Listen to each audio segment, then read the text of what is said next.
Hey guys, good morning, good afternoon. Hope you're doing really well. Today's an exciting day because I'm going to be checking out the Path of Exile soundtrack and also hopefully playing a little tiny bit of Path of Exile 1 before diving into Path of Exile 2 certainly next week, but I won't be able to stream Path of Exile 2 until I get back from a mini trip I'm taking, probably the weekend of the 14th.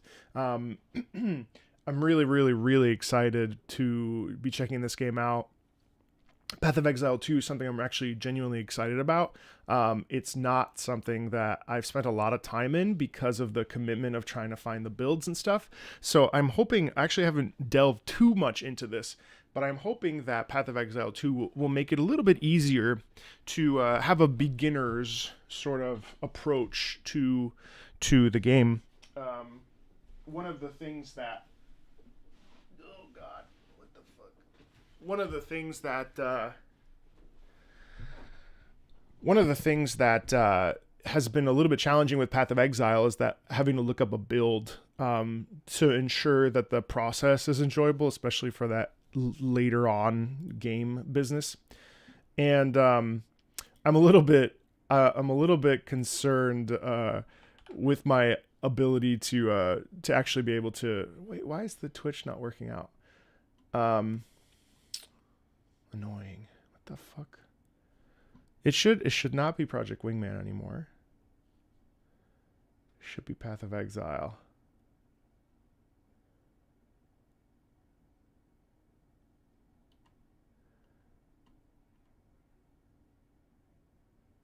Hey Leon, welcome in. Sorry, let me just adjust this title really quickly. I changed it. Joel, the stream just started, brother. Thank you. Let me just get set up here. How you guys doing? What's up? How you doing?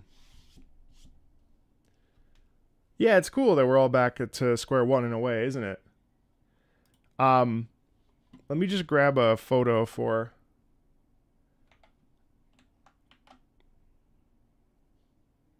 There I am, looking cute. Come listen to the Path of Exile.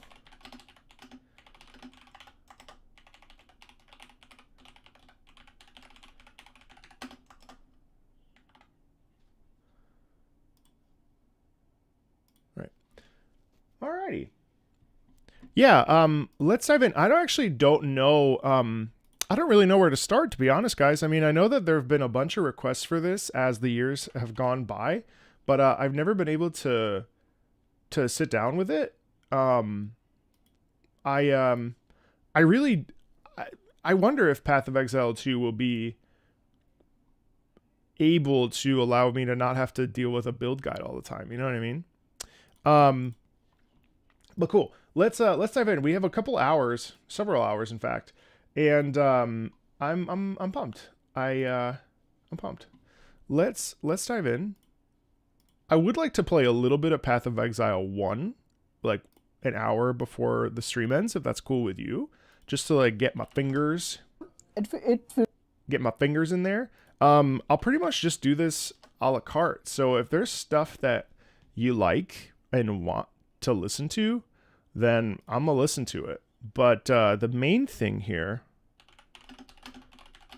is just hopping in. And it's cool because it looks like someone has uploaded all of Path of Exile's OST. And as far as I know, no one has talked about Path of Exile's music. So that's interesting. Let's start off with just like the main theme for the sake of like understanding what this OST even sounds like, yeah?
dum shada da dum.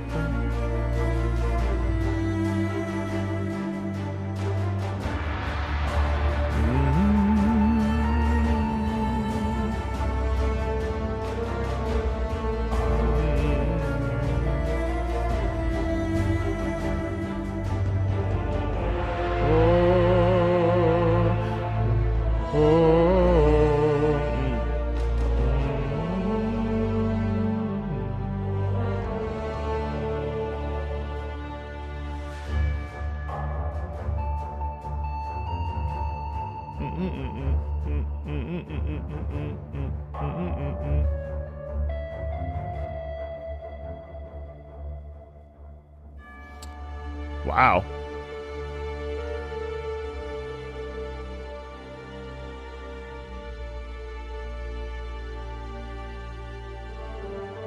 Ba ba ba ba ba. Wow. That's really cool. I mean, first of all, I think it's an interesting piece, isn't it? Because the way that the cello starts off, it's so like obviously somber, and I think the cello is an instrument that lends itself very much to, it's a very human sound in that. There's a bit of a vibrato in that. And on top of that too, what I find really interesting here is just the way that it layers. Like I won't analyze every single track. I'd like to listen to as much as possible. But listen to how like cool this is when it starts, right?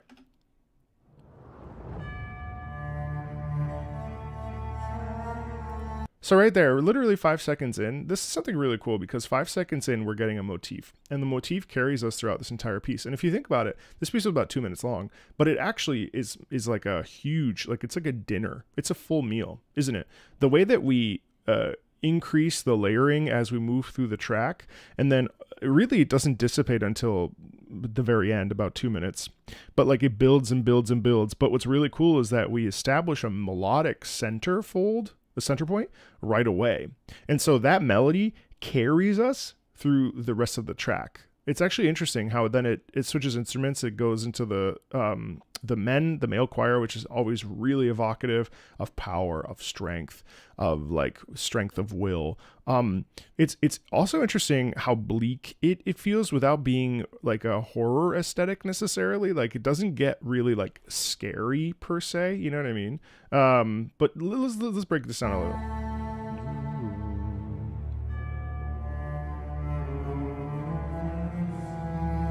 Isn't that amazing? You know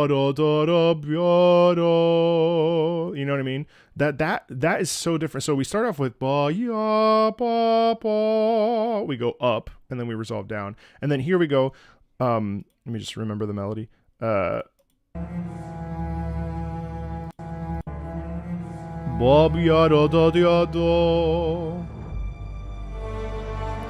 And then notice right away, now we move away from the strings and now we dive into, let's put it this way. This entire stream is going to be me apologizing to you for not having done a Path of Exile's OST breakdown this entire channel.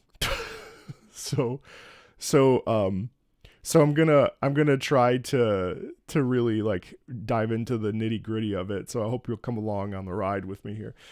Just for a couple tracks, not all of them, obviously. I want to listen to as much as possible. But isn't that amazing? So notice that when we go up like that, what does that signify to you? That's heroic, that's possibility, that's opportunity, that's strength. Because we go up, it's interesting how like you can always tell if something goes down, it's always going to be almost always finality, terrifying, scary, sad, what have you, right? But when you go up, do you feel like that's a different sound quality? That's possibility, that's like heroicism, that's opportunity to seize life by the balls and say, no, I'm not going to let you like hamper my path to exile. There's an enthusiasm in that almost possibility, right? But then it goes back down. You see how it goes down like that too? And then we pick up, and now we're in the like.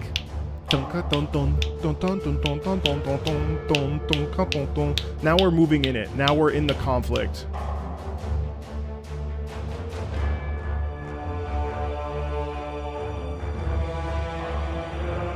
And it's cool too here because what the men are doing is going,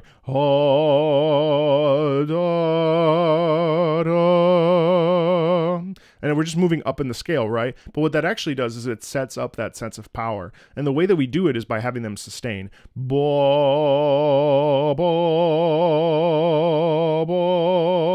just moving up into the up 3 notes.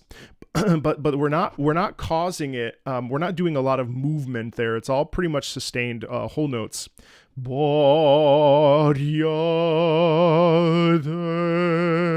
Right, and so what that does is underneath we have the rhythm, and that's moving us forward. But the disparity between the sustained notes and the fast moving notes causes a little bit of like, whoa, what is that? You know, what's going on?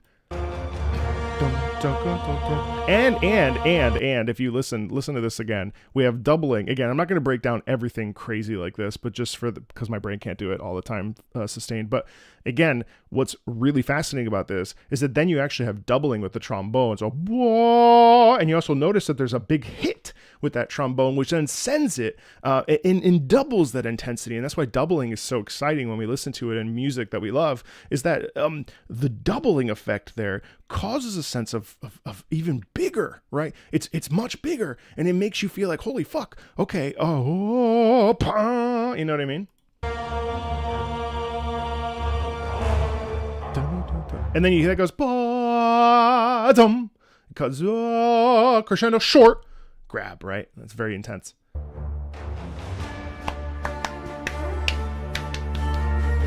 And then now we get this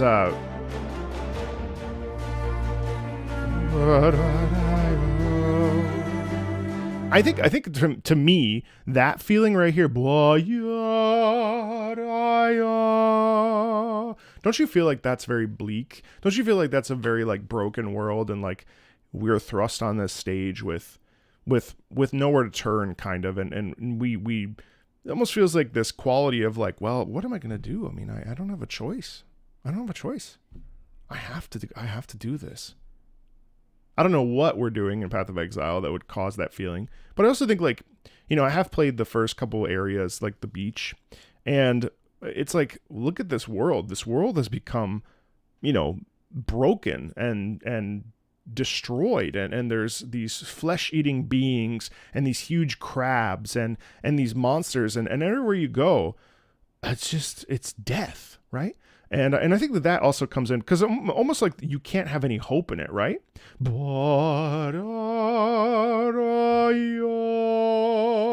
Right, like really think about that too. Let's listen again. Watch.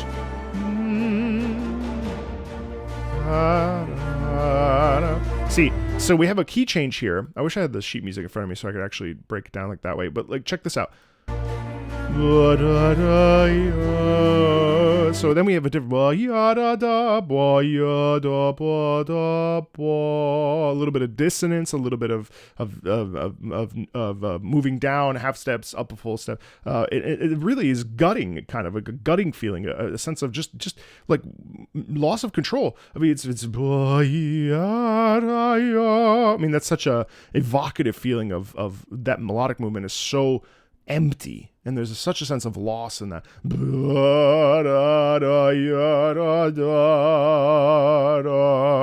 have nothing left, right?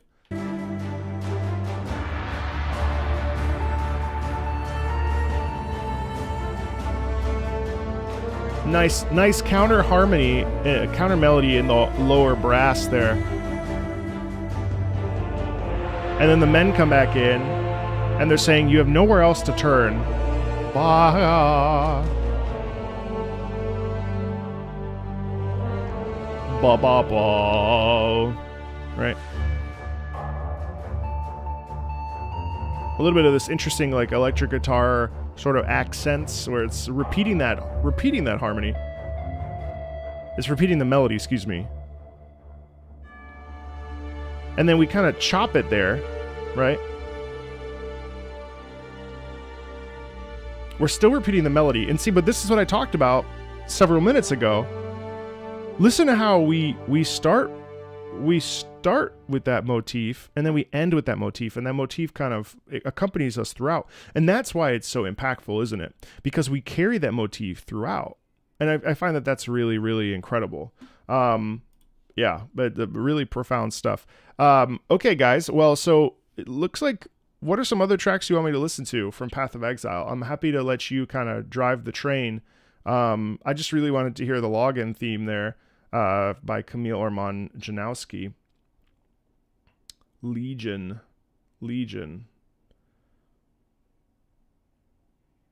Orion. Legion. Lion Eyes. Let's do Legion. I'm seeing a lot of Legion. Let's do that first, and then we'll get to the others as well.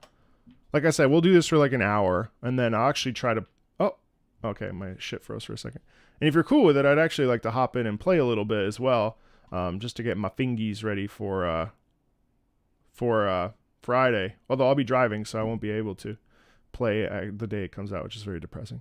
All right, let's hop into Legion here. I may not do as deep an analysis, but I certainly want to listen to it.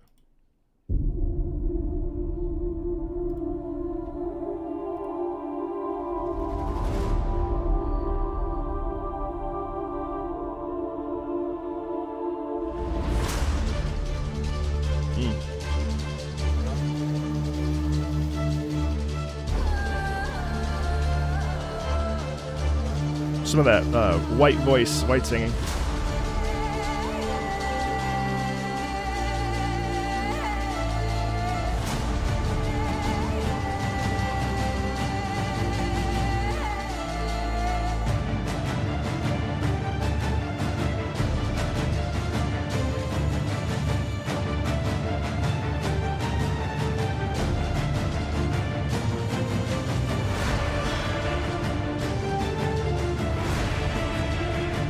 Wow.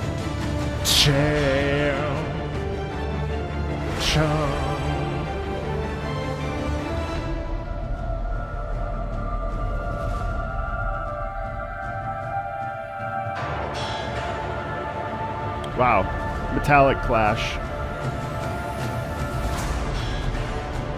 Ching chong. Bum bum. That's cool. Da, ba, ba, ba, ba.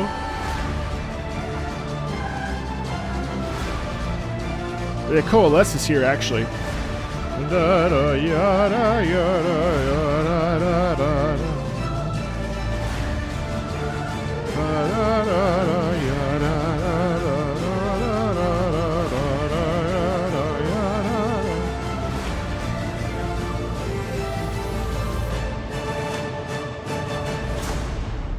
What?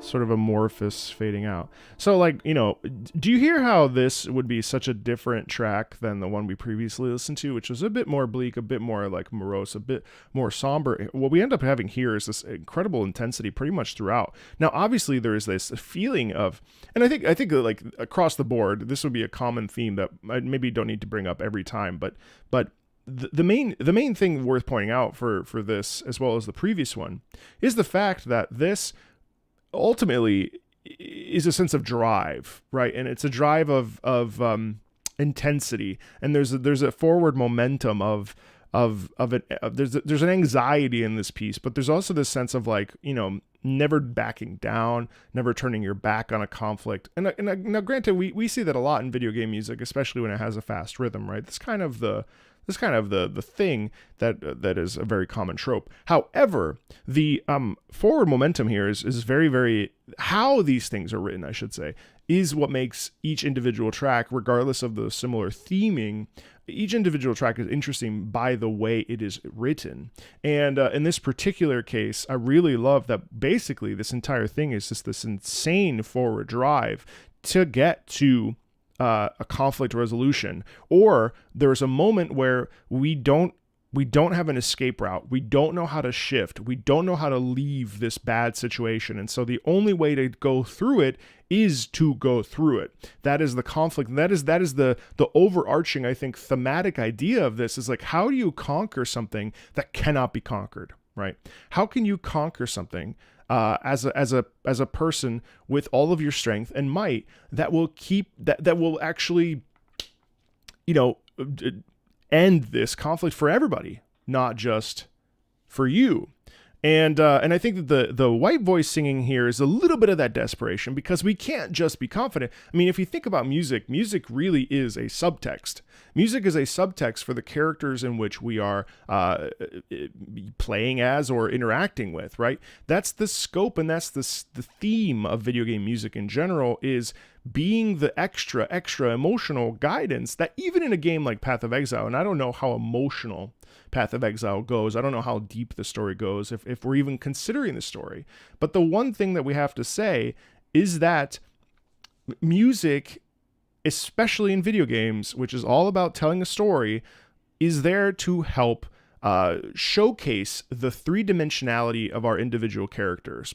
And even our character that maybe never speaks, our character still has thoughts, feelings, and concerns, and worries, and emotions, and that's where the music kind of takes us. And or this music could also represent a boss, or represent a very malevolent being, and what it feels like for them to have their back up against the wall. You know what I mean? So speaking of bosses, let's check out the fuck.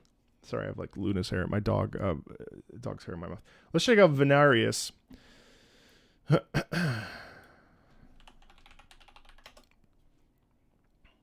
Okay, so, all right.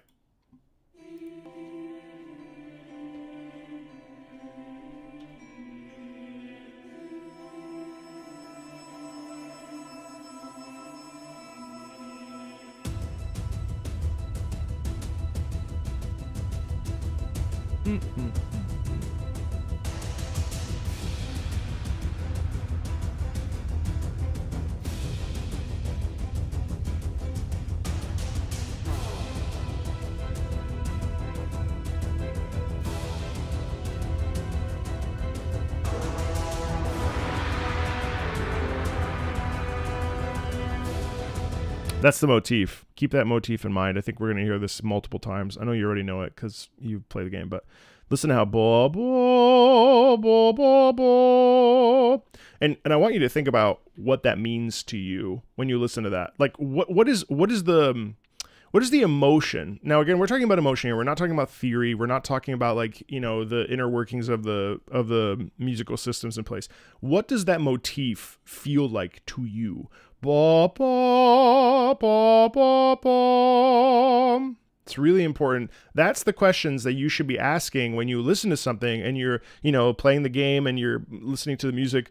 Ask yourself these questions, like, don't just play the game passively, because there's so much that we can interpret and feel and vibe with when it comes to music. Now, of course, you can turn the music off, and I certainly wouldn't blame you, especially if you're grinding or whatever. I fully know how Path of Exile works. I want to get into it a little bit today, but in general, you really want to, in order to enhance and be actively participating in the complete package of the game, besides playing it, you should also ask yourself, like, well, what does this mean to me? Like, what does a motif like that represent? Like, how does it feel to connect to this? Blah, blah, blah, blah, blah. And the thing is, like, no one is the same. Every answer is different. That's the beauty of it. Music is a personal journey. And even in a video game that we're all sharing a common interest in, including me, because I'm really hyped for Path of Exile 2 and Path of Exile itself, ask yourself, what is this music trying to tell me? How can I connect to if you want to, how can I connect to this in a more deep way? And one of those ways is by asking questions, by being, present. Let's just rewind a little bit here and just, first of all, I love the way that this starts. Very Gregorian chant, unison choirs and stuff, like it's a very satisfying sound. And I think we're in an era of video game music where it's funny. We've advanced a lot to the point that we have this wonderful music that's being produced that feels, it really speaks to us on an emotional level. And yet this music is actually also reflecting something from several hundred years ago. If you think about it, if you like this, you probably like classical music, because I mean, they're not that dissimilar. Really, structurally they're the same. I mean, the compositional writing is essentially the same. But you know, I find it kind of curious that this music is evoking emotion. It's very interesting, because classical music was not necessarily written with the intention of us feeling anything. It was written, absolute music was written for the sake of being written for a symphony, right? If you feel something, that's great, right? But then you fast forward several hundred years, and here we are listening to stuff that's essentially similar to what we were doing in the classical and Baroque and Romantic time period. And Romantic time period being the period that we really start talking about, like, how things make us feel, especially with Beethoven, right? Or telling story through music and what have you. That even goes further back, of course. But so here we are now. This is all about moving us and telling a story. I find that that's very, very cool. Let's just restart, and then I won't stop when that motif comes back in, but.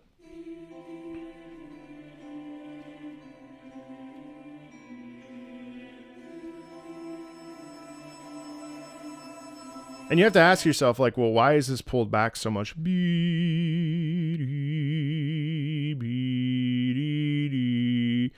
what are we doing there?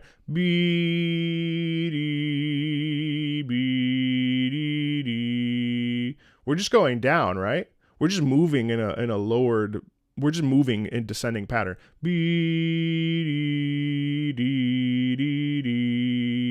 5 notes, right? But we're in unison. And then it really does feel like something slips through our fingers, right? Something is dissipating. There's almost like a cloud clearing. We're moving through the fog. It's like, you know that there's a tragedy that's occurred across the way, and you're slowly making your way towards that tragedy, and you don't know what's happened. And so you're like, holy fuck, what has happened over there?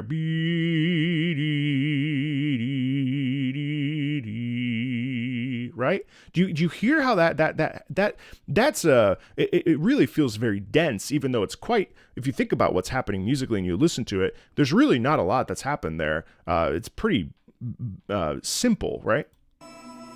A little bit, and then I'm sorry, but the upper register, I swear my brain's gonna tap out here in about like 3 of these, so like I won't analyze this hard, but just I like to hyper focus on my analysis when I'm doing it. I also want to respect this music, just because I haven't listened to it, and I owe you guys a shit ton of Path of Exile pieces. So again, listen to how, like, we have the descending choir, but then listen to how the upper register instrument, which I don't know what that is, it sustains in an upper register, and sustaining in that upper register, what does that do? Well, it causes a sense of like, huh?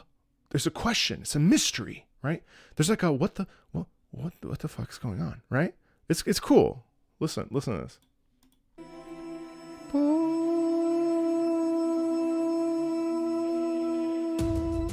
And then we kick in.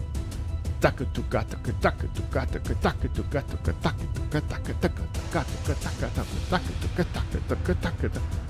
chum bum bum yum bum bum bum bum bum yum bum bum bum bum bum bum bum. Now we kick in, and now we're in it. We're like, okay, I'm in this shit now. I'm in it. What do I do? All right. I fight. And this motif is probably going to exist throughout this piece.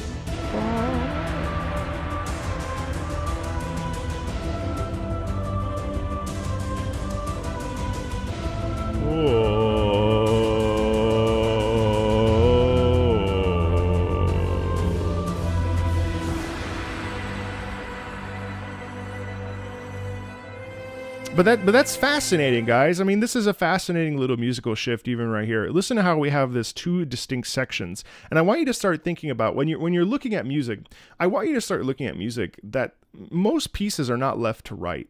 They're also vertical. There's so much density in a piece like this, right? But on top of that, what's really interesting is that each of these pieces have little tiny sections, right? Or I'm sorry, I phrased that wrong.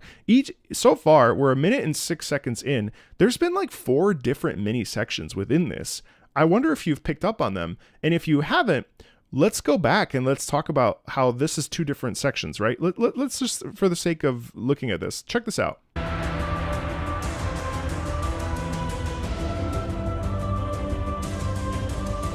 Right, what's happening there? Oh, the low men. I'm sorry, I did a bunch of auditions today, so my voice is all crackly. I also woke up at 5. Oh, right, you have the oh. Then on the top, you have the sopranos going yada yada yo yada yada. Now that vertically is that's 4 different things happening, right? So this is the cool thing about music too, is that you have in a track, you have multiple different phases, you have multiple different sections, you have multiple different dynamic choices in terms of how many instruments you're writing for, what you're putting into this, all that, et cetera, et cetera, et cetera. And on top of that, I forgot what I was going to say, and that's very exciting.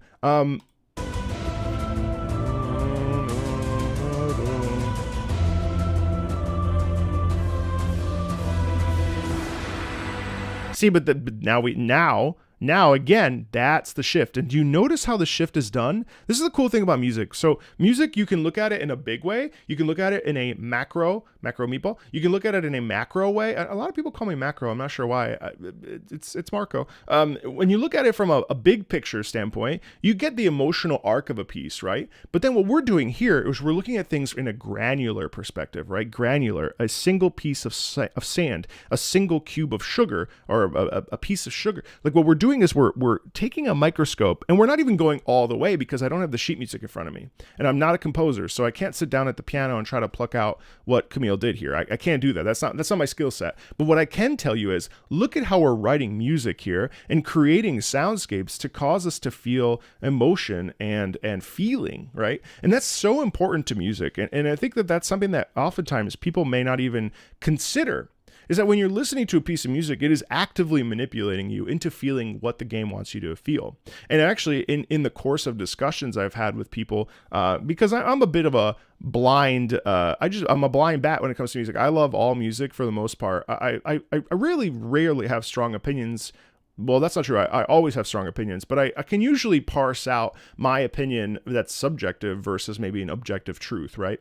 And objectively, all video game music in general is written well and written with the intention of sounding good, right? Not necessarily pleasing, but sounding good. That's the goal of a composer when they're working on a project for a video game. It has to sound good. Like that's, regardless of the emotion, that's what's at stake there.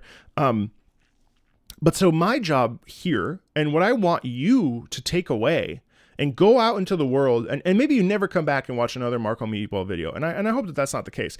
But what I want you to do is to start to think about the fact that music can be viewed granularly on a micro scale, and also can be viewed in a larger macro scale.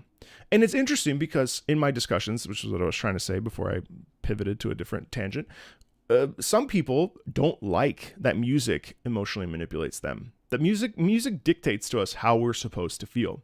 Some people actually don't like that. And it's taken me a bit of time to sort of come to terms with that as a person who used to actively manipulate people for his work in opera, where I was singing with the intention of you connecting to the piece of music that I was singing. My goal was to connect you to the piece so that you were invested in the characters and in the music and in the drama, right? But guess what? Every video game composer that you like is doing the exact same thing. We're trying to actively manipulate you into connecting to a piece of music. Now, you may be above that manipulation, and you may say, well, I'm not going to be manipulated. I'm going to turn the music off. You know what? I'm not even going to fight you anymore. If that's how you feel, that's fine by me. But a piece like this is exceptional because it has little tiny ways of manipulating us through different sections within this piece. And that's what my main point was. Check out how we have this one soprano section. Da, da, yo, da, do. Right? Cool. Now listen to how we shift. Listen to the transition here. Check this out. So how do we shift? We shift with a strong emphasis on the violin. Right? We have that. Right, that's how we shift into this next phase. We also have the gong or whatever that the symbol, and that's how we shift into this new phase, right? Check this out.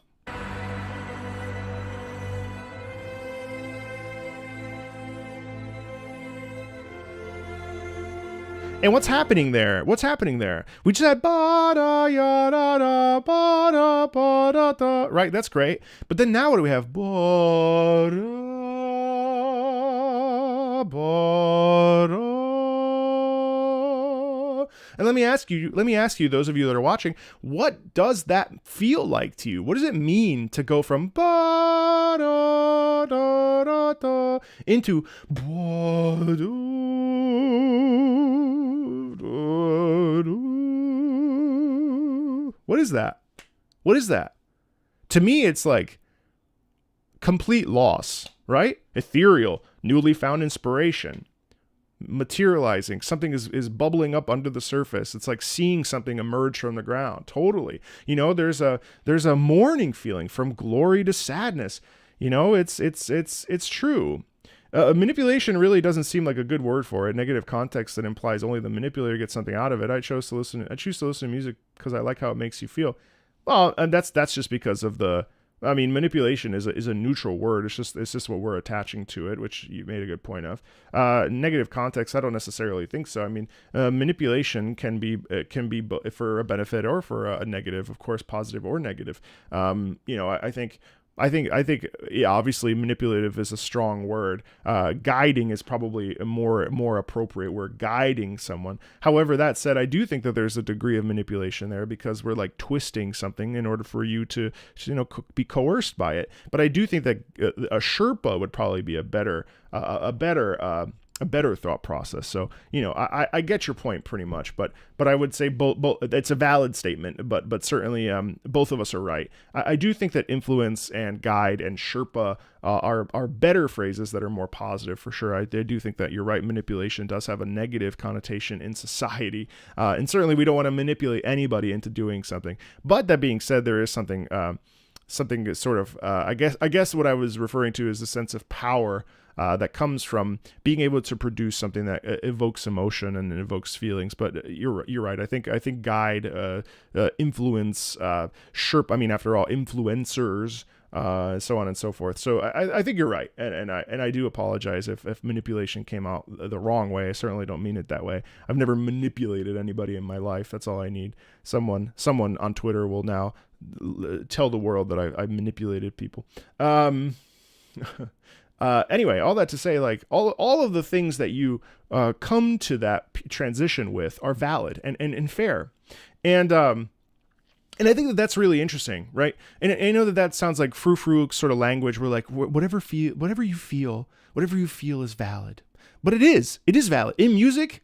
Now, I know that we get caught up in let me go on a separate tangent here, by the way. Also, hello to everybody that's joined in. Hello over there on YouTube. It's nice to have so many of you. I was not expecting this many people at this hour of the day to come in and listen to Path of Exile. I know that the hype is at fever pitch right now, which is why I also manipulated you and timed this so close to release. But also because I am also very hyped for Path of Exile too. I really would like to get my hands into an ARPG and really sink my teeth into it. I've really never been able to. I tried Last Epoch. It's fine. I liked it, but I can't commit to it. Path of Exile has always been really appealing. I'm not really into the whole like seasonal reset kind of business, and certainly Diablo 4 has some highs, but it feels also like a very shallow experience at the same time. So I'm really excited. So I'm really excited to dive into this music, and I also feel like it will be mutually beneficial because I get to talk about a lot of music. And also I'm planning on streaming it, though I'll play it next week because I'm not going to wait. I'm sorry. Yeah, it's great. And I will play standard, so it never resets, the new season is the best feeling ever. I know, I just don't like my stuff getting erased. You know what I mean? It's frustrating for me. Standard never resets. That's great. Okay. Well, let's keep breaking this down. I feel as though, seasonal reset is like a beer, an acquired taste with pros and cons. Yeah, cool.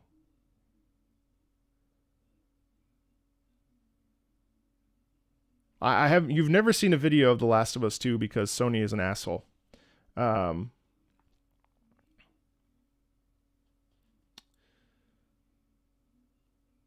Cool. Gets merged. Okay. Well, maybe once you catch up a little bit, we can you can help guide me in Path of Exile. I would like to play it very much, and I would like very much to stream it. So it seems like if there's interest in that, that would be very fun. I'm also trying to, side note, I don't want to deviate too hard because I want to keep us focused here for the first couple hours before I hop into Path of Exile 1 just to get my feet wet. But I do want to play more games. It's something that's has become very important to me. I love being the music guy, of course, and that's something I really enjoy and love very much. But I also just want to play games. I very much miss just like gaming and gaming quite a bit. It's something I love very much, and yeah. Anyway, that's a separate discussion for a separate time. You know, yeah. Let's keep listening to Venarius here. I'm very excited, which means I'm talking a lot. That's cool. Cool percussion in there.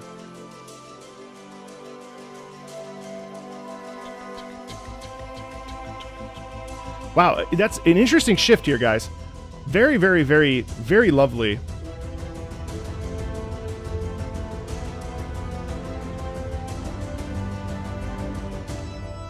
Organ.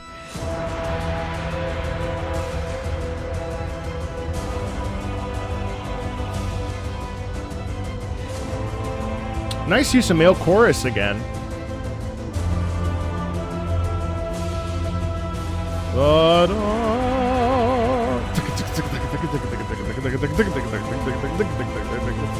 It gives me a bit of Hans Zimmer here.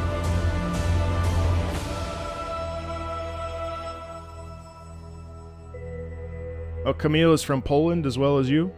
Well, dzień dobry.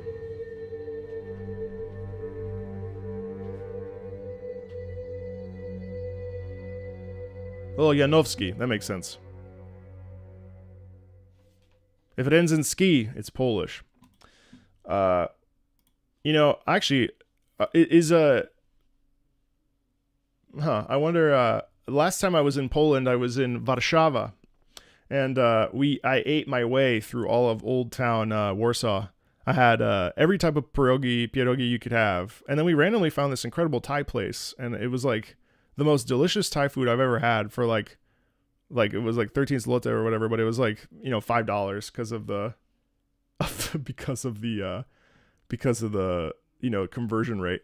Poland is slept on, actually. I have to say, not to deviate too hard from our Path of Exile listening, but I find that Poland is one of those places that when you visit it, you're like, holy shit, like it's nice. I had the best vegan hamburger of my life. Now, I'm not vegan, but I like to eat sort of cleanly, as cleanly as possible. And I had one of the best burgers of my life in Poland.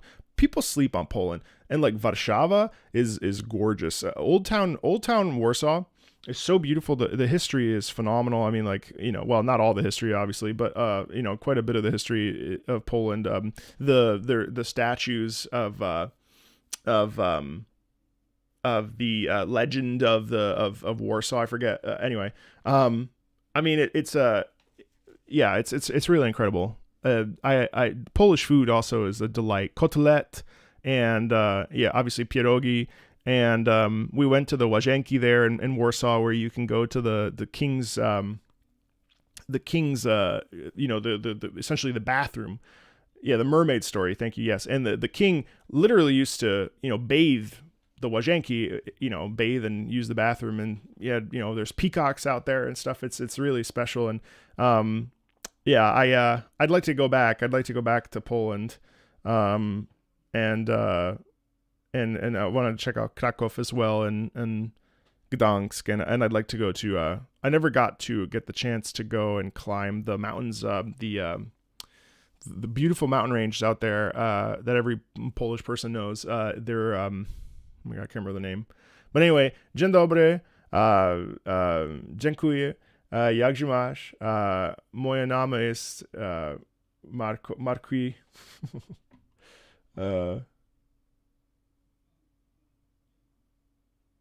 Would you consider having a public document with the songs you've listened to and in what videos?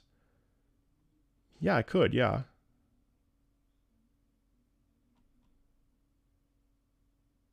We could definitely sit down. I tried. Yeah, fair. Okay. What's next, guys?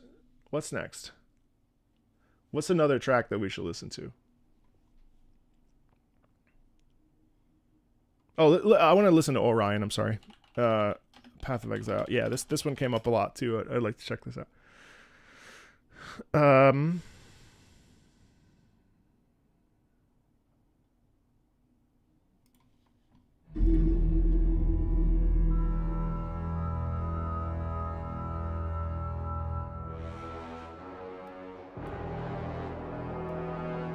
Challenge accepted.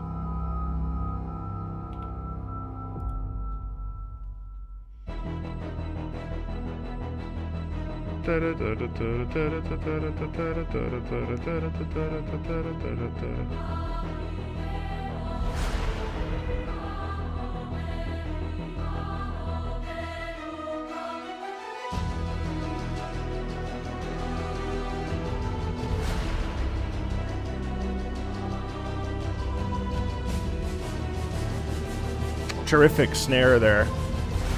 Good percussion will take you real far.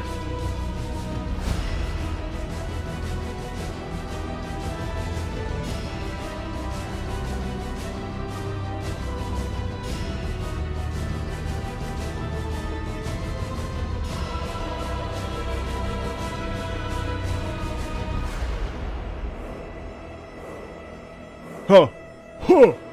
Huh. Obviously, this is a military power. It feels like a...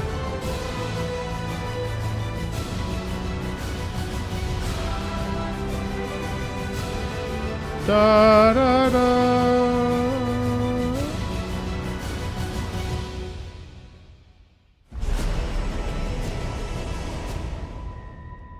I can't fully get a grasp on that, but it does feel like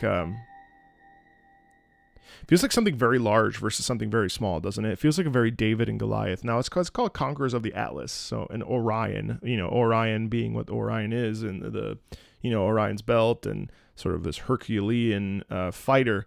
There's a quality in that music of triumph over adversity and really looking at something that's massive.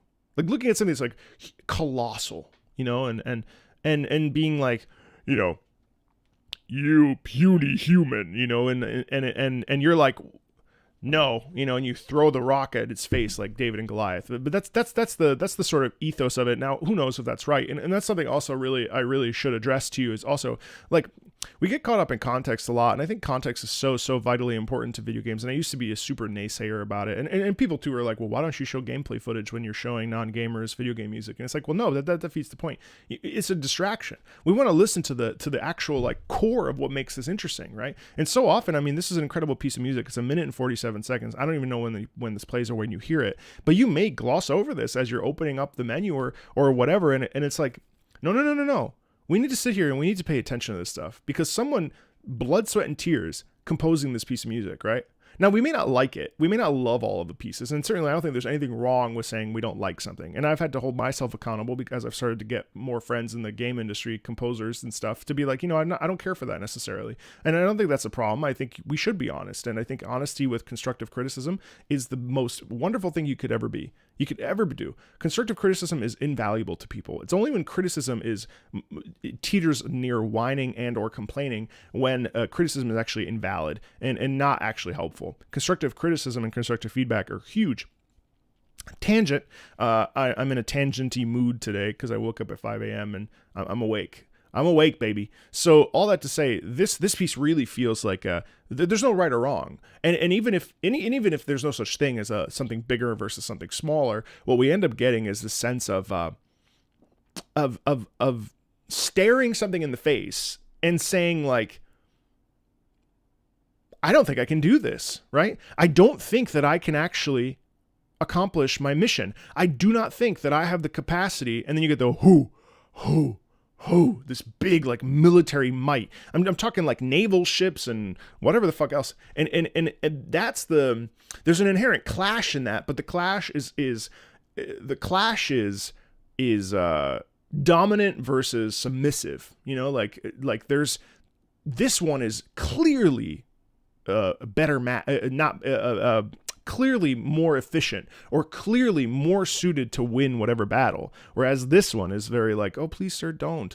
But you know what? The submissive one eventually rises up and we clash with that dominance, the dominant force. It's very cool.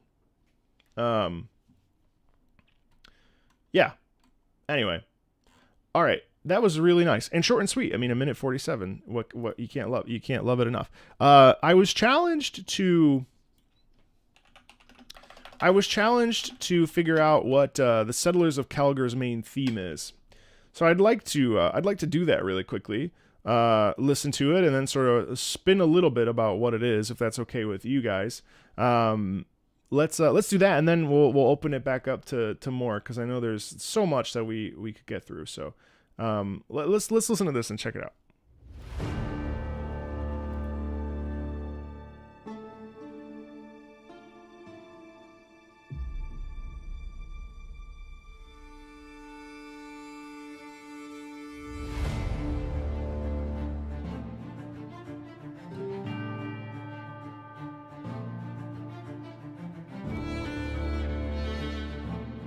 I mean, it's such an explorative, terrific. Isn't that an amazing? That's an amazing feeling. The sense of optimism, but you know, when we talk about optimism, I don't mean like, oh my god, I'm going fishing. You know, I'm talking about like, I'm a man, or I'm a person, I should say. I'm a person who is ready to take on a new chapter and a new story and a new journey in my life. And I feel strong. I'm a Viking, Kalguur, I guess. You know, I am ready to turn the page. I've suffered a great deal, and now I'm starting a new life, right? That's the sort of, right?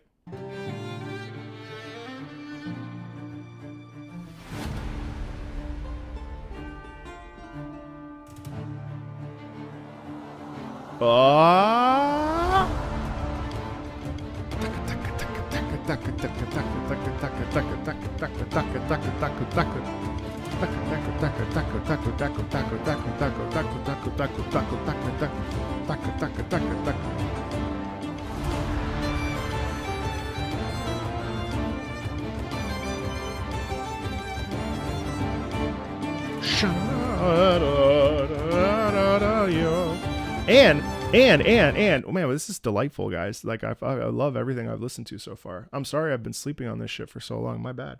It's not that I'm sleeping on it. It's just like, you know, I get caught up in what I'm doing, and sometimes one of the things about YouTube that can be a little bit hard is that you're on, especially me, because it's not like I'm not like a lot of other YouTubers I see that like make like millions of dollars, and I'm over here like very much a blue collar. Like I sit down at the computer every day, try to like produce something good, try to go live, try to like play games, try to like, you know, I feel very lucky that I kind of fell into this on accident. But you know, I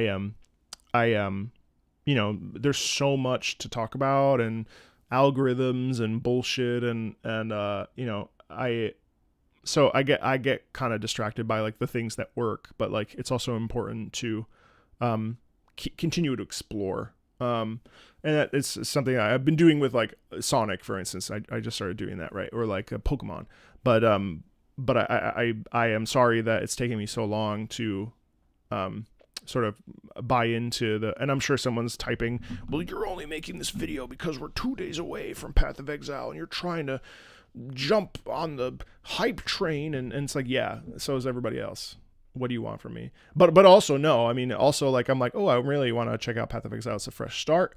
I've dabbled a little bit in Path of Exile. I'd love to, you know, really connect with this music more. So I'm really enjoying this immensely, but and I hope that you're finding some value in it, because there's so many little things in here that are so interesting. You know, there's so many awesome things in here that are exciting, and so what's really cool about this is the strings. The strings are very, you know, the strings are very bright. You know what I mean? It's fun. You know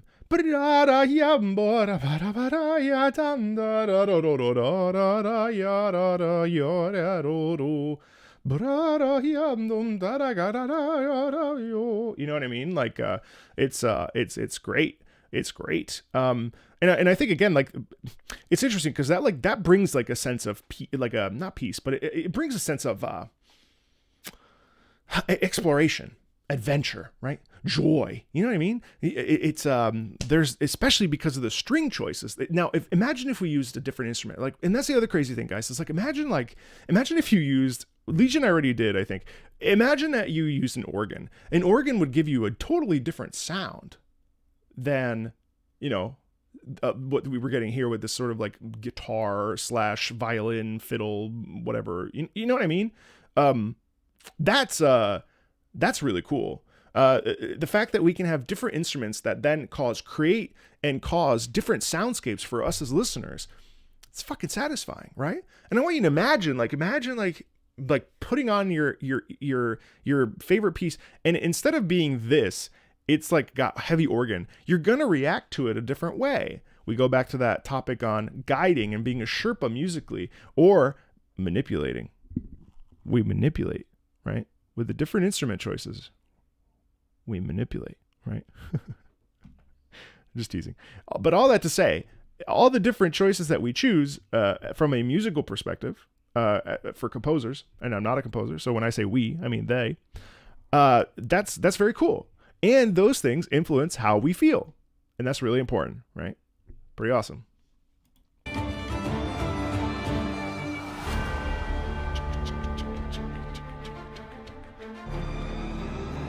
But I mean, but isn't that crazy? There's the danger, right? We're talking like super subtle. And but again, actually, this is pretty interesting. So I've never listened to any of Camille's music. This is the first time. But like, this is the other cool part about this is that, right? That's where the like, why is that? Because the strings are pressing in, and we're like, hey, we're off. And with the sails, we actually managed to survive the conflict, they face the bandits, and there's pirates, and and totally there is a bit of a Celtic, slightly piratey Celtic separate. Those two are not the same, but those two things are definitely sort of coded in this underneath. You know what I mean? Yeah, let's keep going. But that's also very cool because we have notice that all this other stuff down here, guys, all of this, I keep saying guys because I want you to pay attention. Tune in. No, I'm just teasing. All of this underneath has been kind of fast, whatever. But here it's interesting because here we have a slowdown. What is that? That's much more plotty. It's almost like we're dancing. It's almost like we're like, shunk. We're like grabbing our shovels and we're, tossing the soil or what have you. It's interesting. Now let's listen to this transition one more time. You know what I mean? There's going to be a test. So.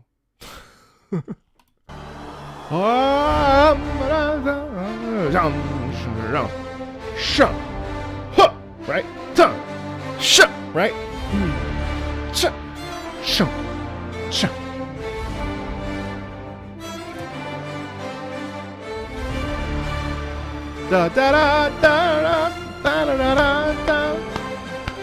Feels like it's slapping your chest, right?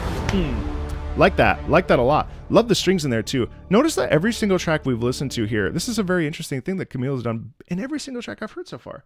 Right here, right about a minute 45, right as we end, there's a shift. Right? That's pretty interesting. Every single piece has not ended on a high. It's actually like whoop, ba-da-dum, bum. He's resets every single time at the end.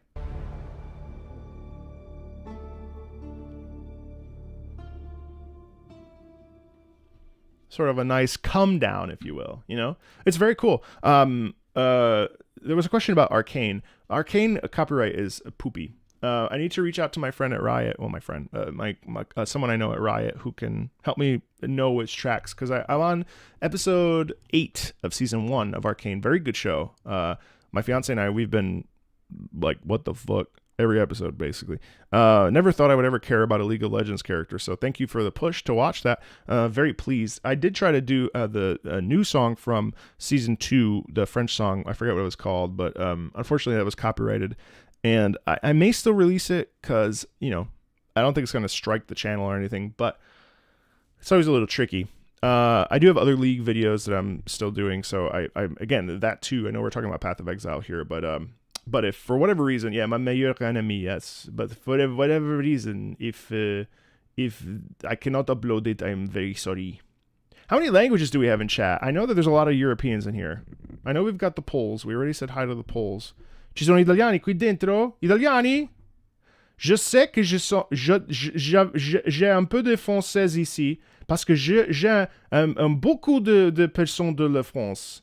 Ah, we have some Deutschland, we have some Norwegians, we have some Spain, hola, hola, Serbia, Romania, Portuguese, obrigado, French Canadian, oh hello, Hungary, fantastic. Look at this worldly crew, Russia, Ukraine, здравствуйте, Czech, okay, Rusalka, Dvorak. South Africa, fantastic. Dzień dobry to my Polska. Ah, le French, Suisse. Oh, j'aime beaucoup le Suisse, Switzerland. Chile, hola Chile, ¿cómo estás?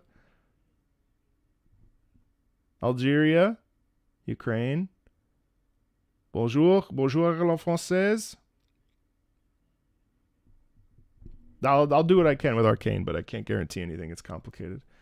I love me the Europeans, guys. You know, my heart is European. I am, you know, I was raised in Italy for my youth, and then we moved to the United States when I was I was born in the United States, but we moved to Italy when I was 4, and I was there until I was 7. And we used to speak Italian in the home a lot. But when my dad passed, I haven't actually been able to speak Italian as much. It's been 3 years now. I'm starting to lose my Italian a little bit. So having all of you Europeans in the chat warms my heart. I love my European homies. So shout out to all you guys. It's also part of the reason I enjoy streaming early, because I almost always have Europeans in the chat, which is wonderful. How much do I miss the food of Italy? I miss the food of Italy. I mean, I'm too Americanized. So it doesn't. I don't like crave it, but you know, Kin de colazione pure is my stuff of my childhood. You know. Okay, what's next? Maven, I think I saw quite a bit.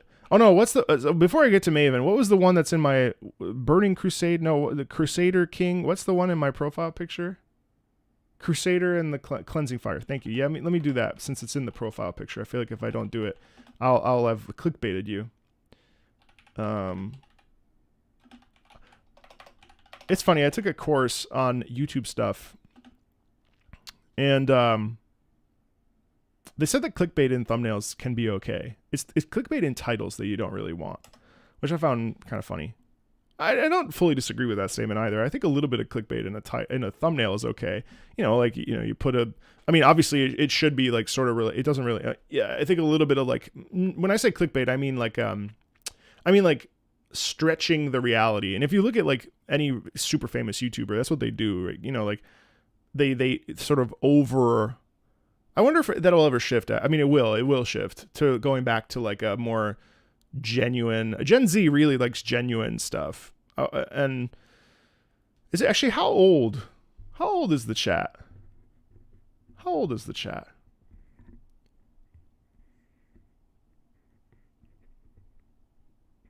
No one should lie to their audience.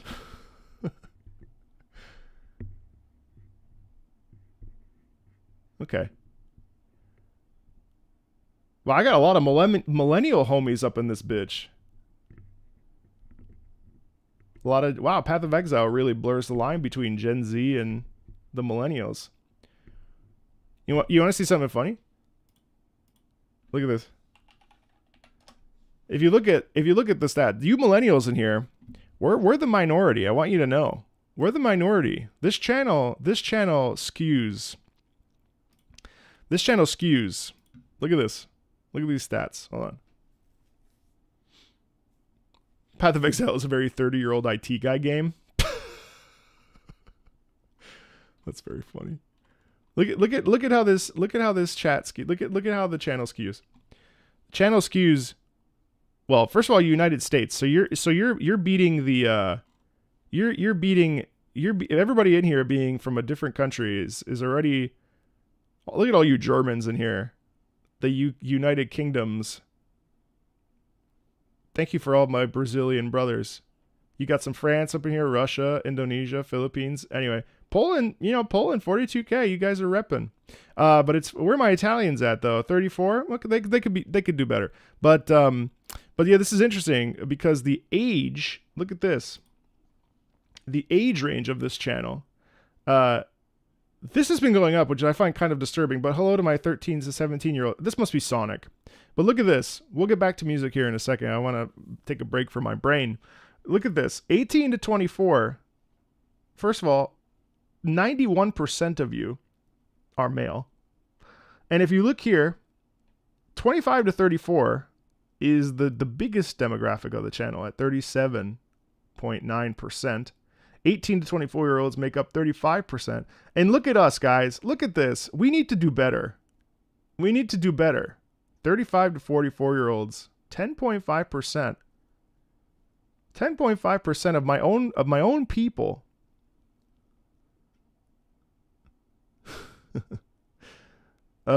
We need to,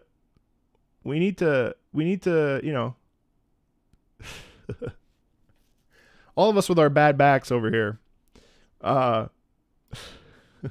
Just being stupid. I appreciate everybody. It does not matter what age. I watched a very funny video today with Co-Carnage. It was a short. He was talking about how his dad is like 80 and his dad's friend still plays video games. And I think I don't know how old Co is. I think probably in his 40s. And I admire that man very much. I think what he does is incredible and his consistency is profoundly good. Yeah. Anyway, all that to say, like, I really appreciate Co. I've been wanting to reach out to is Gaben. I've been wanting to be like, yo, Gaben, do you want to come on the music channel and like listen to some? Could you imagine? Because I know he responds. So part of me's like, I should reach out to Gaben and just have him like, I don't know, like it'd be very funny to me to get a guy like Gabe on the channel. Be like, listen, what are your favorite Valve soundtracks? What are your favorite? I mean, he's got no time for it, but you never know. All right, what was it? Cleansing Fire, right? That was the one. All right, hold on one second. Here we go. Oh. Siege of the Atlas.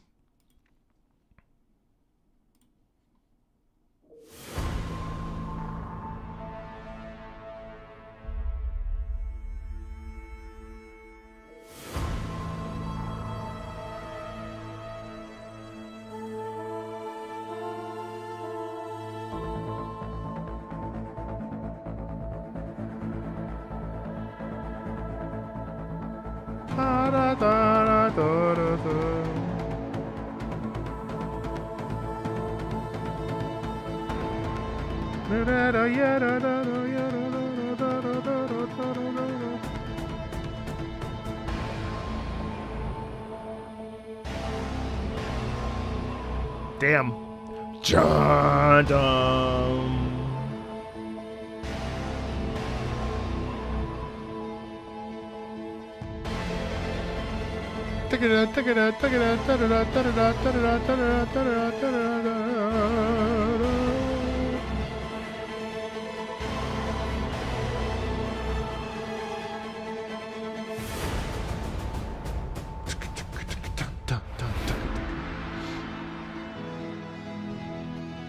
Whoa!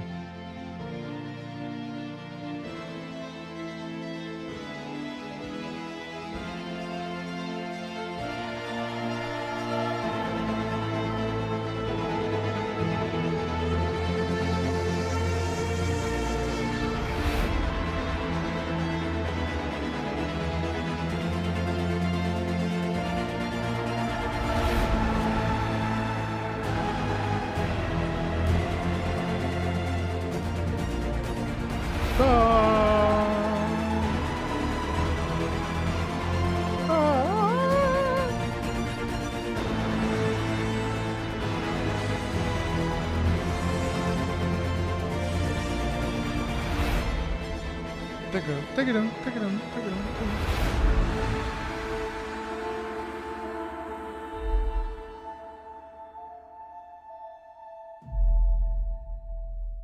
I like that piece. Obviously, it represents this character, and someone even I think referenced that this guy is the one that we're talking about. Honestly, the most impressive part, I felt it was ever so slightly repetitive, but I think it works. And what's really interesting to me is this little corner when we sort of shift into this like Bachian. That's not Bach. Who is that? Where are my classical musicians at? That's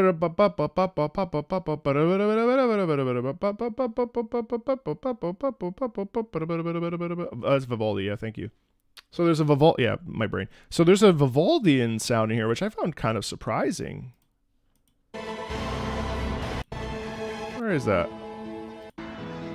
Right here. I mean, loosely, right?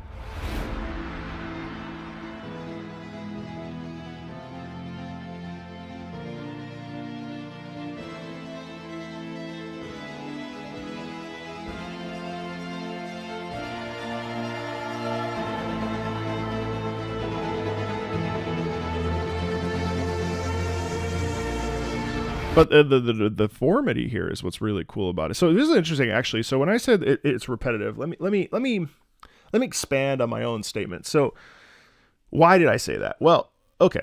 So if you notice, and it's actually interesting because if you look at the viewer trends as well, this all is a natural build. Now, who knows if this is accurate, right? But like what I find interesting is that, hey, Zap, good morning to you. What I notice here, this entire theme is a natural build, right? And so it's interesting because we get this natural build right here. And then here we shift into this like Vivaldian sort of whatever, right? And then we shift back into this. And then this continues that build. Now we do get that heavy percussion in around here, I think. Yeah, with the choir, yeah.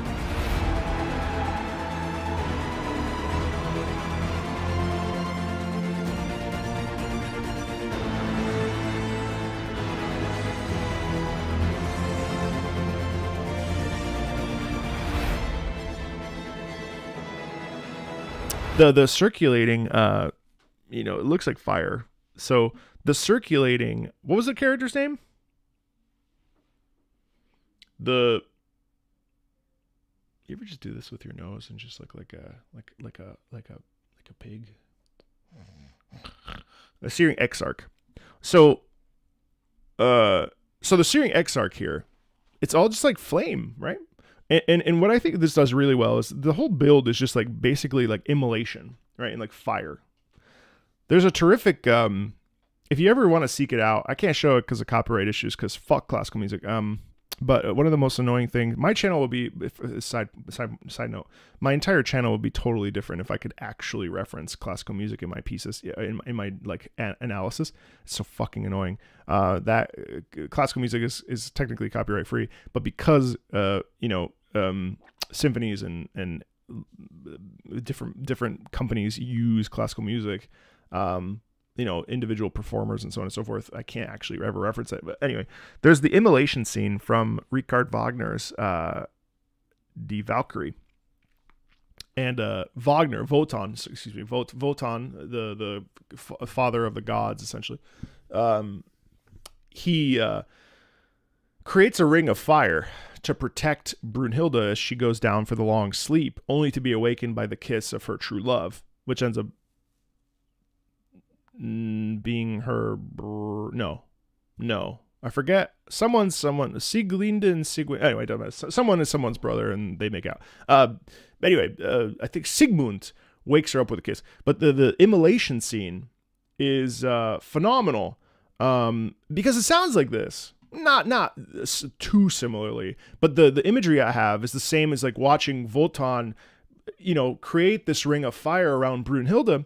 And you get the right, like that's that ring of fire, and I find it cool that the Exarch here, the what's it called, the Searing Exarch, also has that same imagery. You know what I mean? I'm actually gonna I'm actually gonna. I want to watch it. Can you watch the trailer? You guys cool with that? Well, it doesn't matter because I'm gonna watch it anyway. I'm just, Seated Atlas, Searing Exarch trailer.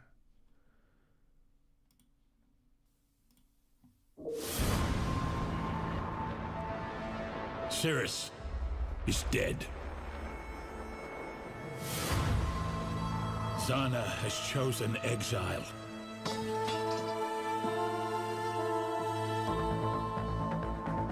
But the Atlas of Worlds remains. Oh, that's why. Eldritch horrors. That's because it's a trailer music.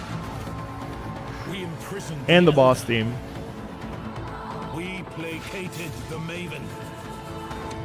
We've been preparing for the arrival of another, but we never expected four. They embody insatiable hunger. Oh, that's so this is so, and this is why context does matter. And for anybody that's ever been like, context matters, Marco, you're right. And listen to how intense that is. So, you know, we never expected four. Bah, bah. They embody Like holy shit, right? Insatiable hunger. Bah, bah. What the fuck? You know what I mean? insatiable hunger. There. Da, da, crushing darkness, right? Darkness. Searing flame. Merciless wrath. Damn.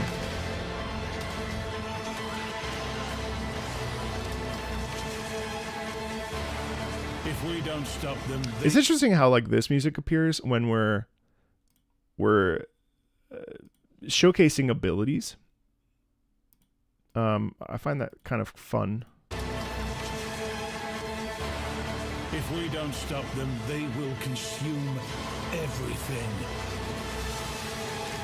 This is a war for our very existence. And then the percussion, and that's when it thrusts like this.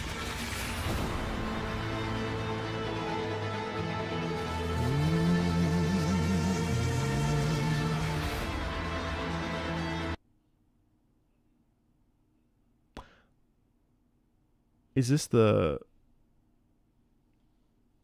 is this the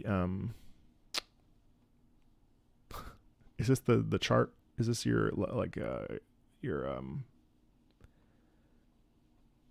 what's it called?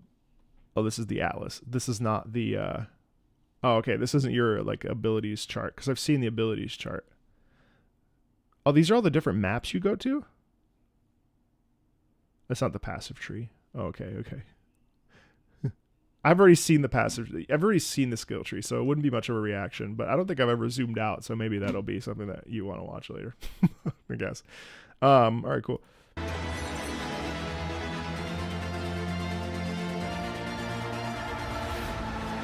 Jesus Christ. You know what's crazy is that it's just. I'm sure this actually probably make. Let me ask you a question. Are you supposed to unlock all this?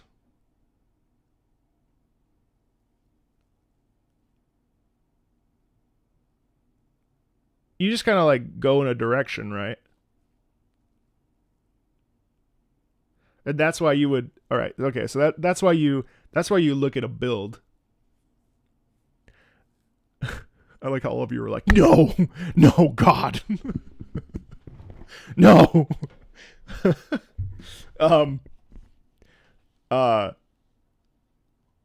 Do you think that, based on your understanding, does Path of Exile 2? I know we were talking about this when the stream started, so I know a lot of you have joined in now. But like, is there they give you a whole spread of food, but they only expect you to eat what you want? Is Path of Exile 2 going to be more straightforward?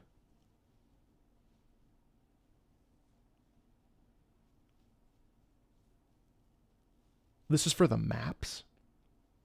A little? Maybe.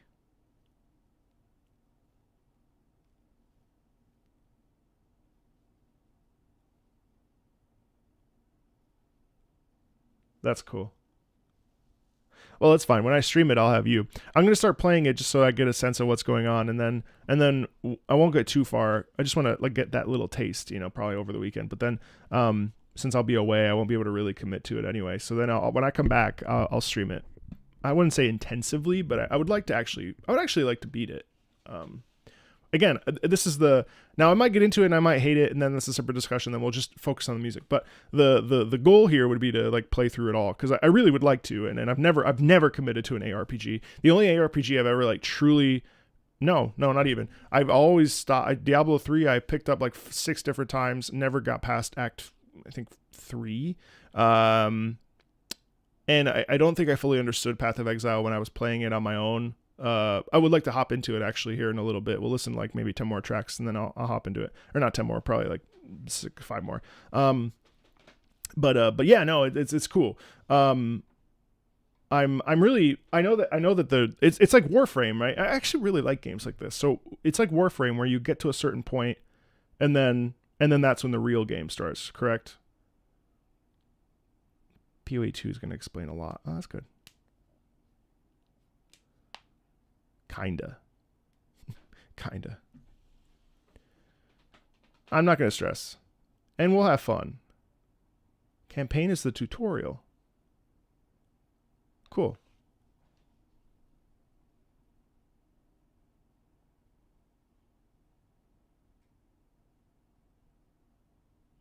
Yeah, I like that.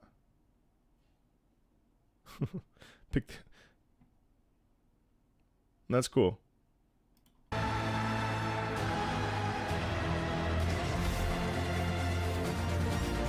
No, I want to watch it.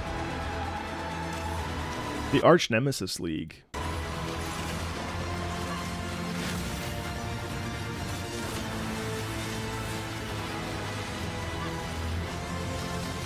They are here. Stand with us, or we will all perish. It's incredible. You know, honestly, it looks so good. I think the reason why I got really excited for Path of Exile 2 was because when they showcased it, was it at the Game Awards? There was some sort of like the drip on this. I think it was like a was it a hunter? No, it was like a crossbow. It looked like a vampire hunter. Something.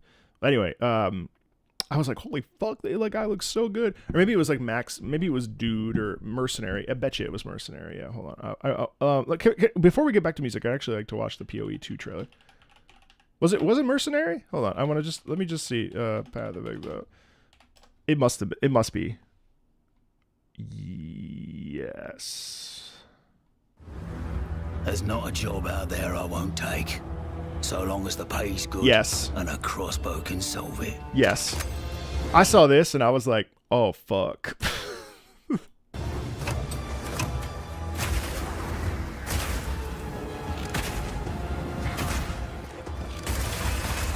Yeah, this. So I only play. So the only 2 things I play in any of these ARPGs are like I forget the name of the Demon Hunter in Diablo 3, or a Necro. But no, we're gonna watch the story trailer here in a second, and then we'll get back to music. Sorry guys, I'm kind of excited. I know you're excited too. So, let me ask you a quick question, just as a touch point. Do you feel like Path of Exile, there's a lot of creators, I know Darth Microtransaction does a shit ton with ARPGs obviously, but like, do you feel like you have a lot of representation when it comes to creators on YouTube and stuff? Like, certainly for music, I don't think you do at all.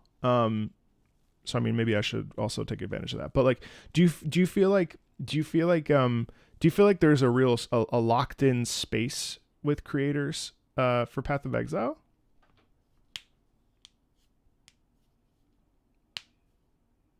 Yeah, it's a shit ton for gameplay, right?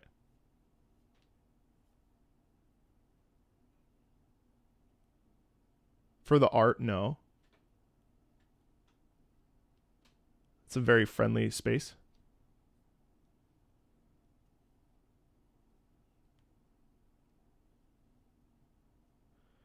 It seems like it's a really good streaming game, which I was surprised by.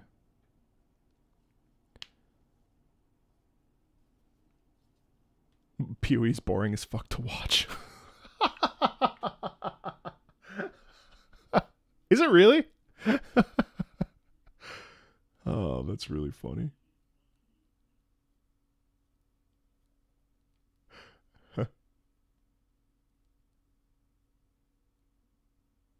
It can be boring. Well, you're going to be bored as fuck when you watch me play it. Well, that's good. Okay, I mean, like, clearly there's so much fucking music. I mean, like, there's like 10 hours worth of music.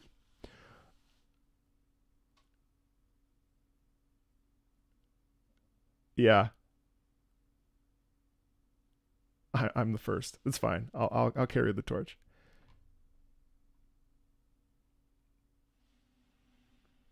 Yeah, it's sad that no one's made content on it.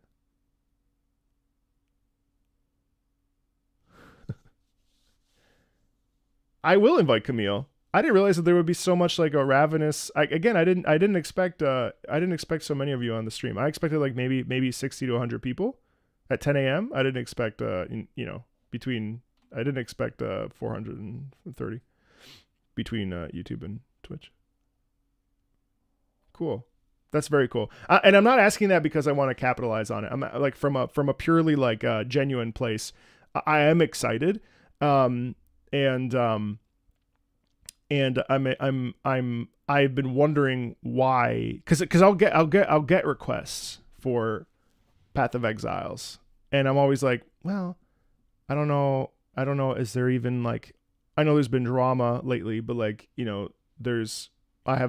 so that's cool.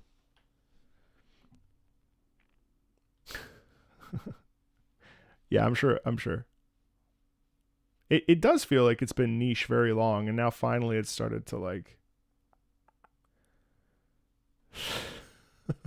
It's fine. I'll enjoy this moment while we have it to go. I want to keep watching this mercenary gameplay.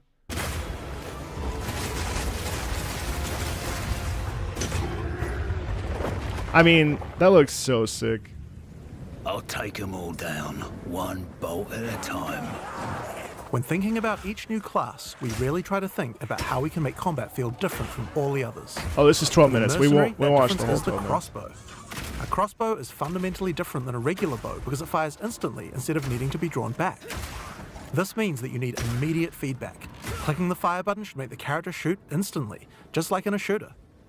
As soon as we experienced that, we realized that there are a lot of design lessons to learn from shooters, and so we fully embraced them. Fuck yeah. Oh man, I'm so excited. Okay. In Path of Exile 2, we have crossbows that work like sniper rifles, shotguns, and assault rifles. Shut up. Oh! It's like Demon Hunter, but without any of those stupid ass cooldowns. But in order to really get shooter-like gameplay, we wanted to go further. In Path of Exile 2, we now support WASD movement. You can now walk around in any direction independent of aiming. In fact, if this is your preferred method of gameplay, you can use it on any class, regardless of what weapon type you're using. Oh wow, that's so cool. You can change between click to move or WASD at any time. Whoa. Close and personal with this one. Hit the target, the stronger the ignite. So you'll want to get up nice close. Oh, the Might be a closer? good idea to switch to incendiary. The more projectiles hit the target, the stronger the ignite. So you'll want to get up nice, close and personal. Sorry, I'll watch this on my own time. I'm like over here like, yeah. So when I saw that, I was like, holy fuck, I'm really excited about that. Let me just listen. I just want to check out the Path of Exile 2 trailer, and then we'll get back to some music. It must be this one.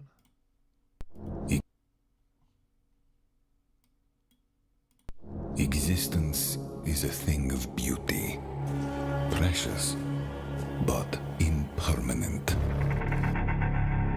Life and death are mortal enemies, and yet bound to one another. The continuation of life, another. What the fuck? The continuation of life must be protected at all costs. Some have. It's interesting how when we get that, we get the music going.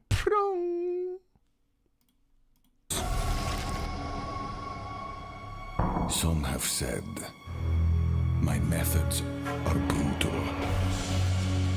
To this, I say, there can be no salvation without sacrifice.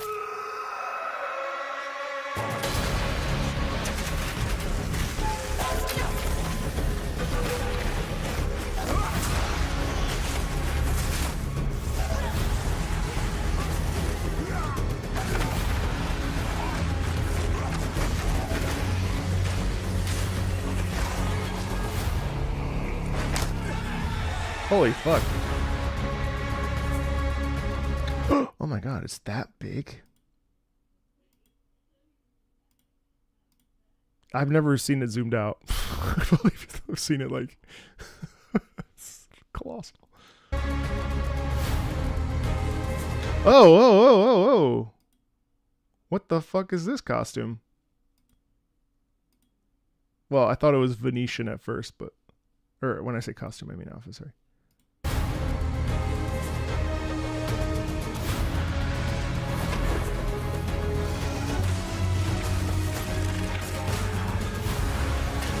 The pan flute is really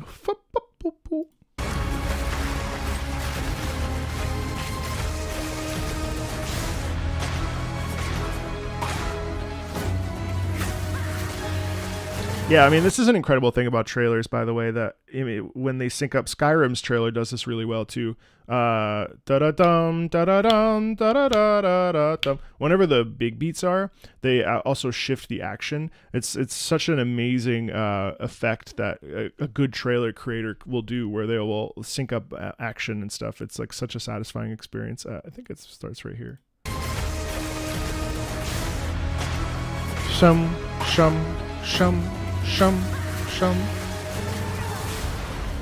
We are faced with the end, and I will do what I must.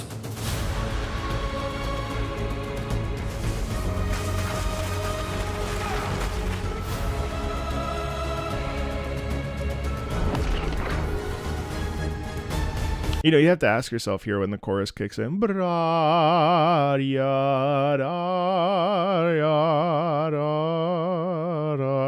Are we talking about the character that was just saying, I'll do what I must? Or is that really about us, right? But it's an incredible thing because it's tied in so well with showcasing the environment here. It's really quite cool. This is the end game and it's good. What is PoE's end game? It's not just fucking riffs and shit, right?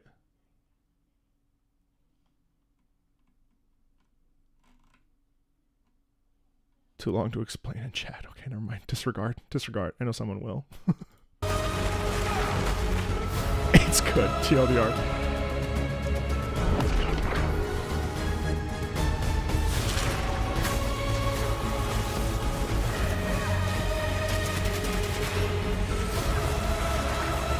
So could I theoretically just like explore like a new area and like go to a new map and like do whatever happens there? Like, is there a degree of exploration? That's something I really like about video games, is like exploring and being a tourist.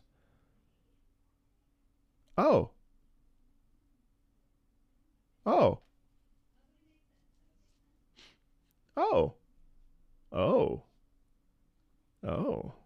That's exciting.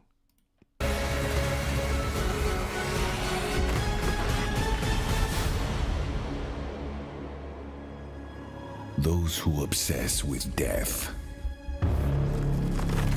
let them soon be acquainted with it. Oh, fuck.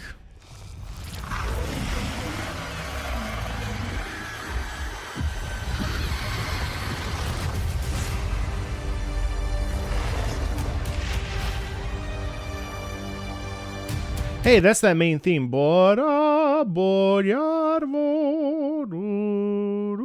Okay, cool. Let's before. Well,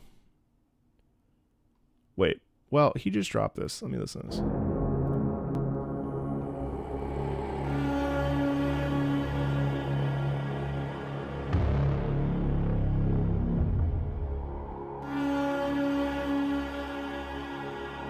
I like how.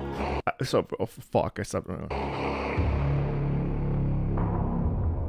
Actually, like there is some similarity here between the man on the wall from Warframe with this fantastic, very, very brutal chant. And again, I mean, I think like, sound like this is really meant to really, at the end of the day, like our backs are against the walls here. And I know that that's like sort of trite, right? Like it's such an easy thing to say. But in this particular instance, Bo Gorado, you know what I mean? It's like, you're fucked. Like that's really what that's saying. You know what I mean? The throat singing is phenomenal. And I think throat singing does such a great job. It's interesting because, I mean, like, if you think about it, throat singing, it can be a very meditative process, right? I mean, like, we hear monks do it, right? And there's a in this particular instance, the ceremoniality, is that a word? The ceremoniality of it is very like an unholy church or a church. Well, it's a chant, but you know what I mean? Like there's an unholy religiousness in it that's very like demonic. It's cool. Let me just rewind. But also if you feel size with that volume too, right? Oh.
See, so that's interesting to me too, because the way that the brass, first of all, it's very distracting because the flute, the Mesoamerican, whatever the official name is, I'm sure someone knows it that I don't. I mean, this is not my realm of expertise, right? But like, it's odd because the brass is such a sort of brass is a foreground instrument. Like if you think about it, if you ever been to an orchestra, have any of you ever attended an orchestra? Like the brass is all the way in the back, right? It's in the back right. Well, technically it's stage left, but for the audience, that's on the right side. And what's really interesting is that brass, I think it's like how many trumpets? It's like, I think it's like 4. I can't remember the name, the amounts. It's like four French horns, like 2 trumpets, maybe 3 trombones, and maybe a tuba, right? Like a lower hichengi. So what's really fascinating is that here, now that's the group of instruments that is going to, like, that sound is going to punch you in the dick or face.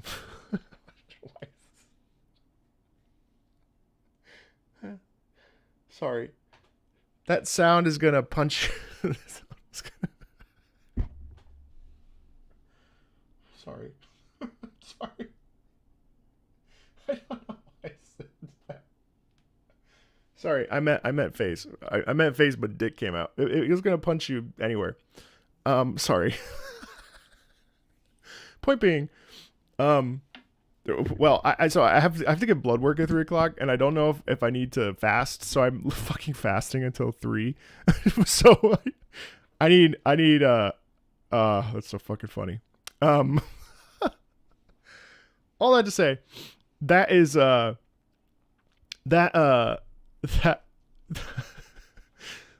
rally. So point being that sound usually is very, very, very frontal. It's very direct. It's very in your face. However, what's really interesting, excuse me, you're right. However, that being said, what I find really interesting is that here, because we use that, let's call it a Mesoamerican flute. I don't know the official name, and that sounds fancy and interesting. Those flute accents and also some percussion in here actually put the trombones and the heavy brass emphasis on the back end. It's also lower. And I found that really cool because that's the main theme, I think, of Path of Exile. Now, I think we do have a main theme that kind of reappears, right? And so here, I think it's around 50 seconds. Listen to how like it actually the brass is actually in the background, and I think this is a really interesting thing. The flutes are commonly used on Val-related themes. It gives off an ancient tribal vibe. Dodiani, the guy narrating the trailer, is from said civilization. Oh, Dodiani is the guy. Okay, I see. Yeah. So that must be the big sort of, even though it seems like we're going to like a European like area at 1.2. It seems like that's the main thrust of this. But like, let's check this out.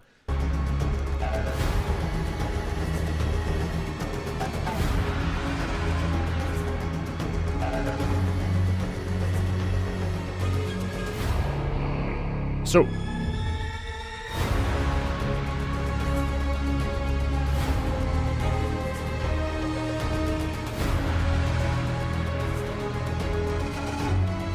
yeah, so isn't that cool? Do you hear what I'm saying? Essentially what we're getting here, no, on a micro scale, again, let's talk about micro. Again, micro scale. Micro scale, we're dialed all the way back with the horns, but then there's like 4 different things that happen in order to get us to this main theme thrust. And I think that's very cool as well. Check this out. So let's go back to 50 seconds. And listen to this.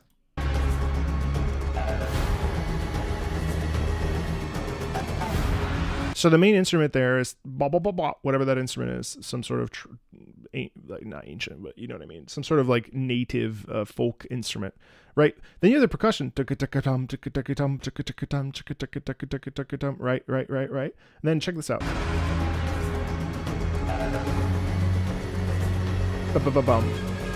Then you get thump, bum, bum, you get that. And then here you get the thaw. Then you get the strings going, what are the strings doing? They just gliss up my eyes. Like, it look like I'm bugging out. Like looking at myself over here. And it's like, they go, and they go, thump, and then that's when we thrust into the theme. So even there, right there, let's at a micro, like, let's really like be pedantically anal about this. We are essentially, in 10 seconds, like we have 4 different, like soundscapes that are all stacking onto each other and shifting into each other, very like in a fusion sort of way, to then get to the main theme. And I think that's really cool, right?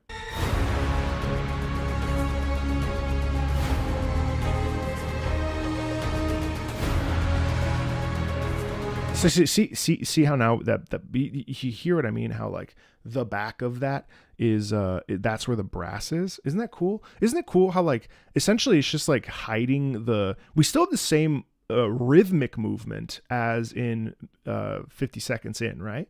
But then here, that's where we have the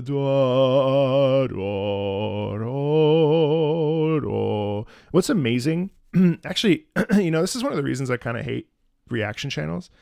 Is that reaction channels, if they're not good, can like gloss over stuff, and actually reaction channels give channels that are more in depth. I don't want to say mine, but mine. They give us a bad rap because so much is vapid and can be very empty, and most of it's just like, oh wow, I'm gonna watch someone else talk about something or do something, right? It's a very passive sort of genre, but the cool thing is that here we are at 50 seconds in, right? We're talking about like slivers of information that make this piece better, right? And that's like the incredible thing about composition and the incredible thing about music, right? Is that like a composer that is very good, which in this case I think Camille's very good. I've heard 6 tracks and all of them have been interesting. I'd like to hear something slower, actually. Everything's been kind of high octane. It'd be nice to hear something a little bit more emotional, a little bit more tender, maybe, if that exists in a game like this. So notice how like the detail, right? The detail that we can pull apart in 10 seconds of music. And that's really the incredible thing that I'd like to really emphasize to you. Any piece any piece you hear in a game you like has so much musical detail in it. You can listen for it. You can decipher it for yourself. All you need to know is who, what, where, when, why, or really just like why. Why is this? What does that sound? I mean, maybe it helps to like know instrument names, I guess. But like, okay, that high pitched thing, what does that feel like? Okay, cool. Like it's amazing how much we can glean from 10 seconds of music. And this is every video game, guys. It's not just Path of Exile, which, I mean, obviously we're here for this right now, but like, that's an incredible feat. It's an incredible thing. It's more like 30 seconds. But the point is that, like, look at all the different things that can happen in 10 seconds of music. It's enough to give you a boner. You know what I mean?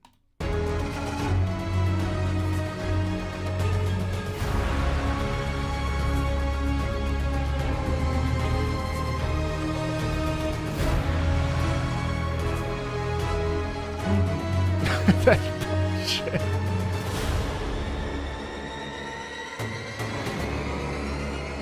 There was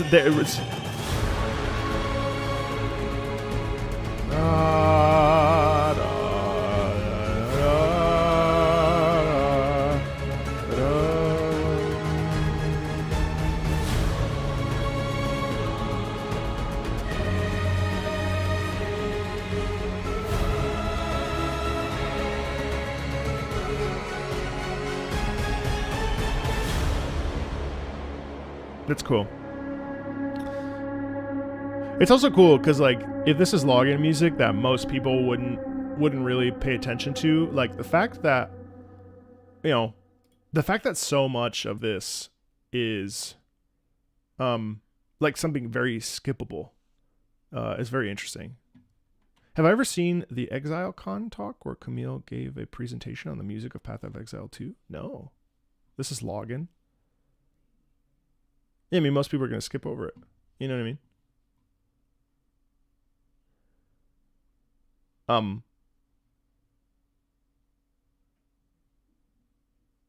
What did I say? Home screen? I forgot what I said. Yeah, let's listen to Maven. I did say I was going to do that earlier. Is that some sort of inside joke? Maven. Echoes of the Atlas.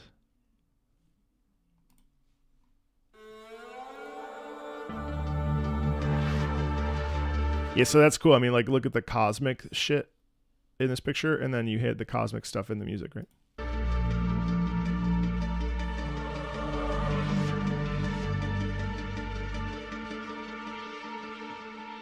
Lion Eyes Watch.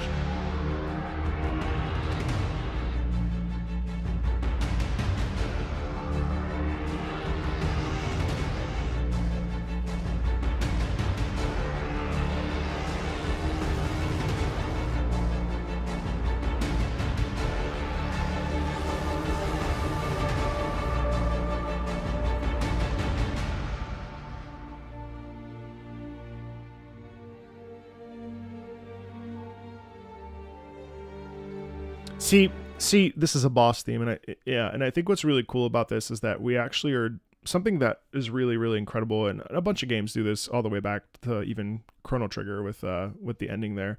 If you haven't played Chrono Trigger, I'd recommend it. But this is actually subdued. It's not so in your face. Like, yeah, the first like maybe 30, 40 seconds in here are definitely setting the mood. Obviously, we have this cosmic sound effect. And again, there was a point that was made earlier about how, like, it's amazing how digital music can create such a vast array of soundscapes, and I think that's very true.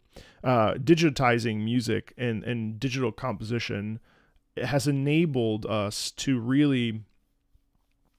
I think that's been such an interesting technological advancement in the way that we. So I come from the opera background, right? And so opera is all like, okay, you compose the piece of music on sheets, you know, like that's how the old guy was doing it, right? They would just write out everything out, and then you would give it to the instruments, and then that was what it sounded like, right? But here, thanks to digitizing, we can actually prioritize certain soundscapes and certain instruments, and you know, it's very cool. But back to my main point is that like here we actually defy expectation, and I wonder if that's not due to like femininity. Obviously, this is like some sort of someone said it's some sort of Cthulhu monster from space, right? But in here, what's really cool is that we're actually like dialing it back, you know.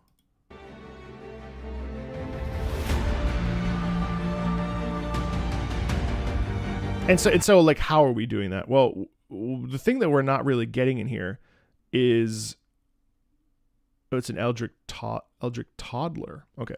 What we're ending up with is, the reason why it sort of has this effect is the fact that it's not got a tense rhythm. So there is rhythm, but it's not forward moving per se. Yeah.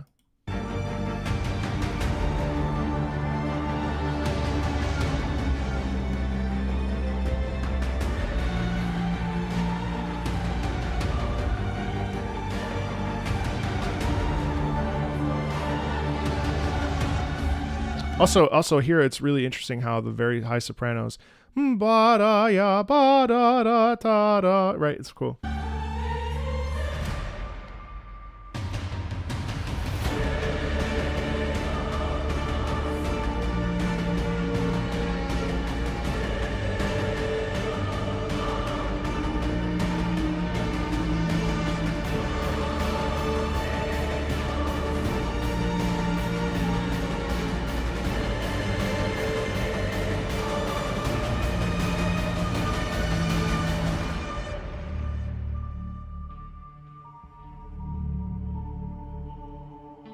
Yeah, this like sort of floaty.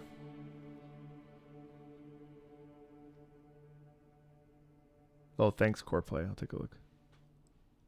She's like a child god that plays with you and the bosses as toys, making you fight each other. Oh, interesting. Yeah. I mean, again, musically, I want to listen to this Lion Eyes Watch theme.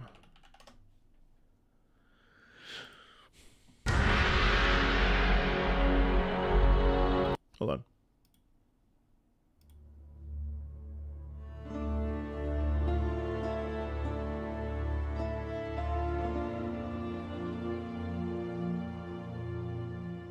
Oh wait, what? The old one? The one, oh, this other one? This one. This one.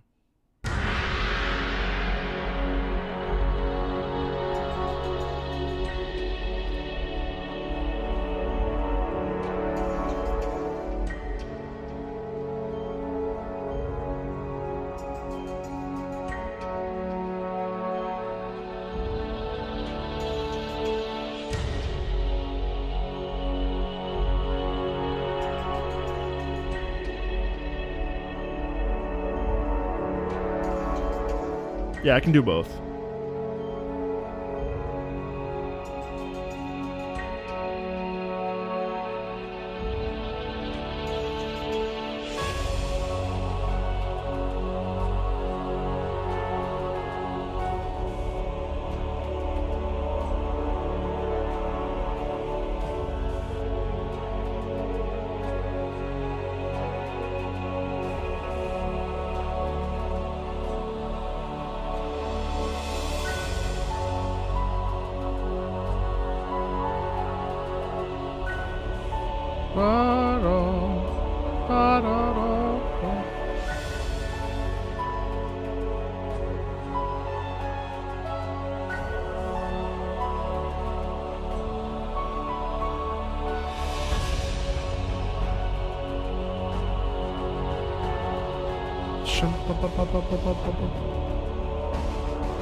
right, I've heard half of that. Now I want to go to the new one. So this is the one that came out later. 5 years ago, regardless, though.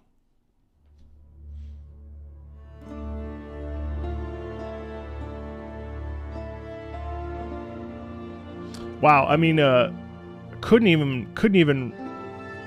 It's very different, isn't it?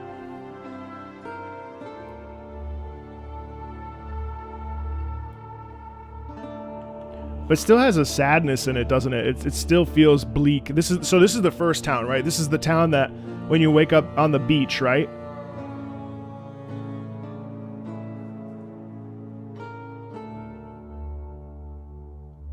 Do you hear how, like, even in here, like, bum, bum, bum, there's no vibrato. I mean, there's a little bit of vibrato, right? But there's no, like, there's almost like it's almost like there's no vibrato on the string. So when it plays, it plays in a way where it's very, like, there's space, kind of like space in between your fingers. Boom, brum, brum, right? Like, that's it. That's the gap. There's no, it's not like this. There's no legato line, you know? And then okay.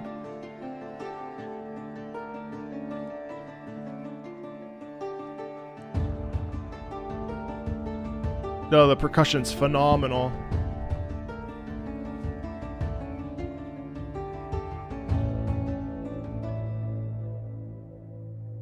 A little bit of guitar.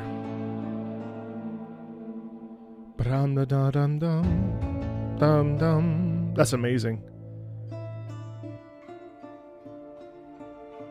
Wow. So not what I expected. I expected we were going to go boom. But instead what we end up getting, and this is, again, I mean, there's some really interesting things here with Camille here, where there's little micro shifts that actually change the way you have to actually, like, pay attention, because it's a little deceptive. Check this out. So if I go back to 50, check this out.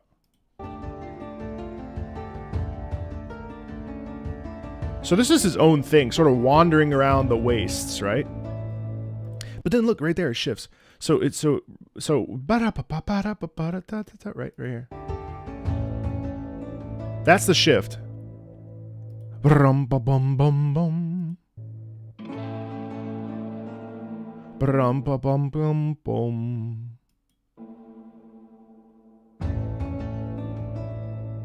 Brum bum bum bum bum. And then, but that's the shift right there. Yeah, I'm excited for PoE 2, yeah. So here's the shift. Right there. Instead of going stop, bum, it goes bum bum bum bum bum bum bum bum bum bum bum bum. That's interesting.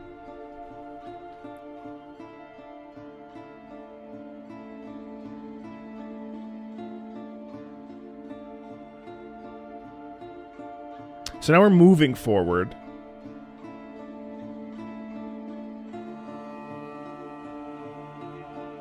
And now, so it's, see, that's amazing. So now instead of the guitar being in the foreground, we end up having it be in the background. Now it starts to take the back seat, which is very cool because it's been in the front seat for the whole first half of the piece, right?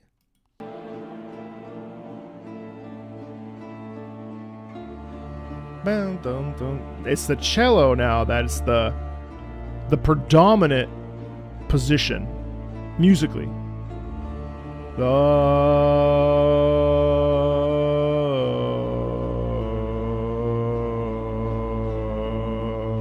Right.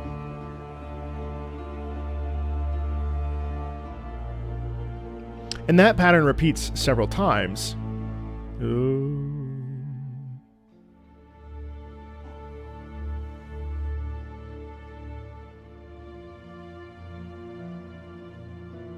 Strings, guitars way in the back.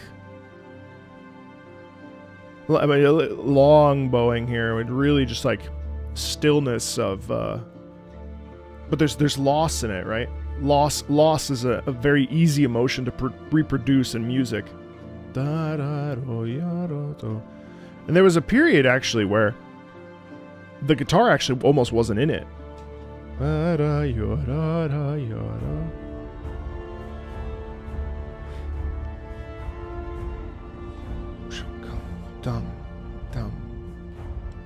Now this is like lift your head up, raise your head, you know, go about your business.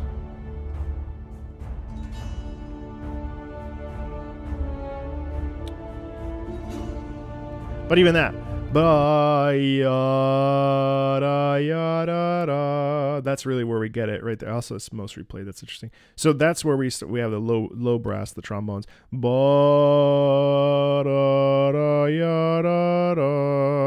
It's interesting because of the way the dips in the dissonance here. Da da da da da da. It has that minor quality to it. That's very like, ooh, okay. But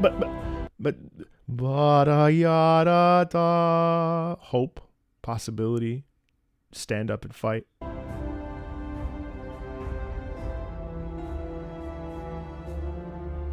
So it doesn't go down. It does go ba ba ba. That's what I thought it would do to really hit home, but it goes ba ba ba. Keep going up like no, you have to get up and do it.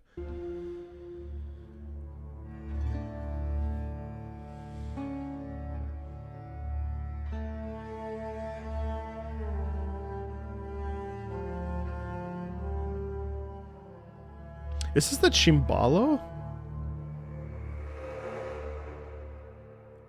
Wow. Yeah, okay. Well, that's a super slow piece. All right, next up I want to listen to The Eye of Destiny. Oops, hello.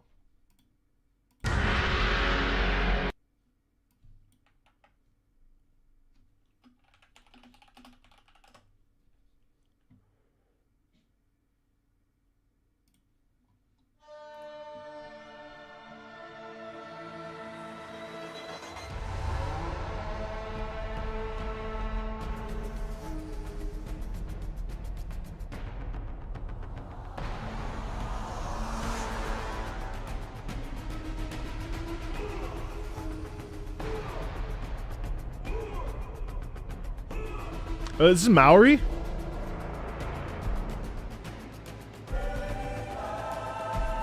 Wow. Hello. Oh my god, it's the Haka. Almost.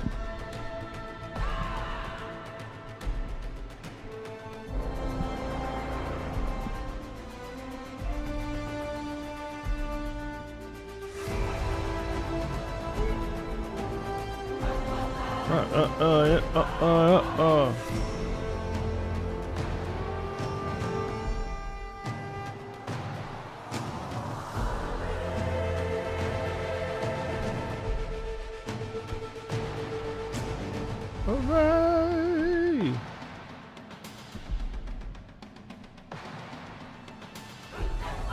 Oh, fuck.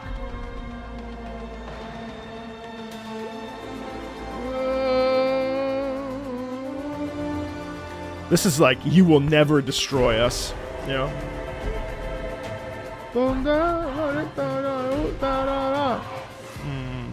Man, vocal rhythm is... Shut up!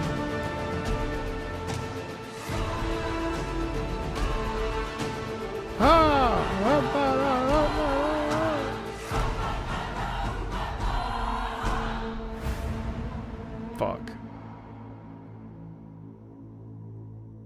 Yeah, I don't think I've ever heard that before. That's amazing. I wish it was a little bit longer, a little bit more fleshed out even, but what I heard is really phenomenal. Let's check out the Cavern of Hatred.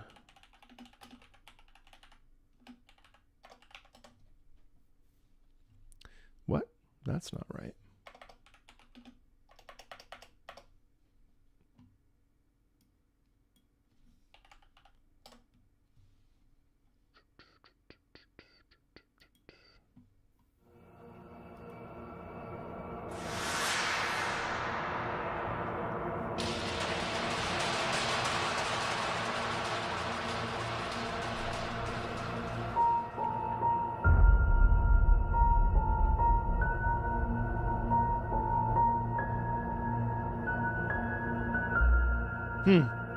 Ba-da-da-ya, ba-da-da-ya.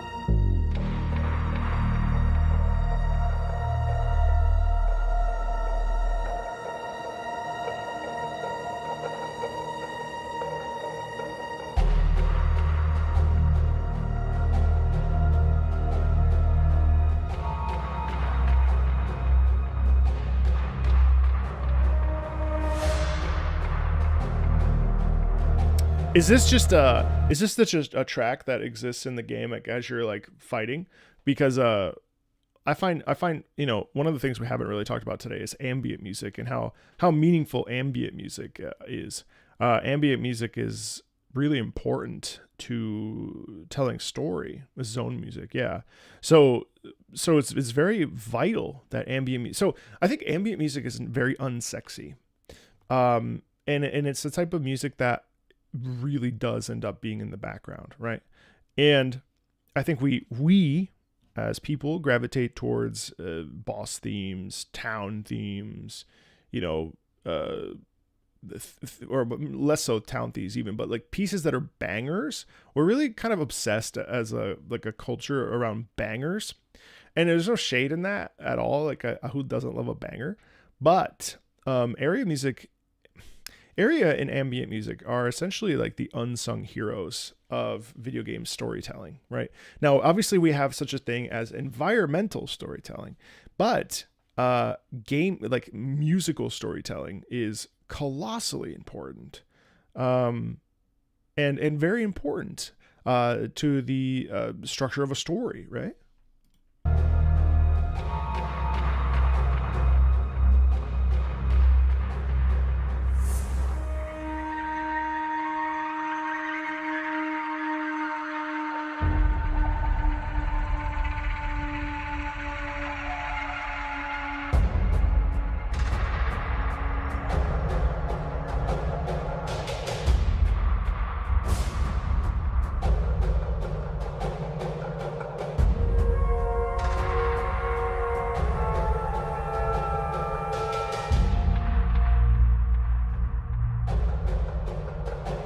See, but this is great because we also are getting percussion rhythm, which is actually helping us move forward, right? So taka taka taka taka taka taka taka. That's like got to keep going, can't sit still, right? Because ambient music can lull us to sleep if we're not careful. But so having a forward momentum in that rhythm keeps us like, oh, I gotta keep climbing this mountain, right?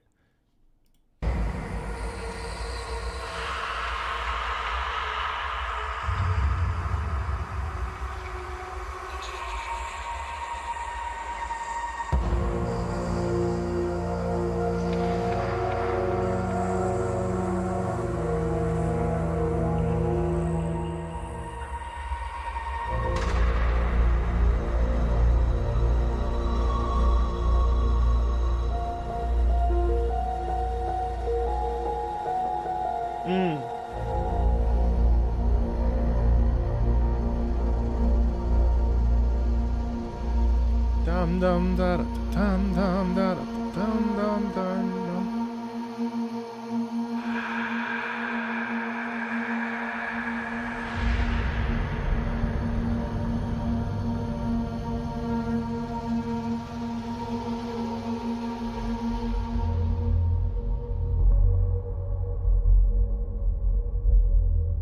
Wow.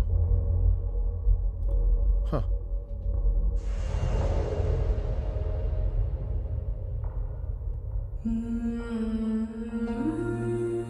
Oh, that's unexpected.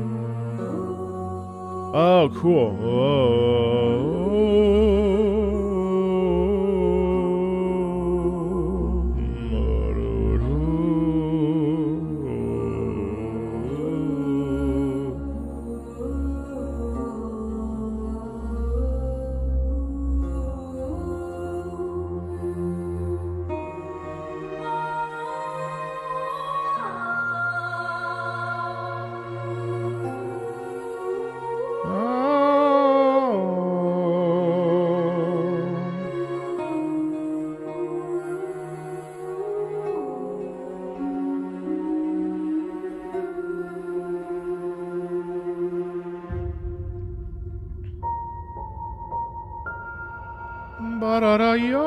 To have a repeat there in the piano.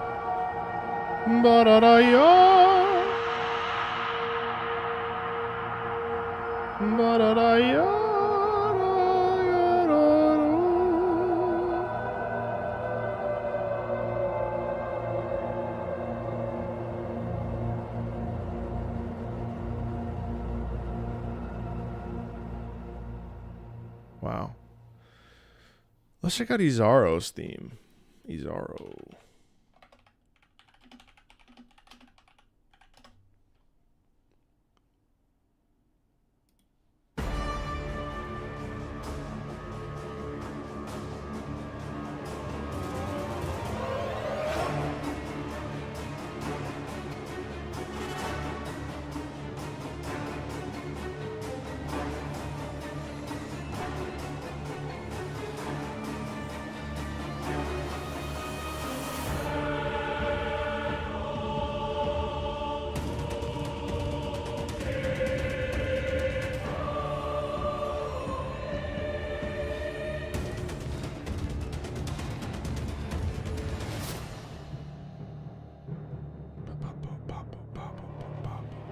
Terrific timpani down there.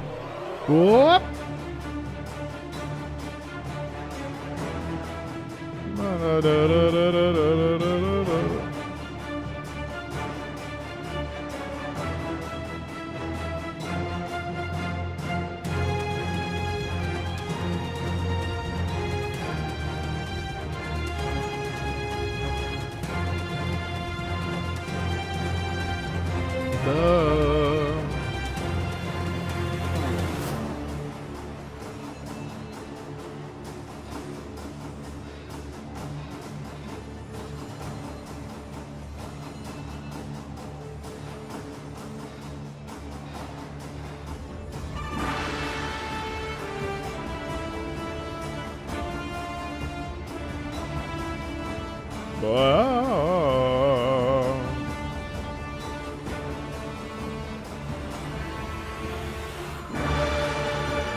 It like wants to be hopeful so bad, but it can't because of the chord structure.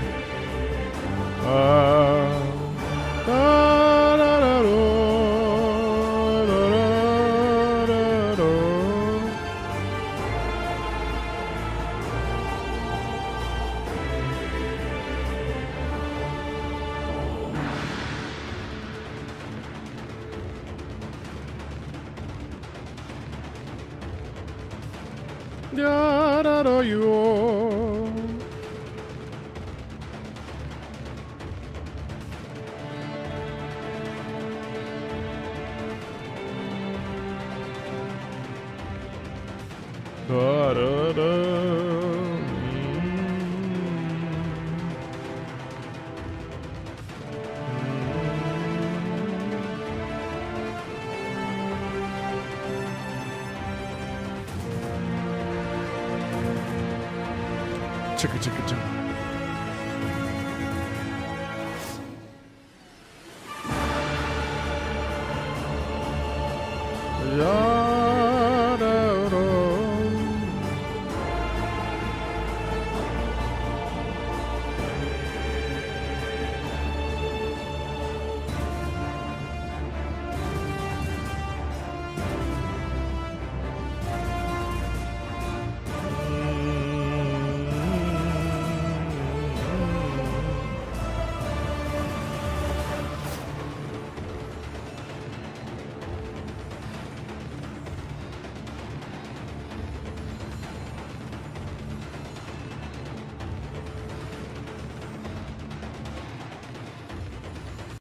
There's like a lot of pride within that, which I found kind of interesting, is that even though it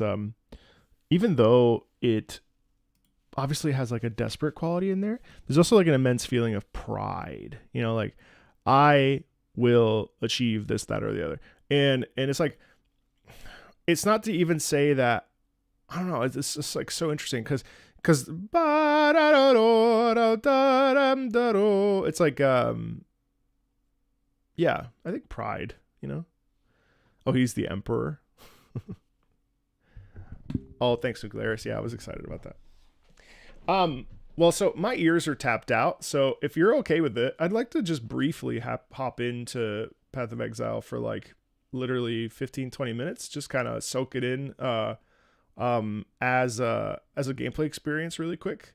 I'm not going to really play it, but just to like hear some of the music in context.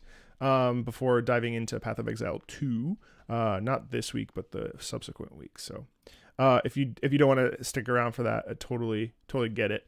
But yeah, I figure I'll just play a little tiny bit of the beginning. Oops, hello.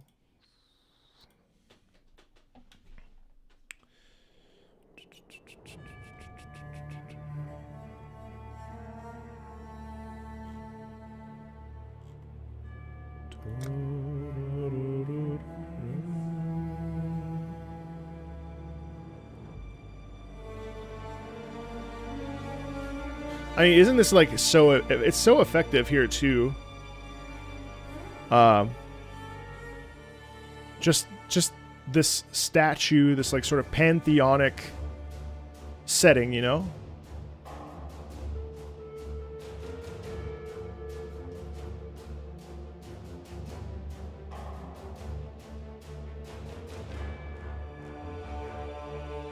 I don't know why it says Washington, D.C., but...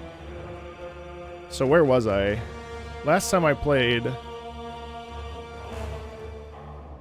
Sure.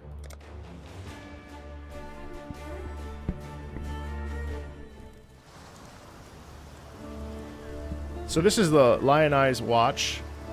I've never spent that much time in here, but since I'm here, we might as well, now that I've done some listening.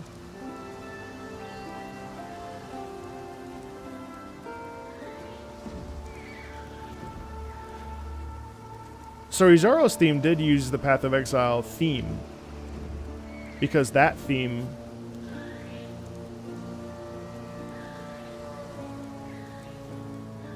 I'm hearing it here too. Is it on HDD? I don't know.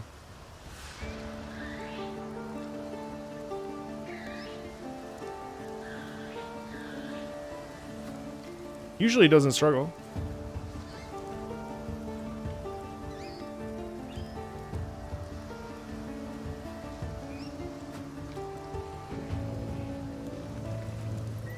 Shum-dum-dum-dum-dum.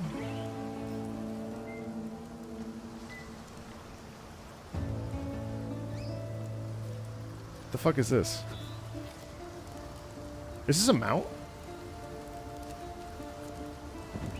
How do I get rid of chat? Hold on, I don't...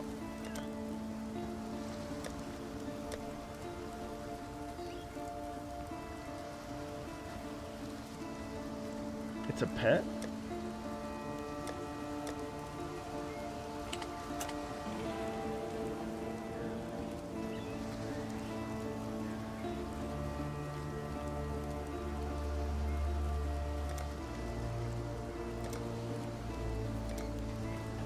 There'll be time for that soon enough. Okay.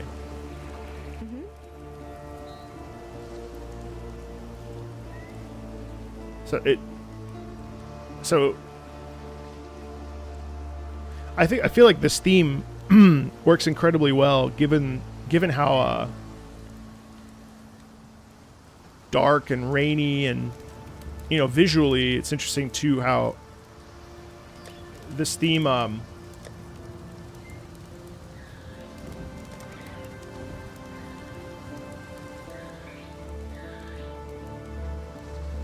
not a ton of people in here, you know. Feels broken in a way.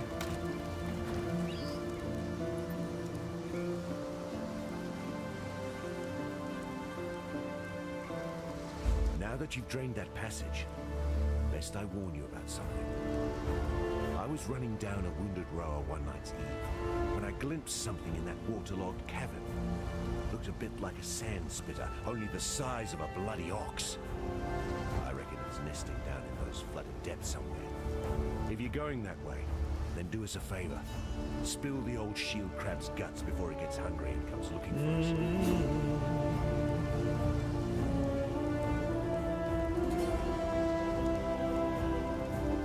Also, we're not playing like for serious right now, because I mean, I'm not gonna be playing this in 2 days, but A necromancer. Just the one, abilities was it? come from the gems? Guess the bastard got a bit lonely, decided to make himself some pens. Is that how that works? Wow. So every time you slot a gem, that's the new ability that you have on your bar down here? To Mark a dirty job well done. So the customizing is insane, right? I've traveled inland on the Emperor's Road via Prisoner's Gate. Had to skirt around Axiom Prison. That's the holdfast of Brutus the Warden. Bloody I'm just trying to prepare myself. Worth it? There's forest inland. Game, berries, fruit. More food than we can scrounge here. But most here wouldn't survive the journey. It would be a damn sight easier if we could pass through the prison. You carve us a path up the coast. Find us a way past or through Brutus, and you'll have more than a few lives owing to you.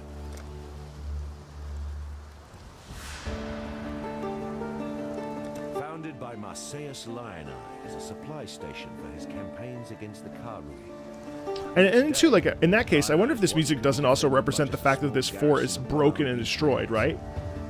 I got a handful of starving criminals with driftwood clubs and rusted hatchets. Criminals with driftwood clubs and rusted hatchets. Farewell. Alright, so in theory...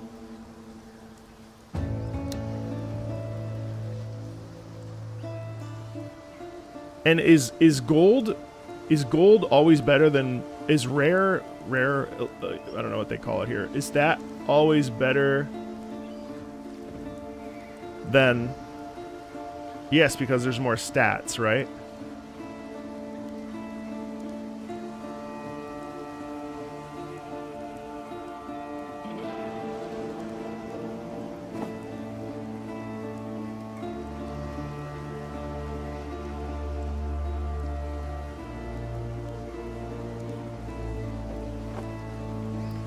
So then theoretically, this has 2 blue and a green. But so what's the you can't see it, sorry. What's the connector between blue and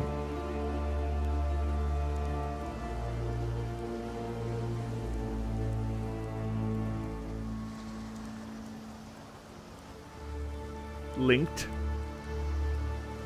Link is for support gems. Gems can support each other if they...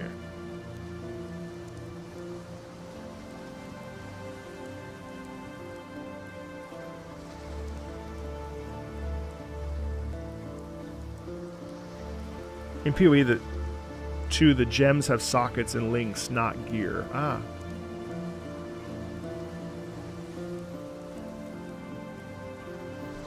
Let me go talk to, what's her name?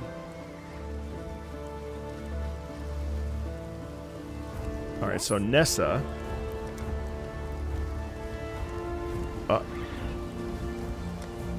Okay, so this is... Green for dex and red for strength.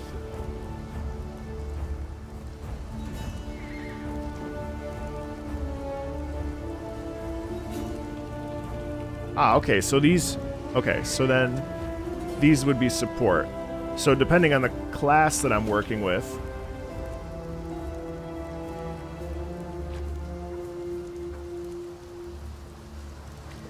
Wow. Interesting. Okay. Can you filter them by level? No.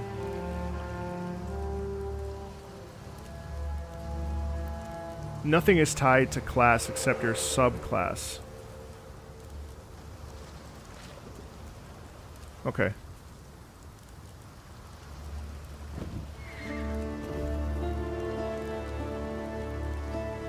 Okay.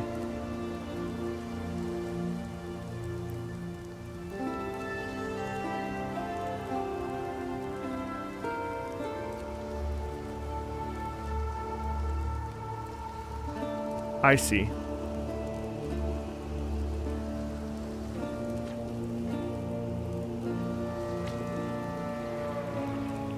Okay. Respec. Okay.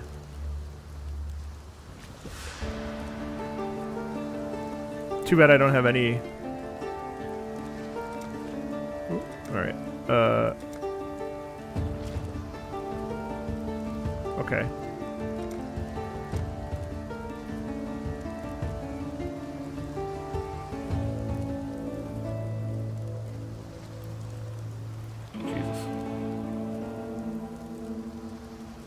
So, I mean, would you eventually make your whole way around this?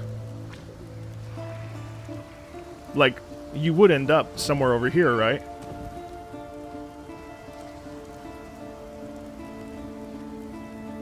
Depends on the build. 120 to 24. Okay.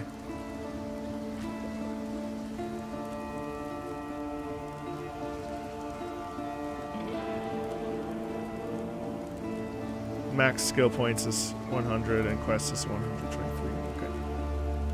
So you only feel 7% of this. Well, no wonder there's so many build guides. I can't believe that people are able to create build guides with all this shit.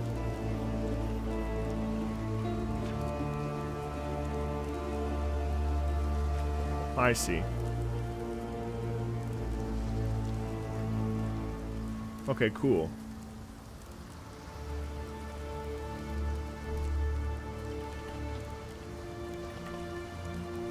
So if I wanted to dual wield, I would just realistically make my way to all the dual wield nodes.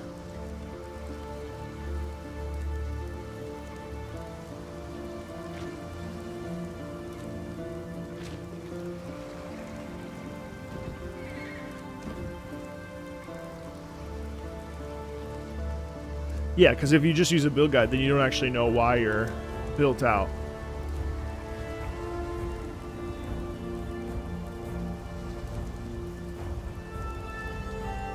Cool.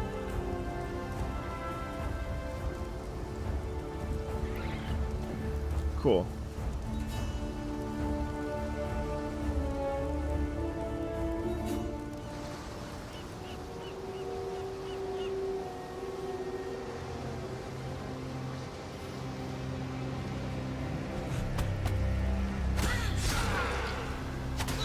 And do you think that the game is like it's a pretty difficult game, right? What'd you say?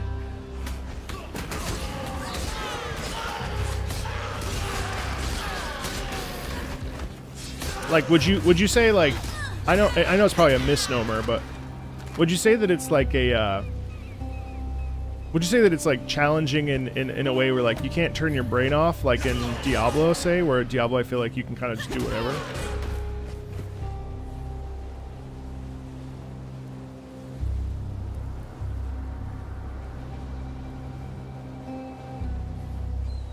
You cannot second screen it. Right, okay.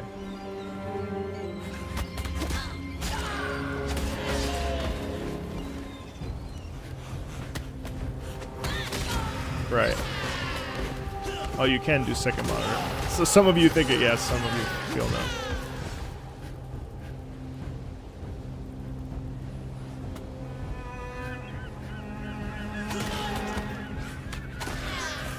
Even here, isn't it interesting how like the cello leads this? I mean, like this is a fucked up place, you know, like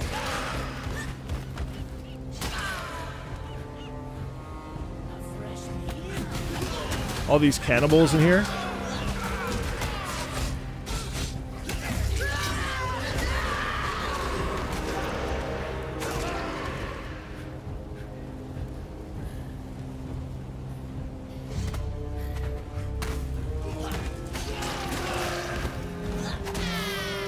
So if I unsocket something, it can be intimidating.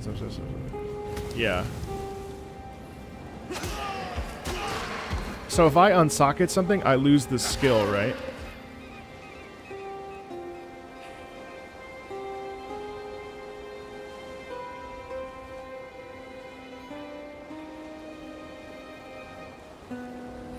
Oh.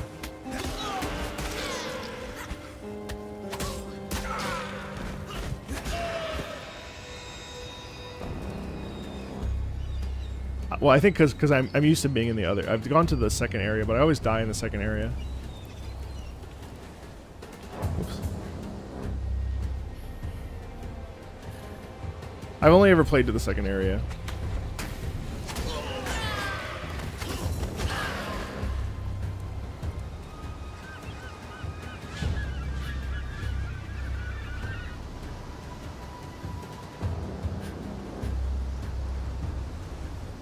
So I think last I...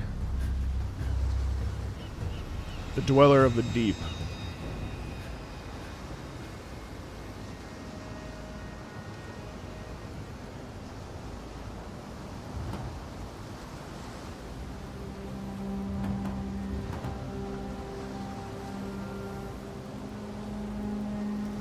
So wait, how do I...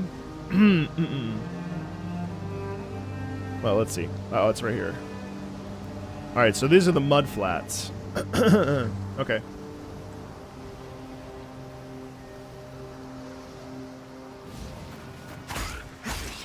Okay, so these are the crab fuckers. Okay. Even traveling light. So I already have maxed out my...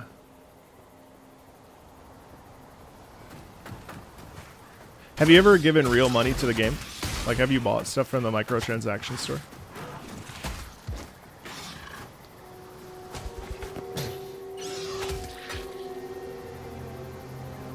Way too... Only $2,000?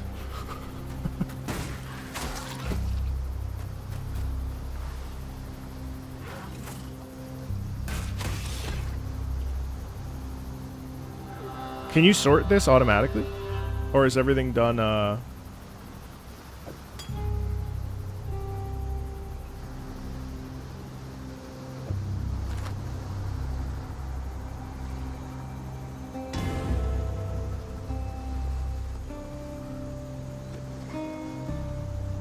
six.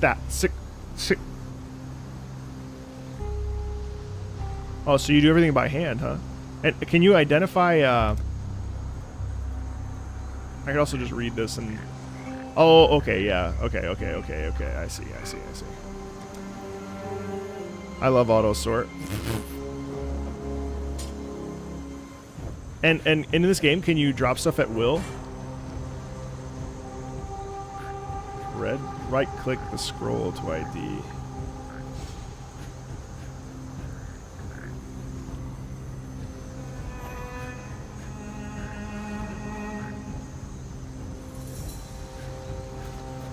Oh shit! What the fuck? Sorry, that thing just like punched me in the face.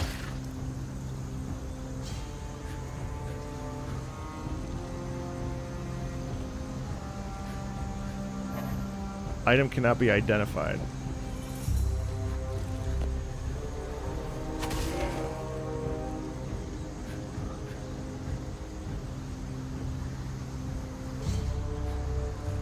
Use right click to select the item. Okay, hold on.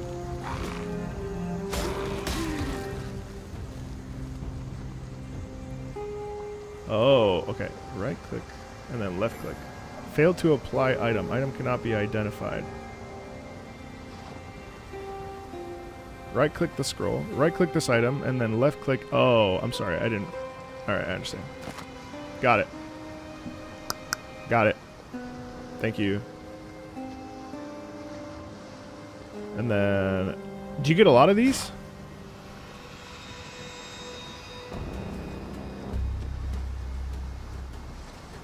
Is it all RNG based?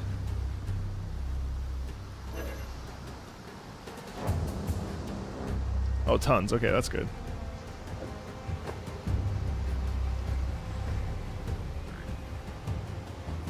Six mods. Okay.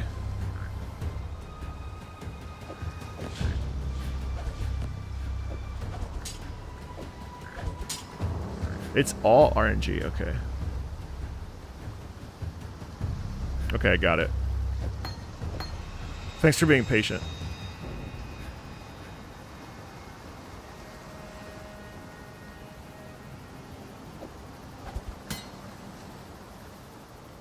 And what happens when your refills as you kill monsters? Oh, so you'd put the life flask.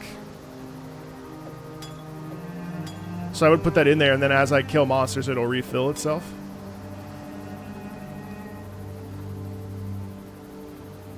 Can I press Alt? Yeah. Okay, got it. And is there a way to compare items, like tab or something, where you can like look at what you have?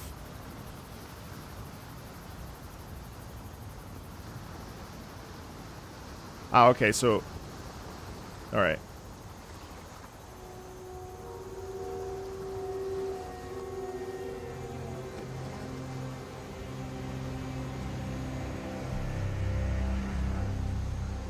Yeah, okay. Control, yeah. Yeah. You can craft these. Okay. I hope this is fun, guys. I'm sorry. I'm like... I'm just kind of like... Whenever I get into a new game like this, I almost... It's almost better to stream it. It's a luxury I have.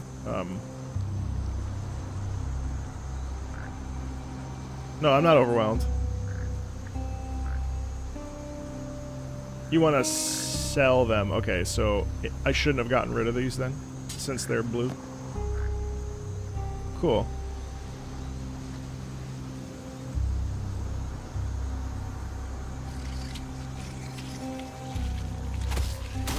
Oh, there was a UI comment I should change. Well, it doesn't matter. I mean, I'm not going to be... I'm going to be playing PoE 2 here pretty soon, but just for the sake of it. UI... What am I doing?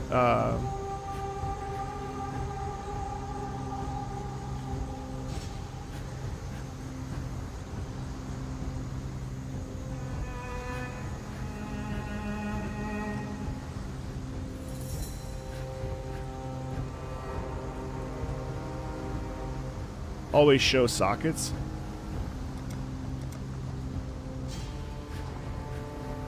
Everything on?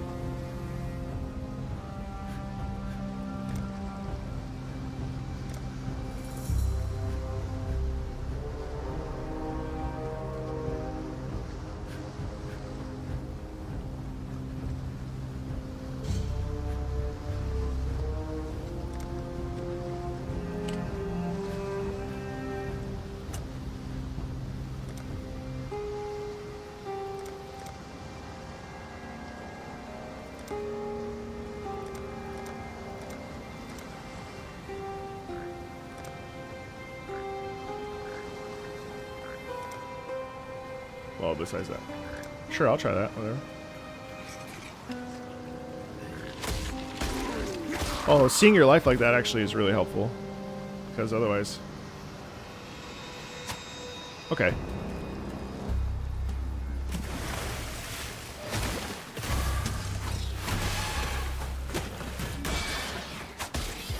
I have a shield. Looks like whatever I did. Oops.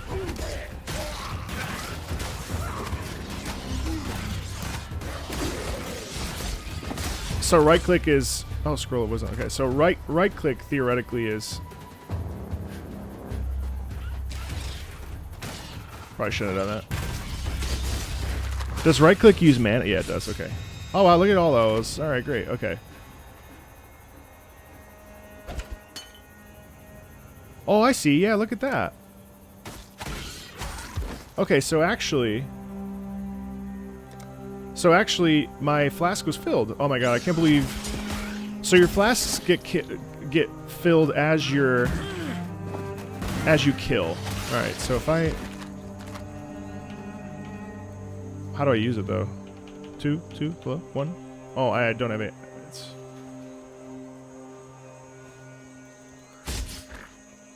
You don't ever want to use default? Okay. Oh my god, why are these things so fucking gross?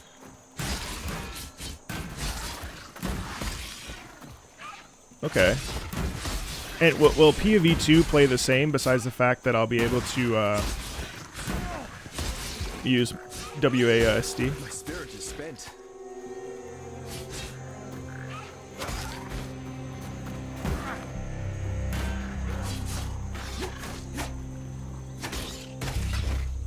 You only have one mana. Okay, I see.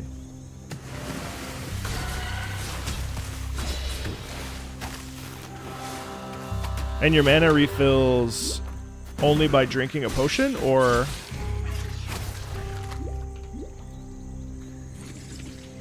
What's this? Black storms descend on us from the north. Unnatural tempests of rage and hatred. More lashing deliberate. our backs, tearing at our houses. The rain is Passive shot regen. with shadow. Okay. It withers our crops, sickens our livestock, and the wind. Do you like the lore of this game, guys? carries with it a restless spirit that breeds melancholy and madness. A spirit that creeps through our dreams, weaves tales of misdeed around our Which misty lore? minds. We try not to listen. We try to remember ourselves. Some of us forget. Brothers fight. Brothers die. Calm punishes those that quarrel, that steal. World building is very good, but the story is just Yet okay. still the nightmares goad us into malefaction. Oh, you can walk away. So it's like Diablo.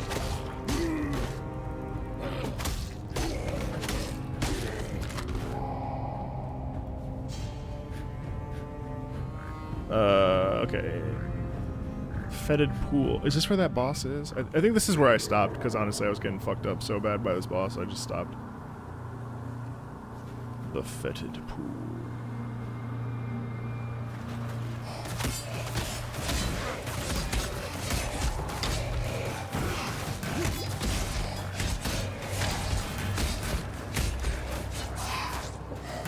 So why is it a rare mana flask? Is it obviously it's better, but like why would it be? Oh, because it's large. All right, so I right click that, left click that. Oops. No. Oh, that's a portal. Fuck. Right click that, left click that. Recovers 90. Okay, so then theoretically I would just. Oh, that's a mana. So swap that out. Swap that in. Drop that shit. Okay.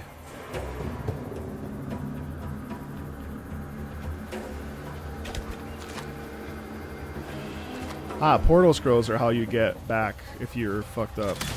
I see.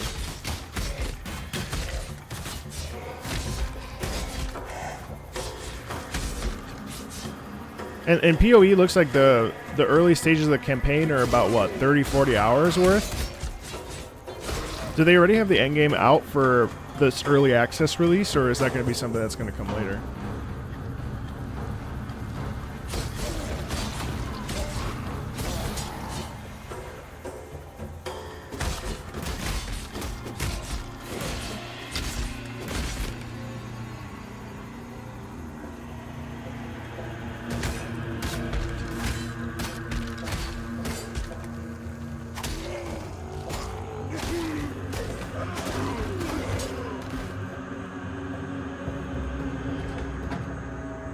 Oh shit, so they prioritized endgame. Well, that's as they should, right? So they prioritized endgame, so okay. So that means that what the fuck is that?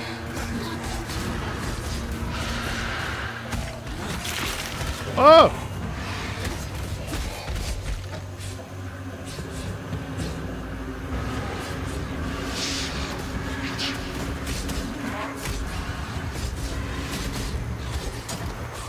I believe in traveling light.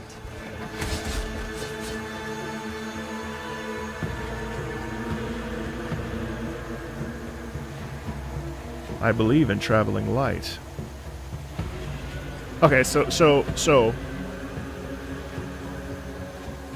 that's a quest target. Oh, cool. Okay. So in theory, if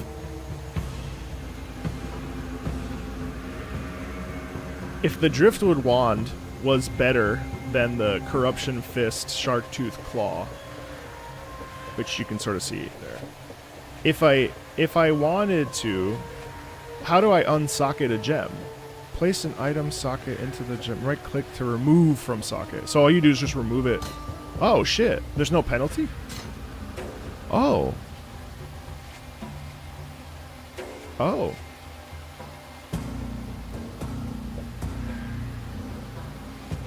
Oh, cool. I already beat this zone? Okay.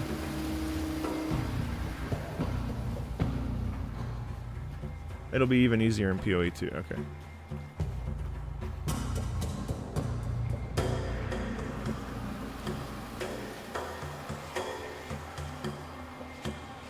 Oh, because I already beat this, the lights were on?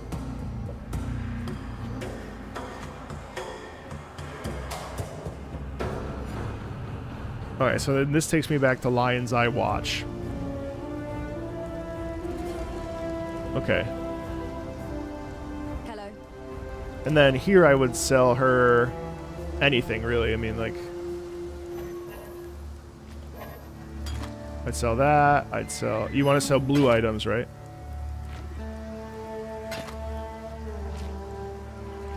Don't sell orbs. Okay.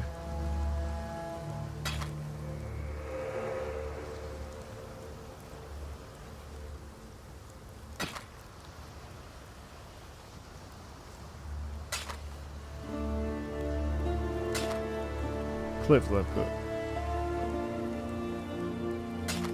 Great, thank you.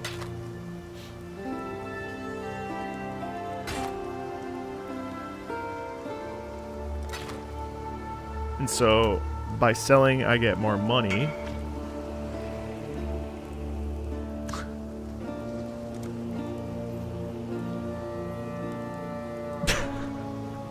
While we live, we are blessed. I don't know how to... I don't know how to,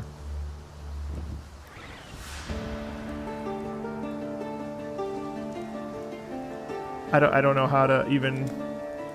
I don't know how to...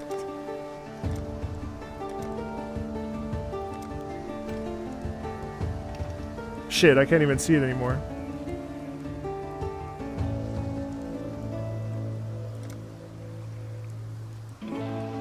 Oh, did I accept the trade?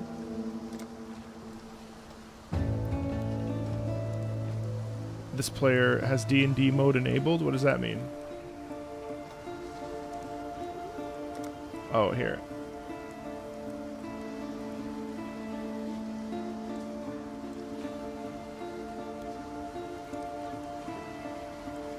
Oh, do not disturb.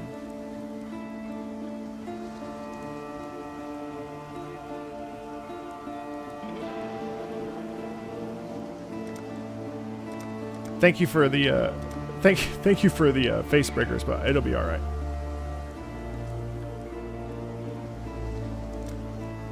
I appreciate that though. Okay. Oh, no one can whisper. Okay. Okay. So then, the coast is where the what I don't understand. So sorry, but so the way forward and the dweller of the deep, the flooded depths, which is.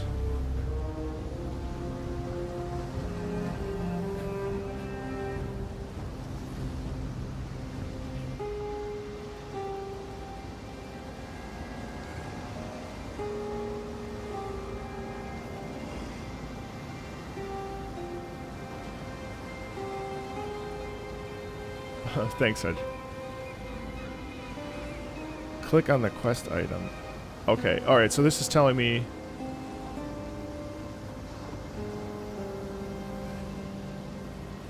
Okay, but you can only teleport to another area if... Alright, so, alright, let's see. Shit, I can feel myself wanting to play this like all day now. That's bad. Oh, tab shows them. Thank you. Yeah, I was wondering how to do this. Okay. So I went up to the upper right. So clearly... Or upper left, so...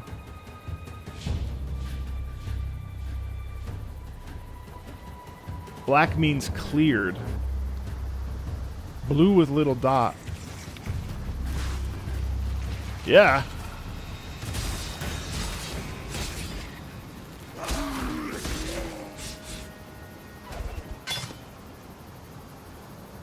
I feel like now that I'm starting to understand it, I like playing games with chat like this. Like, I don't mind backseating with this as long as it's not, like, disrespectful.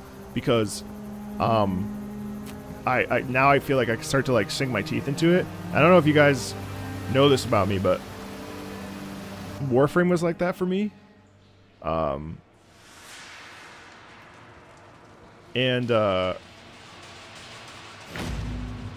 Warframe, this feels very similar to me in how like Warframe is structured. I really like companies like this, like Digital Extremes and... Oh, interesting, with the twinkling of the piano. This could go very badly. Goat's horn. Okay, so if I wanted to, I could pick that up. I could sell it. Dun, dun, dun, dun, dun, dun, dun, dun. Like I obviously don't have a magic build, so I wouldn't use that.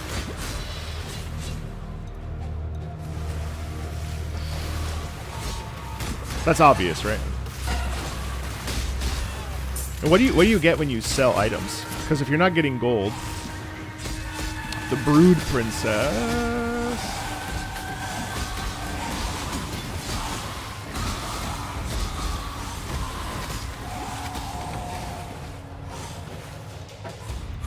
So you want to be topping up, right? Like if you're dying or you need mana, unless you have some sort of ability regen where it kind of regenerates on you.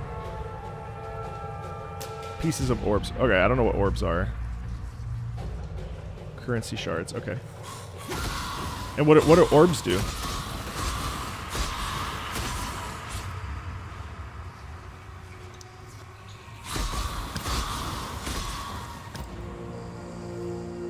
Crap. Everything you can imagine? What the fuck does that mean? Crafting and currency? Okay.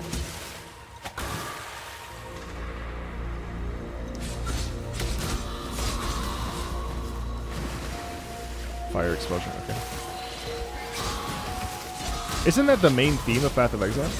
Da da ya da da da da da da ya da da da.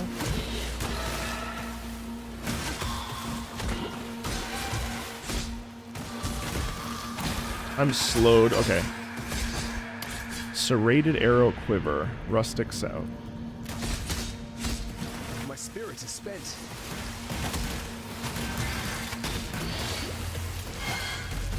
Oh no.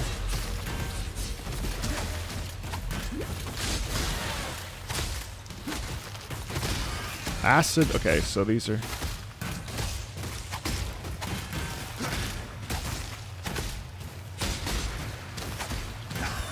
Driftwood Club. Okay. I believe in traveling light. I believe in traveling light. Ah! What the fuck? Okay, you know what's interesting? It feels very intentional. Like every hit. You know how in Diablo or even Last Epoch, like you gotta like everything sort of feels like very fast. This was very slow. Very slow. So tribal club. These are strength.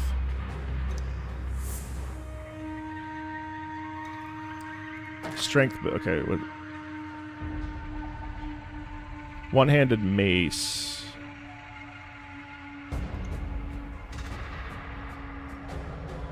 So what does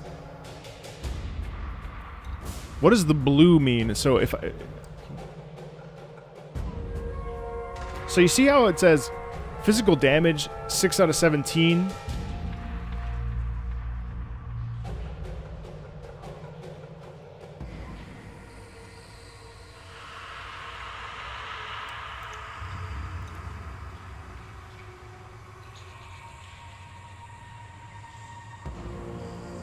Oh, there's a modifier on the weapon?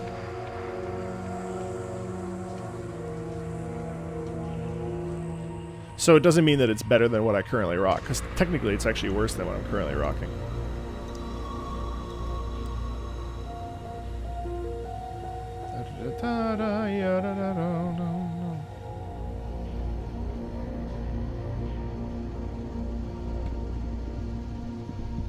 No, I'm sorry. The webcam's in the way.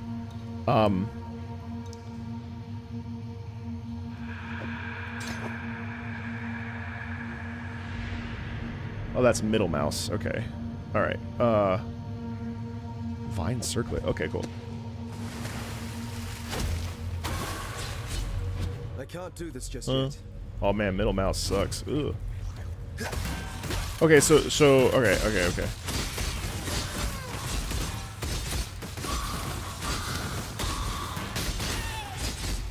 Grime muzzle, the fuck does that My happen? fans in Oriath will barely recognize. Oh, I leveled up. That's what happened. It's like, what happened? Okay. So in theory, I mean, I don't have a build in mind. We're just fucking around. But so in this case, I mean, obviously it's a dex build. So you would go. I mean, I don't really care about intelligence. Well, no, the more intelligence, the more mana. But I mean, Art of the Gladiator increases attack speed, increases global accuracy, plus tonnage. I mean, it makes sense, right? The golden bordered nodes are really nice. Yeah, rather than, well, so where's this taking me now? So this would take me, so that would take me to this, right? Instead of Fury Bolts. This class really wants me to be an archer. I don't know why. The bigger the node, the big. Okay. Right. So I mean, duh. Right. Yeah. Of course. But then. Yeah. Okay. I see. So. Let me ask you a question. If I go here, can I go down here still because this node? Yeah. Right.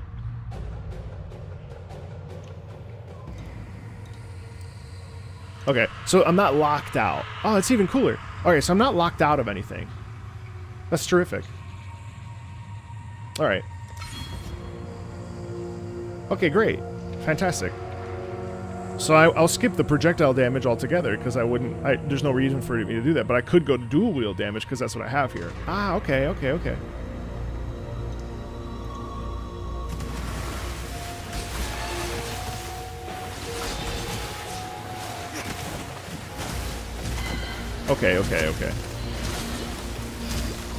Oh, fuck.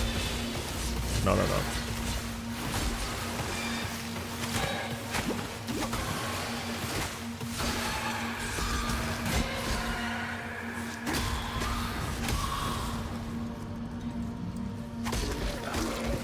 Thank you.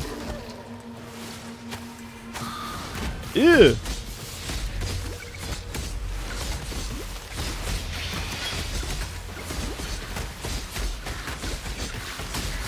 Oh, yes. Okay, so every time I get a kill... Alright, I just saw it for myself. That's cool. Oh my god, these fuckers are slowing me down. My spirit is spent. So you could theoretically play this casually seriously. I know that sounds stupid, but you know what I mean? Like... Man, how do you not always check out the fucking items? Like, you get so many items. All I want to do is check them out. You know what I've noticed? Something I've noticed about myself as I've gotten older. I just want to play video games. Like, I don't... That sounds stupid, but... I just want to play games. Like, I want to play games that, like, I can, like, use my brain or not use my brain. Like I started playing Stardew Valley the other day, and I've been playing a lot of survival games. What I sell, since I know I'm never gonna use a bow in this theoretical thing, could I would sell this, right? I could sell a gem for something, right?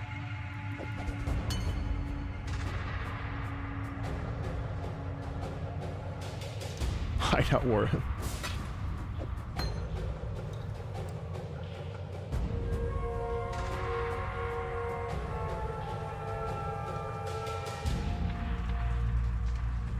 One-fifth of a wisdom. Oh, okay, yeah. And you want as many wisdom scrolls as possible.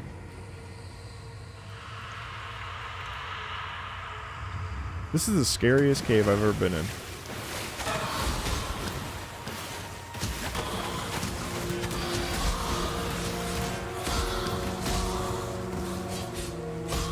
And so if you set a loot filter, would that not even pop up? Would I not even see that these dropped?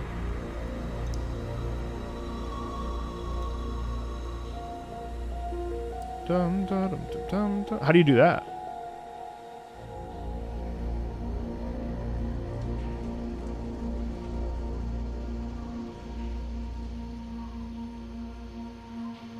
I got an interesting drop.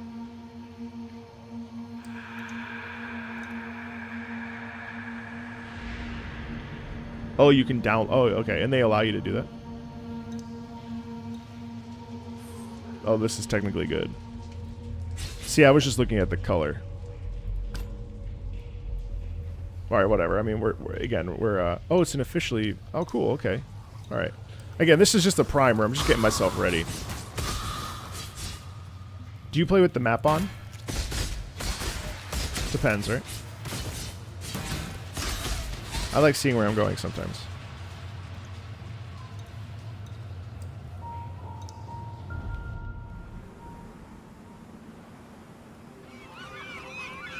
Alright, so this is a new area. How come... What's this... Wait, did the gems run out? Oh, wait, no. Oh, well, you can level up... What? Supports melee strike kills, causing them to... Supporter strike skills target to... Oh, it levels. And then once it's at max level... Okay.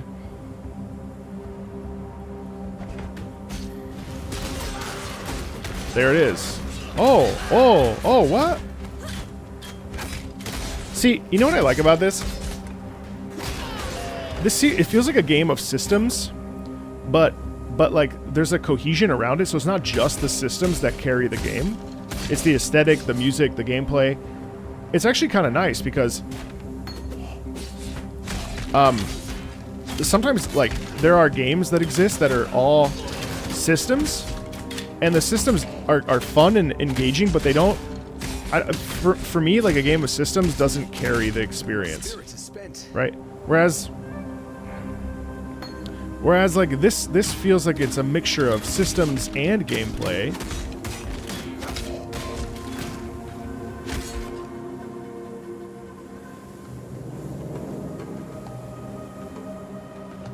Like even this music, like this is so sparse, but you feel the waves, like look how placid the waves are, you know?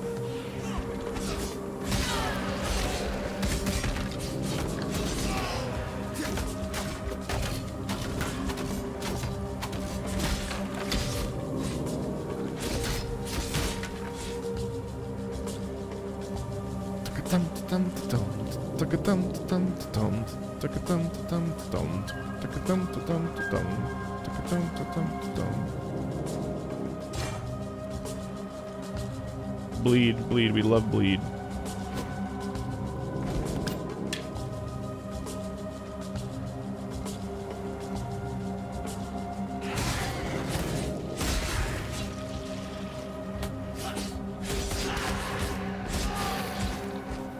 Cool.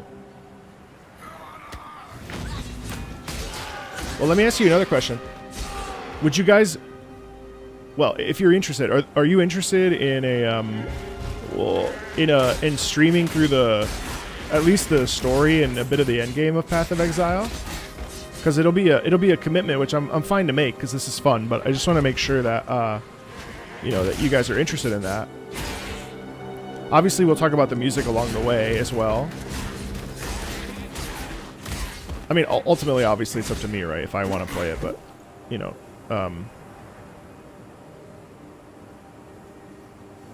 Because if that's the case, then maybe I'll hold off. Maybe I won't actually... Oh, I went too far. Oh, shit, there's another entry. Oh, fuck. Alright, wait. So there's another... So this means that there's another path.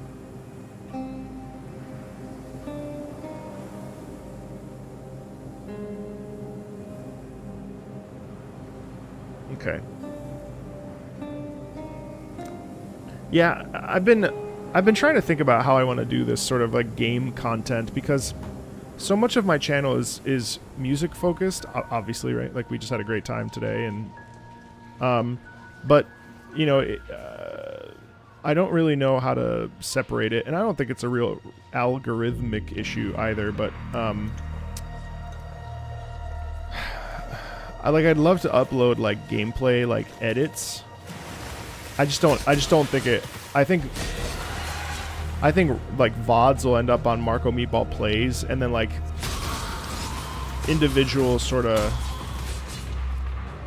I'm gonna start using the second channel more actually for like video game music, video game thoughts themselves. Oh, there it is down there. Just because listen, I love talking about video game music so much. Like, it's obviously a huge passion for me, but I do feel like I'm a little bit stuck in a box now. Like almost 3 years in, like I'm not gonna do a build guide for Guild Wars for Path of Exile, right? Ever. But it still would be nice to be like, this is why this game is great. And like, yes, I could also just like throw that into like a music review video or whatever. But I don't know that it works necessarily for the channel with where it's at. So it's a little bit tricky. I've been trying to figure this out. You know, plus like I also like streaming here. I want to stream more. So this is like me just like talking out loud, trying to solve my own problems and figure out what's best. It's a lot to balance. Cause I don't want to mix shit up too much, if that makes sense.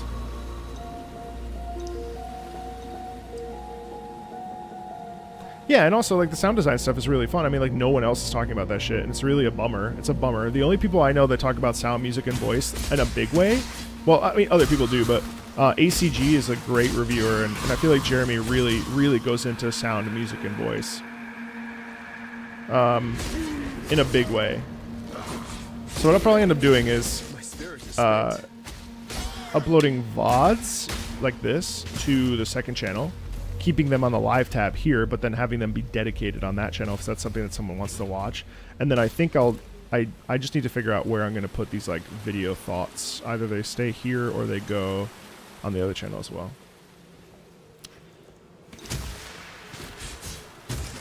Hey Rattle, what's up, man? Yeah, I really loved Tekken 8's music.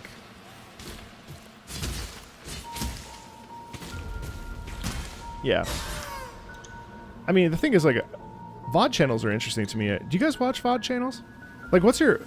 I think it depends on your generation, too. I don't know. I'm trying to think about what I used to do, because I don't think I ever watched anybody... I think the only person I ever watched play a video game was... What is his name?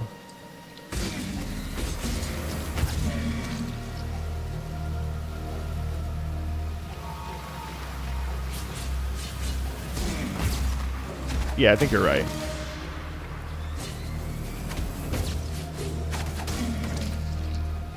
This is PoE 1, yeah.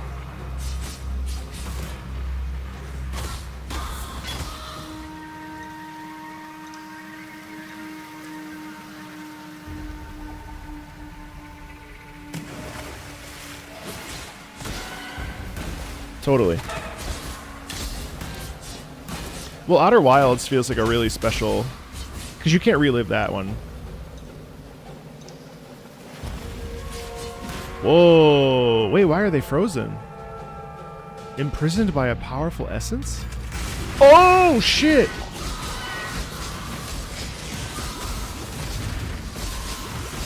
I was like, that's so sad.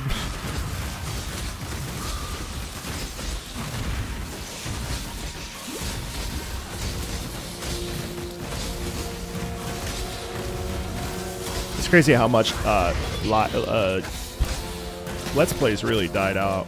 I suppose, I don't know, it's so interesting. Is there a way to, like, not click on something? I believe in traveling light. You fucker. Stop. Not you guys, sorry.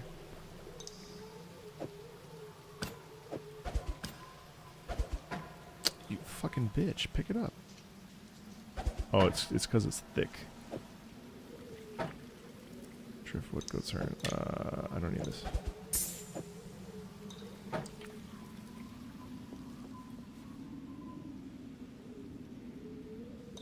Let's Plays are still your favorite content, really?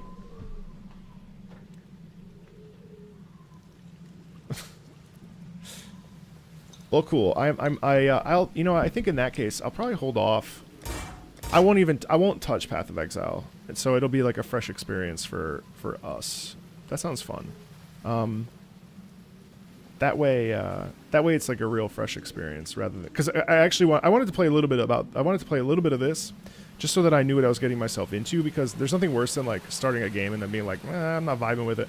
I mean, you know, well, like, I'm not gonna stream the whole thing, but I think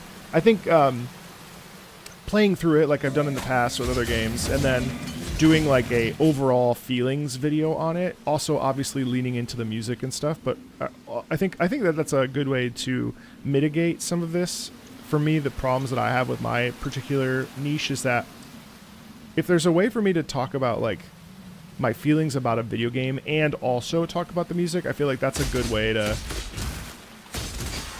you know, I believe in traveling light. that's a good way to mitigate that, because then it can stay on the channel, you know. Like, I have a couple videos in mind that I want to really sit down and essay out and do video essays on, namely why no one likes, like, why more people don't like Ace Combat. That's like a video I really want to make, but I can talk about music in that, can I? I mean, that's fundamentally that's part of the experience. Or like this game, the fact that like I could easily make a video on this, like, and it's so, YouTube is so interesting, guys. For those of you that are interested in it and like have ever thought about doing it, it's like there's so many different paths for how you can create content.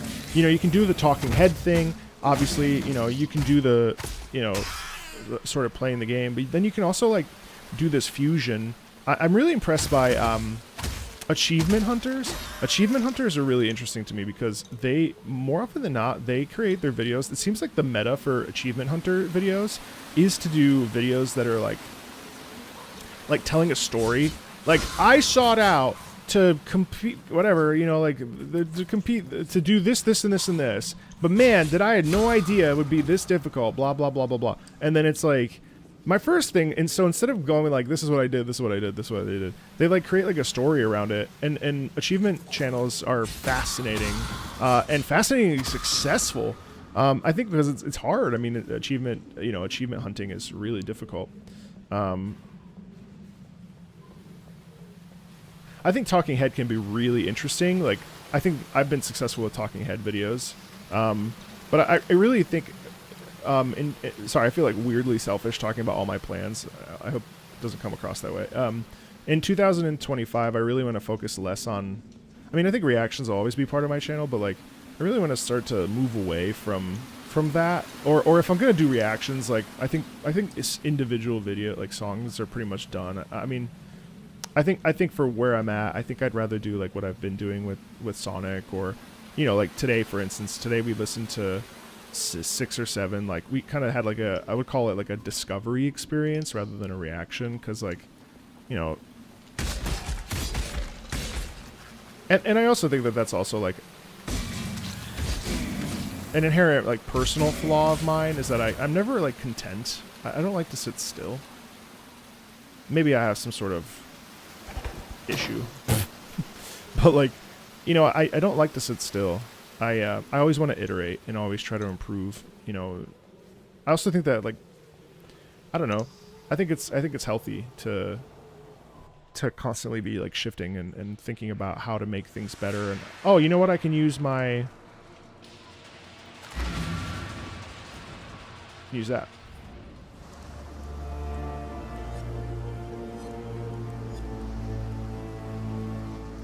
That's true. That's fair. Yeah, it's an interesting thing. I want to identify. I like that you can identify while you're in. Oh, that's way better. Okay, well, wait. So, what is red? What are red gems?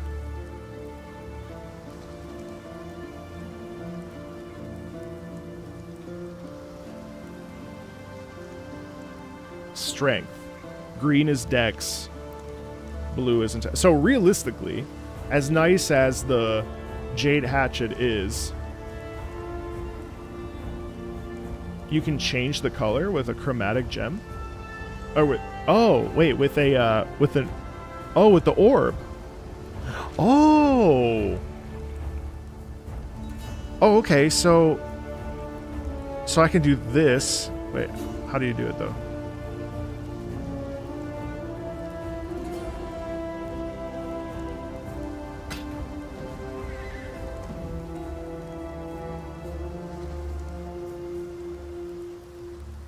Right click orb, left click. But how do you specify the color?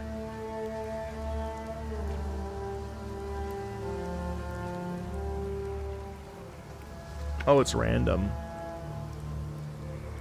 All right, good to know. I'm just learning. But this isn't going to be a thing that we deal with in PoE 2, huh?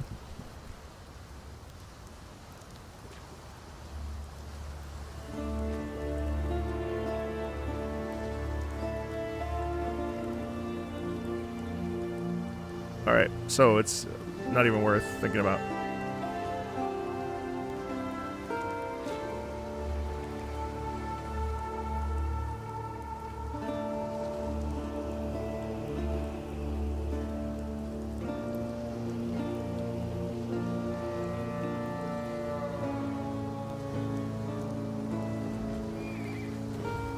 I see. I see. Oh, and it tells you what you're gonna get? Oh my god, that's so cool. Okay, wait, so then... That's the strength.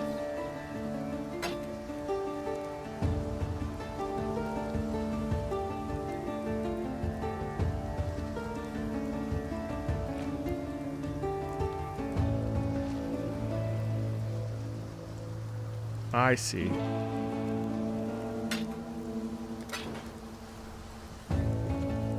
So then, okay, so then... Okay, see, I could live with that. So then I could take, then I take the, oh, then I take this gem, put it here. What does this do? Take this gem, put it here. Put this there. So now this has melee, okay, multi-strike, essentially AoE. I see. Oh, okay. How come I don't have any... Oh, I could buy them. Whoa, upgrade a normal item to rare. Alright, so then I'll talk to Nessa. Purchase items. Oh no, sell item first. Sell this. Sell these two. Sell this. Sell that, whatever. Then purchase.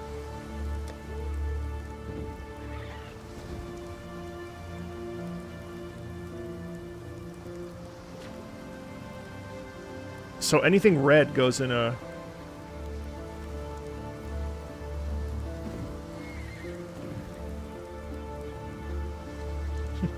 Oh, your attack could also be, for example, in your boots. Right, because, okay.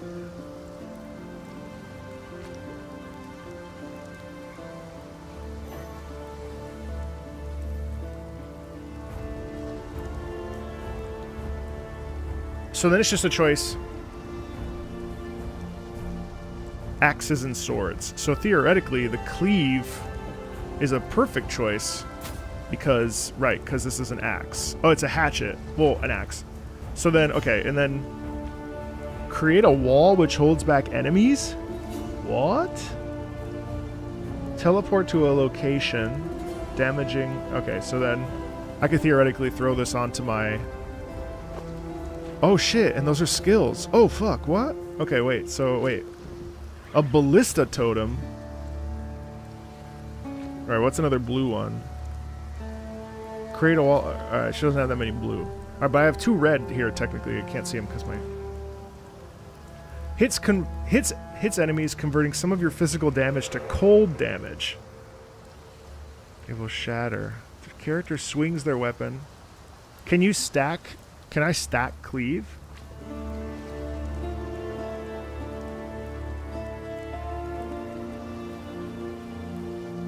No. Okay, so you wouldn't want to get the same thing twice.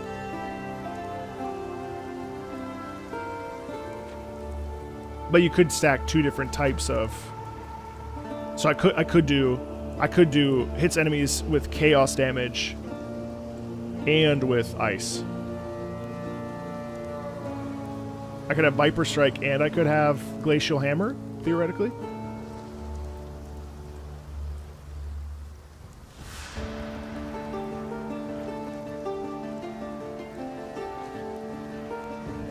Ah. Right, they're different skills. Right. Oh, okay. Okay. Alright, that's dope as fuck. Alright, hold on. That's pretty cool.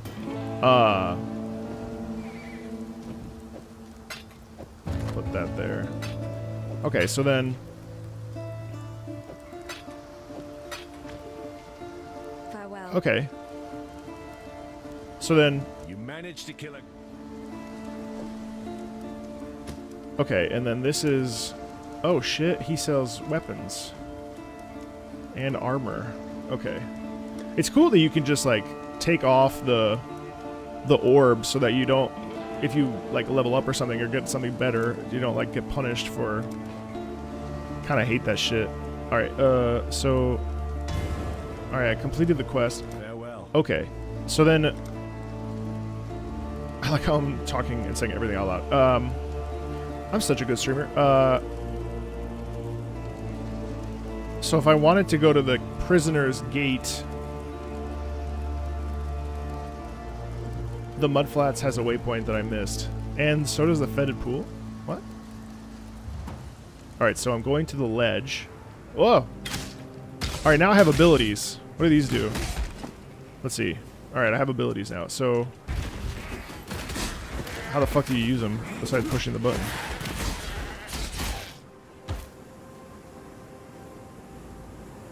Oh, empty circle means no waypoint. Alright, my bad. Alright, I used E. How do you... how does it... Wait, wrong place. Oh god. My spirit is spent. Yeah, no shit. So what does this do? Oh, swing. Okay, okay, okay, okay. I see, I see.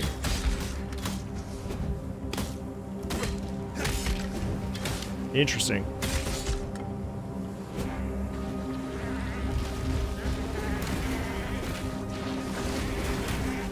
Alright, so I think this might be easier with WASD at some point. That's cool. Alright, I see, I see, I see. Huh.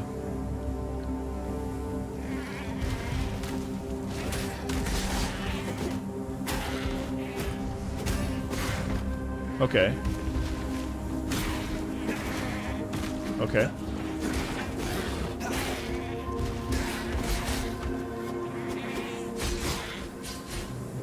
If you click on your skills, you can make it so that... What do you mean?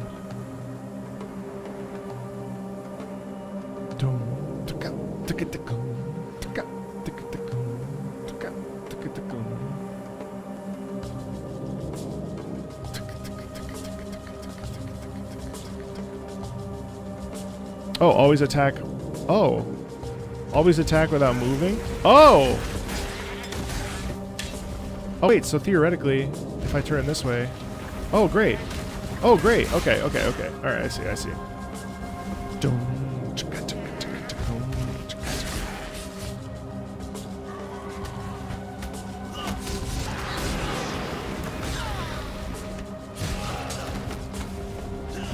Alright, wait, so... Right, okay. You do that for every attack. Alright, cool.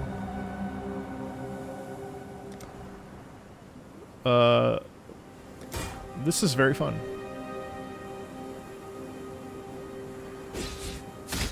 I feel as though... I mean, not this particular game, obviously, but... I really feel like... What the fuck? I really feel like sinking my teeth into this shit. Can I move this so that it's...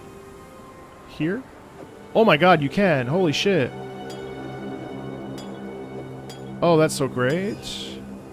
Wow, you can customize everything.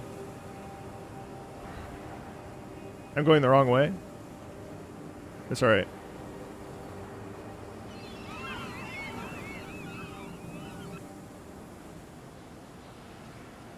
It's worth it. Oh wait, I did go the wrong way. That sucks. Yeah, it seems really fun. I mean, I just like I want to play it more. You know, like the fuck. What ability was that? I just really want to like play something that like I can. I've been having a hard time finding a game that I could just like lock into. it's one of the problems with just like options. But I want something like really mature and dense. I mean, I burn out on pretty much every game I play after a while. So like, you know, I'm not expecting the world. Like, I don't think I could ever put 1,000 hours in a video game.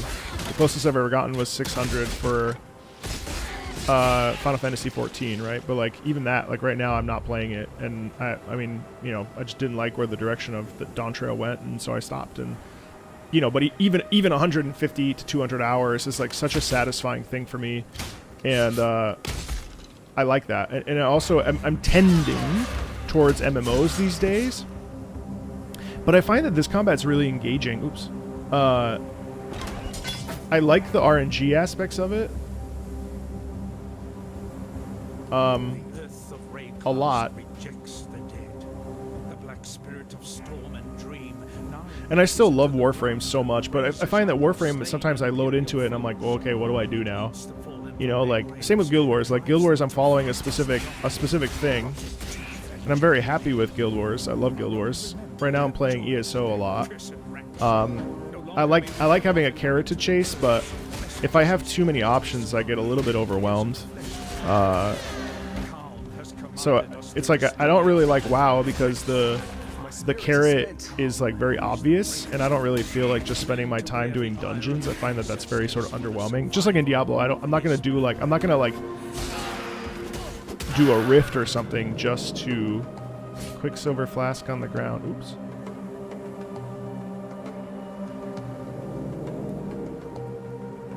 Well, it's okay. Again, I'm not like shit. Well, now I'm curious to see it. I missed that too. Alright, what does that do? 40% increase to movement speed. Alright, so in this case, it seems like I'm using a lot of mana, and I'm not actually doing it. Well, yeah, yeah.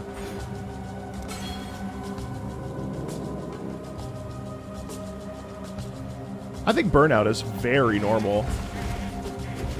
I think it's okay to like lock in and play one game as well. Obviously, right? Like the people that play one game I'm really like impressed by them. But I personally can't do it. There's a lot of games I love that I don't play all the time. I mean, it's just not possible. Oh wow! So that increases your move. Oh cool. Oh shit. Oh shit. The fawn.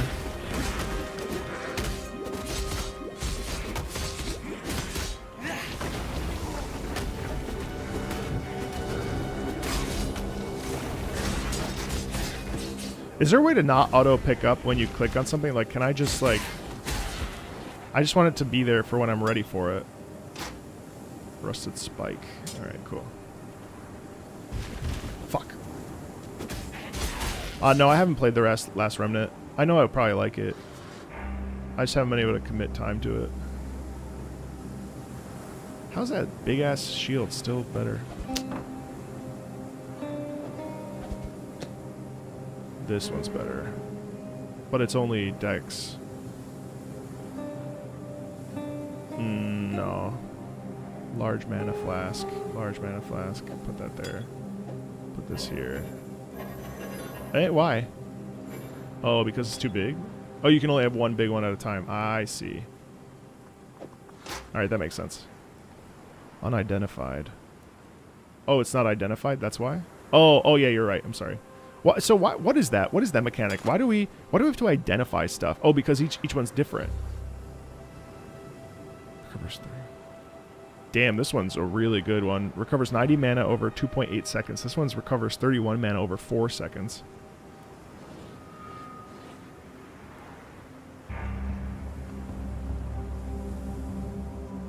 It's a fun surprise. Oh, instant recovery.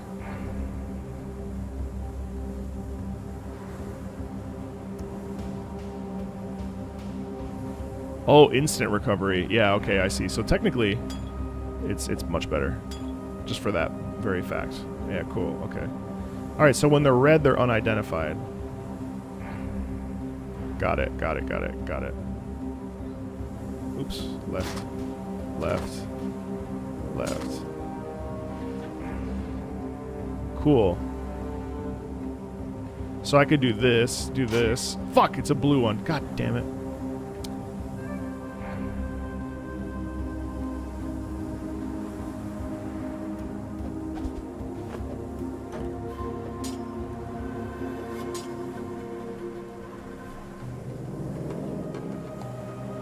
I can use that sword in my offhand.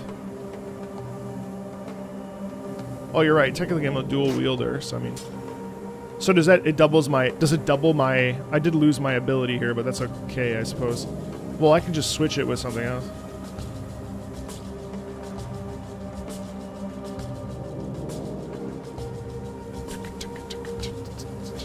Well, I like cleave. I can't put it in there, so I'm trying to figure out if I should replace it with somewhere else.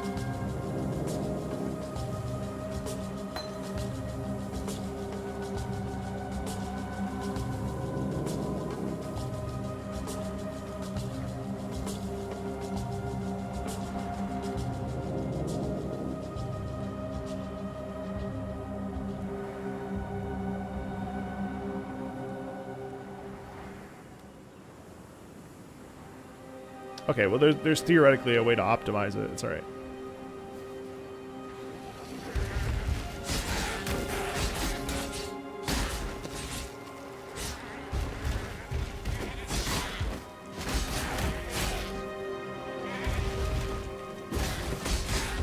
Oh, wow. Okay, yeah, I mean...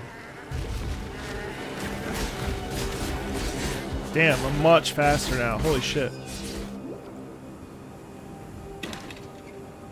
The fuck is that? Oh, it's... My spirit is spent.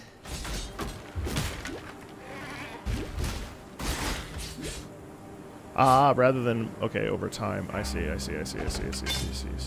okay. Oh, fuck, guys. This is addicting.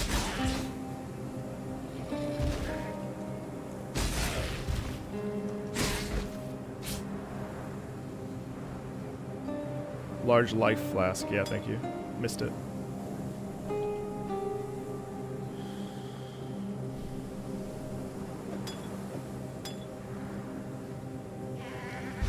Also like the fact that you level up your gems. Damn, I said I was only going to play for like 20 minutes.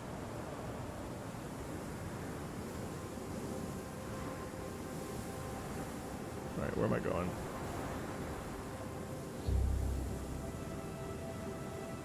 I can use an orb of transmutation on the flask to do what? What does that do? Orb of transmutation. Upgrade a normal item to a magic item.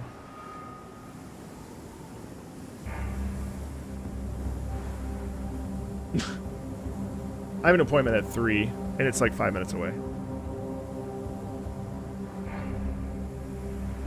So what does this do? There's no risk, so...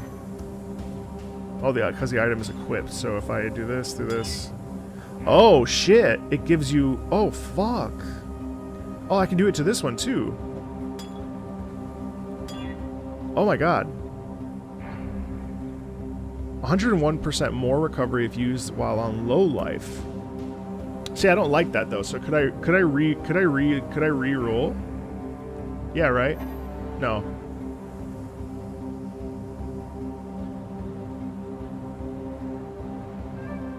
You can use an orb of alteration. Oh. So I would just go whoop. Fucking same stat. Okay, well.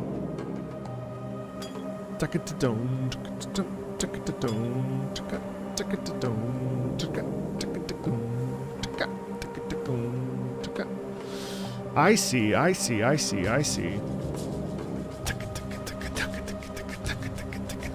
So this one too. Fuck, that's so cool. Alright, wait, so 34% chance. Oh my god. And this is all like based on what I like.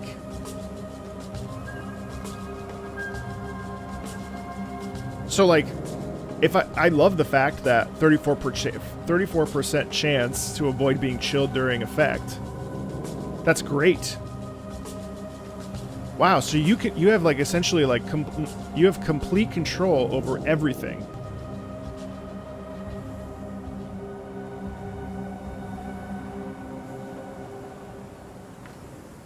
Oh fuck, that's so cool. Oh my god, that's awesome.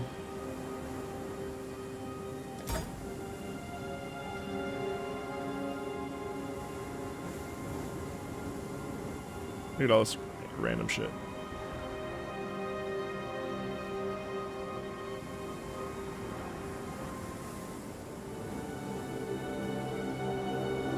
And so why do people say that the end game, why do people say that the end game is the real game? Like, does it like flip the script and like change everything about it?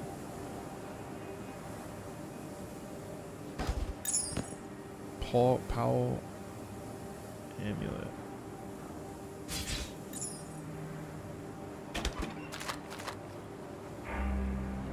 So can I use, I can.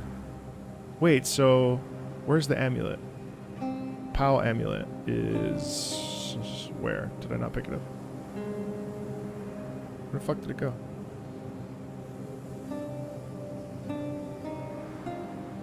I'm like also not wearing my glasses, so like. Oh, it's right here. All right, so okay, no, it already. So if it has blue, it's already a no, because no. All right, so watch what happens if I do that. Okay, cool. 11% fire resistance. Oh. +4 to, oh my god. Let's see, but this is gain 6 life per enemy killed. I don't know, kind of nice. But +3 to maximum life, +4 to all attributes? Wow. Fuck, that's cool. Yeah, so there's a whole separate passive tree. Wow. Wow. Okay, I'm Wow, good call on the dual wield here.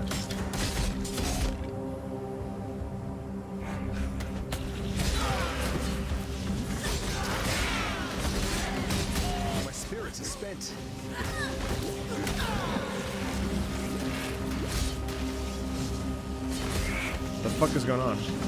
Oh, it's because of this. Kuduku.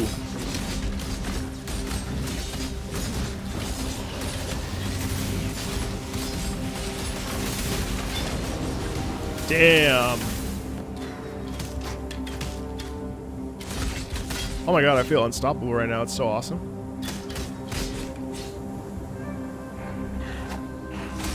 Have I noticed what the Ancestral Call support is doing? I'm gonna lie and say yes. Which one's Ancestral Call? Oh, supports melee strike skill. Oh, hold on. It made it like a shadow. Supports melee strike skills, causing them to also strike at extra targets simultaneously. Yeah, this is the AoE attack, right? The extra target must be a minimum distance from the user. If supporting a minion attack skill, the minion skills will not also strike. Ah. It's the shadow, yeah. Change your filter from none to default? Where do you do that?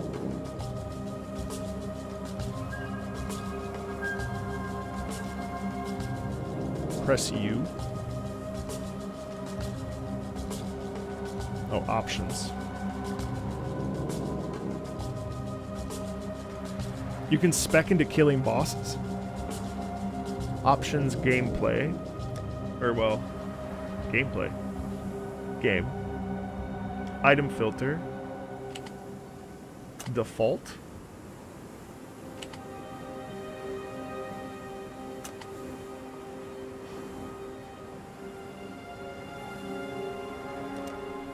And what does that do?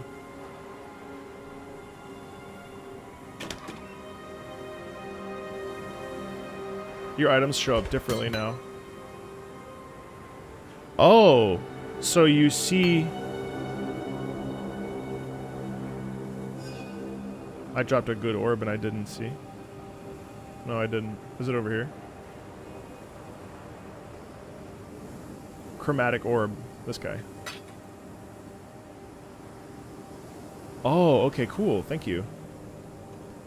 Guys, this is fun. Fuck, man.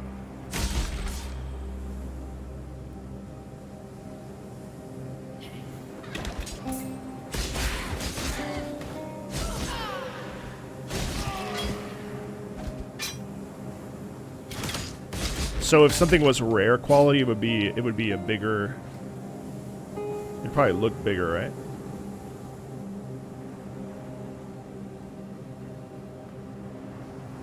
Well, and it's cool because PoE is going to be a brand new experience. So like, get ready for new Path of Exile player plays PoE for the first time. Oh, I see. So it was bigger. Yeah, cool. So if I were to drop this, these are the same. So I mean, but they're also unidentified. So I mean, can I? No, pick that up.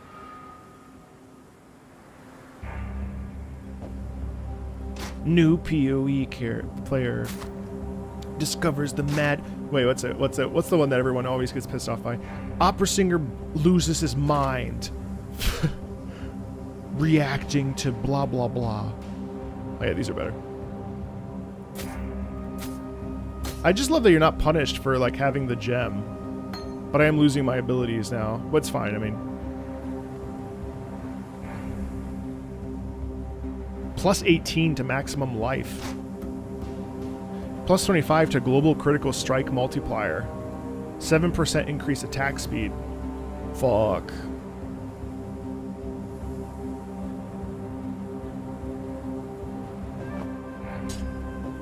I'm just sort of curious about that. So let me put cleave back in there. Life stat is OP.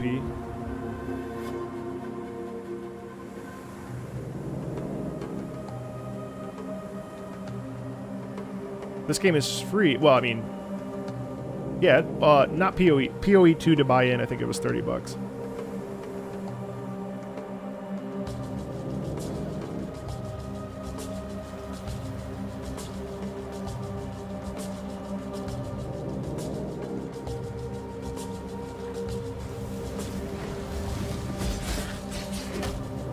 Oh god, he's so slow without that. Fuck that. I want that fast shit. I hope I can make my bow guy fast. What's his name? I forget the character that I'm gonna main.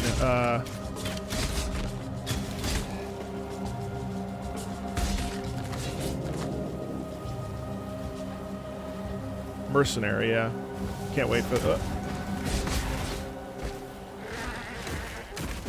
Oh, it's so much fucking faster. It's not even funny.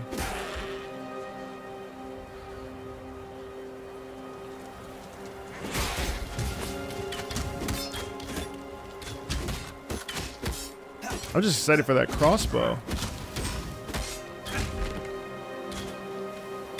Well, technically these gloves... Whoop.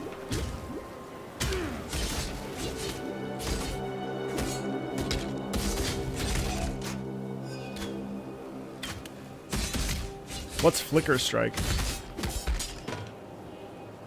Sounds fun, whatever it is.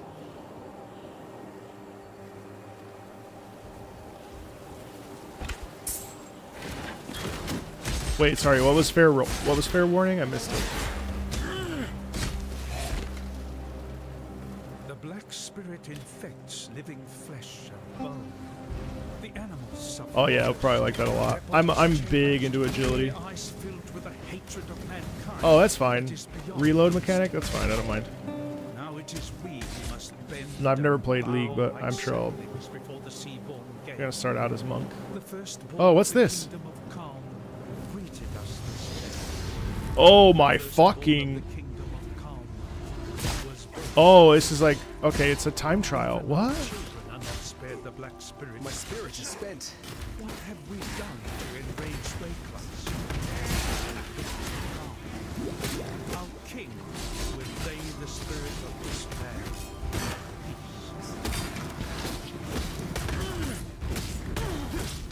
Oh no, my time. Go, go, go, go, go. Damn it. What the fuck? Oh no. I see, look, yeah, you're right. The default was better. Wow, the music really swelled with the wonderful soprano in there. Oh my god, it's a war zone.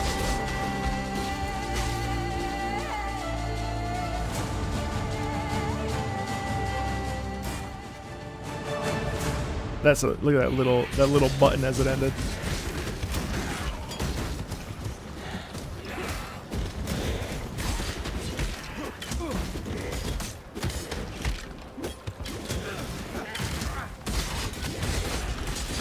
This is so funny. I was supposed to film a couple episodes of Free Run because I'm watching it on Patreon, but I got sucked into. I only expected to play for a couple minutes. I didn't think there'd be any interest either, so I was just kind of like, well, whatever. Just my imposter syndrome.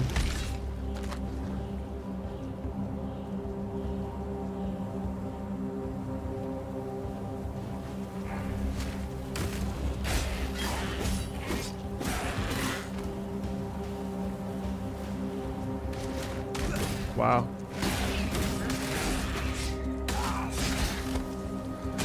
Iron point the first.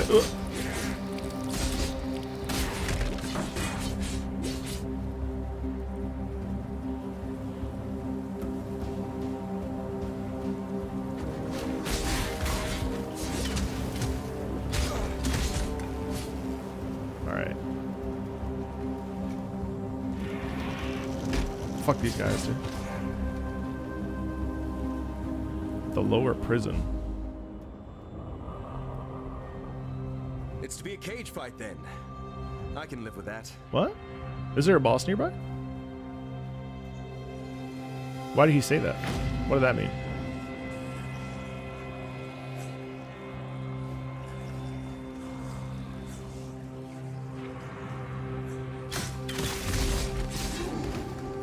Yeah, cleave is really good. Oh, okay. He was just letting me know. Is there any point to picking up like another medium life flask if I already have? Oh yeah, because there's different stats on it. Fuck.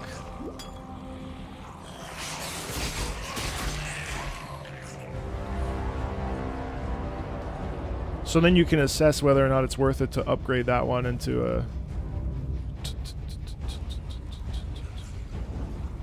Oh, okay, so 3 flat. Okay, I see.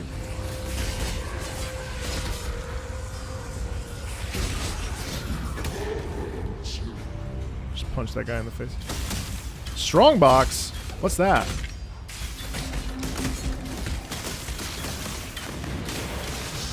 Oh! Oh!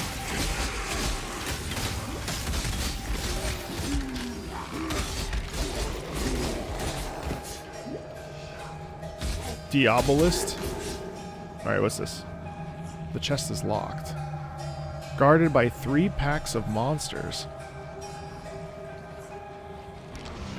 Oh! Oh, the Diabolist. Oh shit, okay, so I need to... Alright, so there's 3 of these. Okay. Alright, so then the other one is talking somewhere over here, I think. Where is he? Power ring, and again. Is he in here? Where the fuck is this Diabolist? There he is. Alright. Was that it? I don't know. Let's see. Stop. Okay. Oh, there's... No, okay, so it wasn't those. 3 packs of monsters.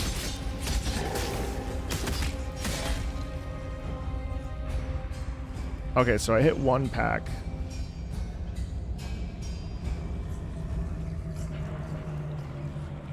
Get near the box and search around it.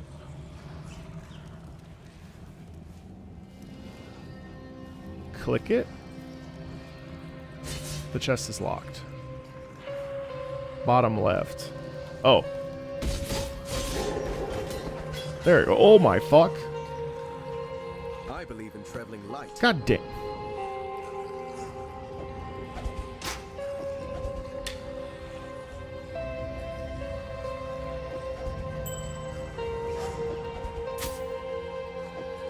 +8. I should keep that.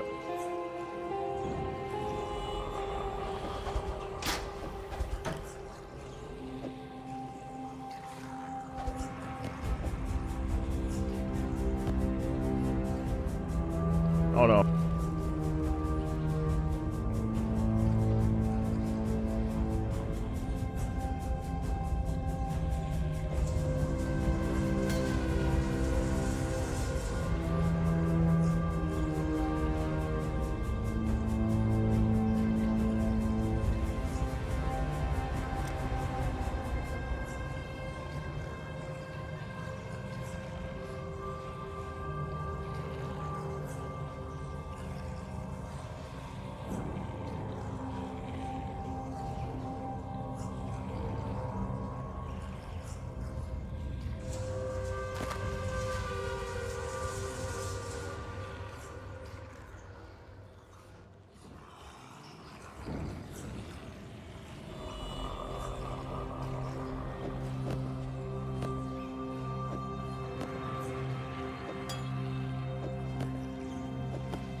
Sorry, I muted myself. When I push F1, I mute.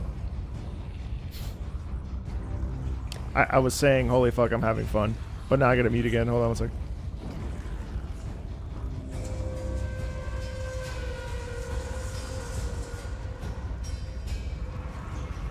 Okay. I fixed it.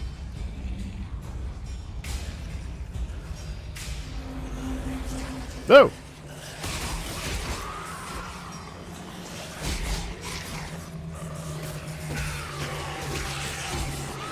It's really hard to keep track of all the stats, though, I have to say. Like, I'm obviously doing way better, but my speed is much faster, too.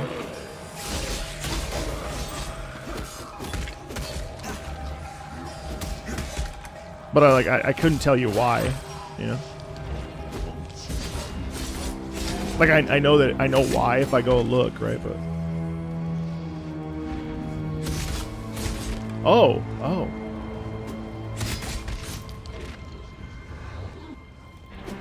Oh, that'll explain each stat. Oh, that's great. Alright, let me just leave. The upper prison. Is this... What was that button? U. Yeah. Oh no, okay, I'm still in the prison.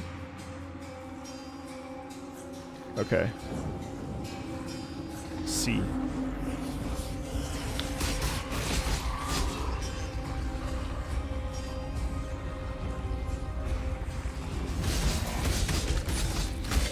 Large life flask. Fuck yeah. It is kind of fun because you don't know what you're going to get. So there's like a little bit of My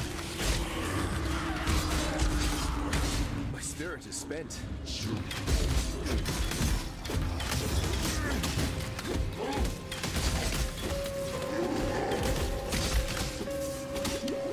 So if you die, where do you end up? You end up at, well, let's find out. Well, no, I can just ask you.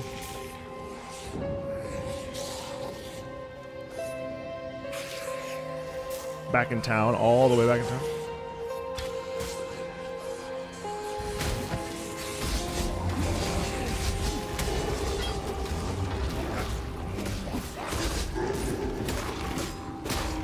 Oh, if you drop a portal. Okay, wait. So that's why it's like a get out of jail free.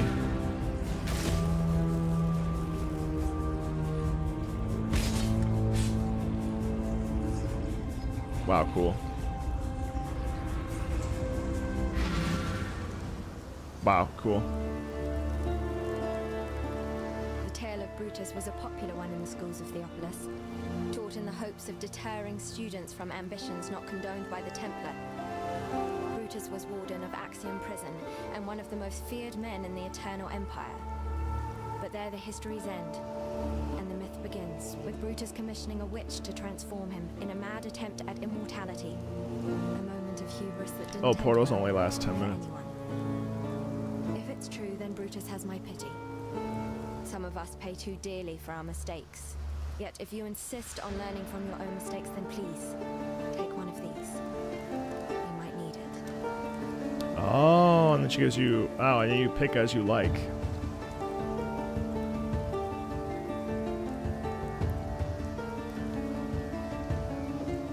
%. Oh my god, it's crazy. While we live, we are blessed. 21% attack speed. Holy shit. There's a fine line between man and monster. Kill Brutus. Brutus, the warden of Axiom Prison. He crossed that. Oops. Stay sharp. Welcome. Oh, oops. Okay. Still alive, are we? Now she sells more gems too. Oh. Whoa.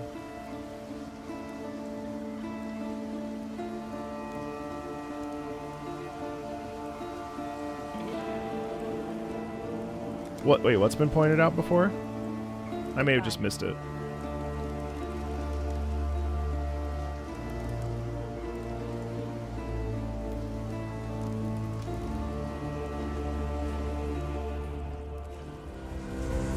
Travel to the prison gate.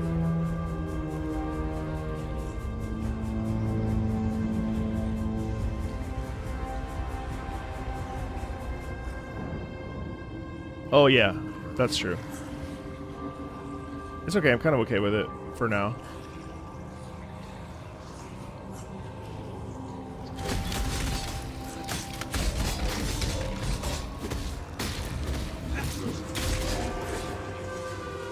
So Brutus is somewhere in here, huh?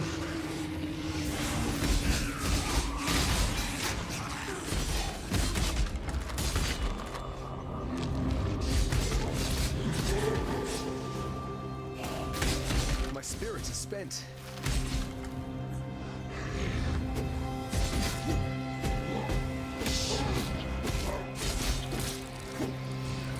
Oh, I need to go to the lower. Somehow I started at the lower prison. Okay.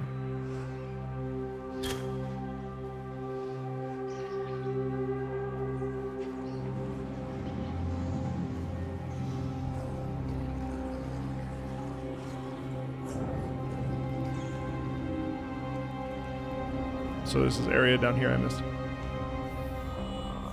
Just keeping a track of the time because I have to head out for an appointment here soon. So.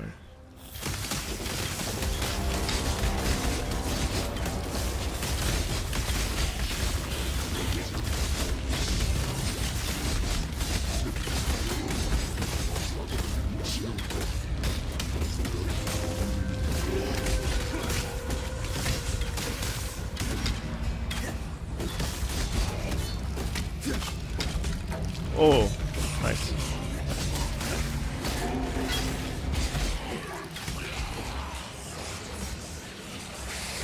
Yeah. Big open space. Interesting. So I go here, down here, through here.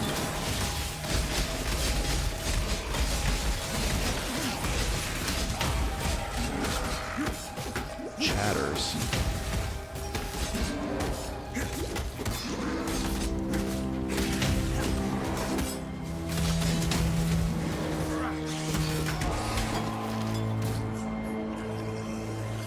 It was upper prison. Hey, Boba. The atmosphere is terrific, isn't it? I gotta stop. But before I do, I want to check out the micro shops, the micro transition, microtransactions. So this is interesting.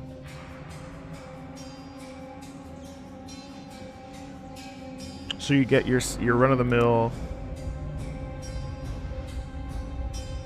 stash bundle, character effect, yeah, typical stash tabs. Add gem tab to your account.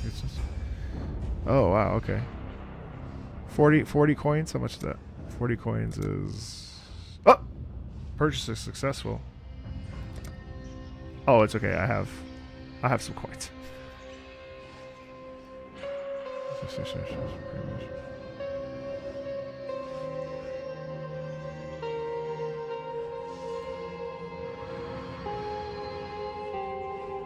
Oh, cool.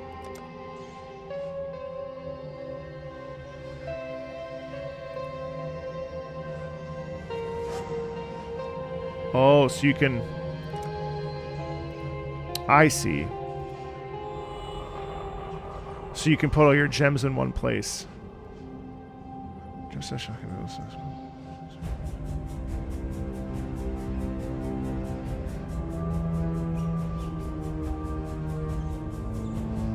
Oh no, I'm not buying anything at all.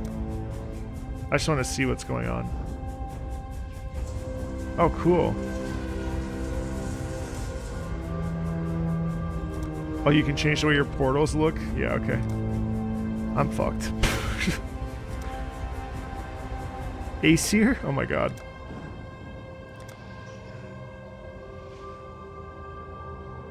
You can even change your footprints? Oh my fucking god. These guys, they're geniuses.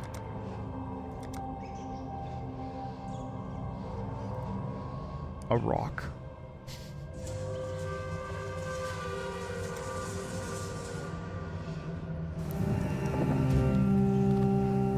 I fucking love raccoons.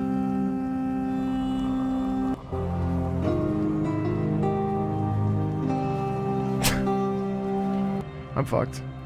I'm so fucked. I'm so fucked.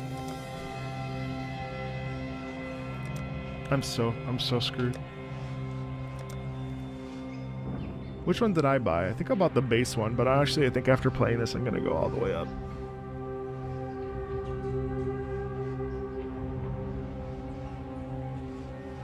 You know, Darth Microtransaction had an interesting video where essentially he was saying that, you know, there's a lot of hype. I got the $30 one.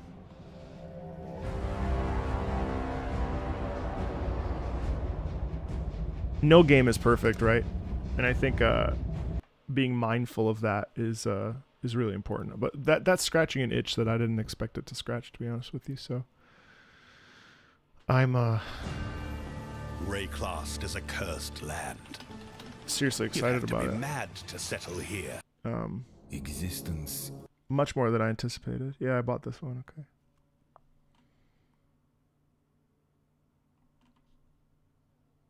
What do you get with these? Oh. Ew. Fuck. That costume's fucking... That outfit's amazing. Not too keen on those pets, though. I would never rock those pets.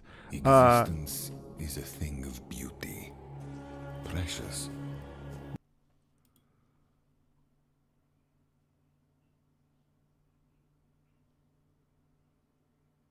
There's more on the PoE website.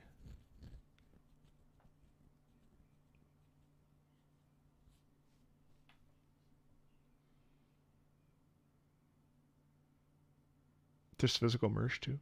That's cool. I've bought the $480 pack twice along with numerous purchases over the last 11 years and haven't felt like I wasted a single dime.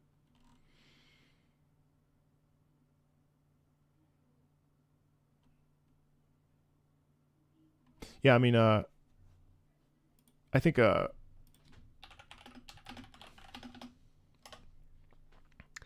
if you believe in something and if the company does something you really like, I mean, that's how I feel about Digital Extremes and Warframe, you know. Oh, wait, actually.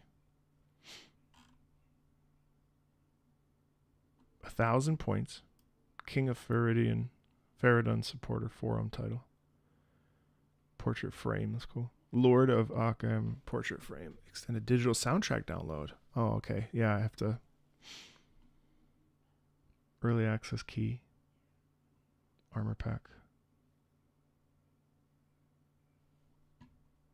1,000 points on its own is $100? Oh my god. Really?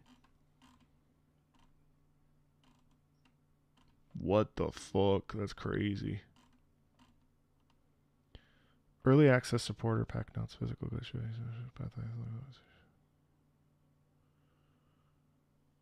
Thermaturge of the Vol supporters and above. Logo hoodie. Wait.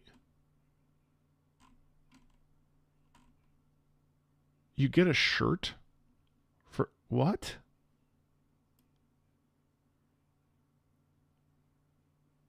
Or 160 points. Holy fuck. What? Oh my god, that's wild. Are you serious? Oh my god, that's really impressive.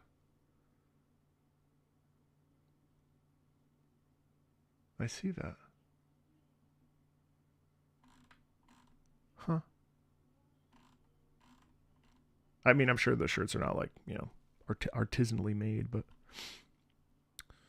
those ones great. So soundtrack containing all the music from Path of Exile, an MP3 version of those. That's really cool. Huh. Wow, that's really impressive. I mean, this is a company I've never sat down and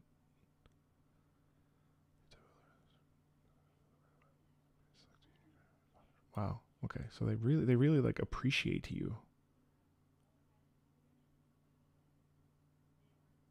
If you log into the website or browse in-game, it will let you pay only the difference between your current price. Oh, so since I bought the pre-order, I could. Okay, cool. Well, shit, guys, that's really awesome. I'm not going to play this week, so I'll let you get a head start on Friday. Then I will start streaming on either Saturday the 14th or I'm going to wait till Monday. But I see myself playing this into maybe not every day. This is the only part, the hard part about streaming is that like if I play 2 hours a day, like it's fine, but like, you know, then I crave to play it, but then I can't because of streaming. So it's like, it's tough. So I may I may honestly just lock in for like a week, play it really hardcore. I'll have to figure out what works. But that was a great time. I had a really good time. I hope you did too. Yeah, my pleasure. Hopefully with the stuff that you caught on to with the music, you sort of have maybe a newer or different appreciation of the music. I didn't mean to play that long, so sorry for VOD watchers, but hopefully you enjoyed it. Yeah, so we'll see you on either the 14th or the 16th, and we'll start this Path of Exile 2. You don't think I'll play for only a week? Maybe I'll burn myself out. I'll play as hard as possible, and then I'll just go in all deep and play 115 hours in 1 week, and then I'll put it down. But I'll definitely see you for Path of Exile 2's campaign, and look for a new Path of Exile 2 player plays or new Path of Exile fan plays Path of Exile 2. I won't do like opera singer or anything like that. So, all right, guys, thanks a ton. Thanks for watching, and yeah, that was a great time. I'll see you later. Okay, I really needed a nice, fun evening, so I appreciate that, or morning, I should say. Thanks a ton. Bye, everybody.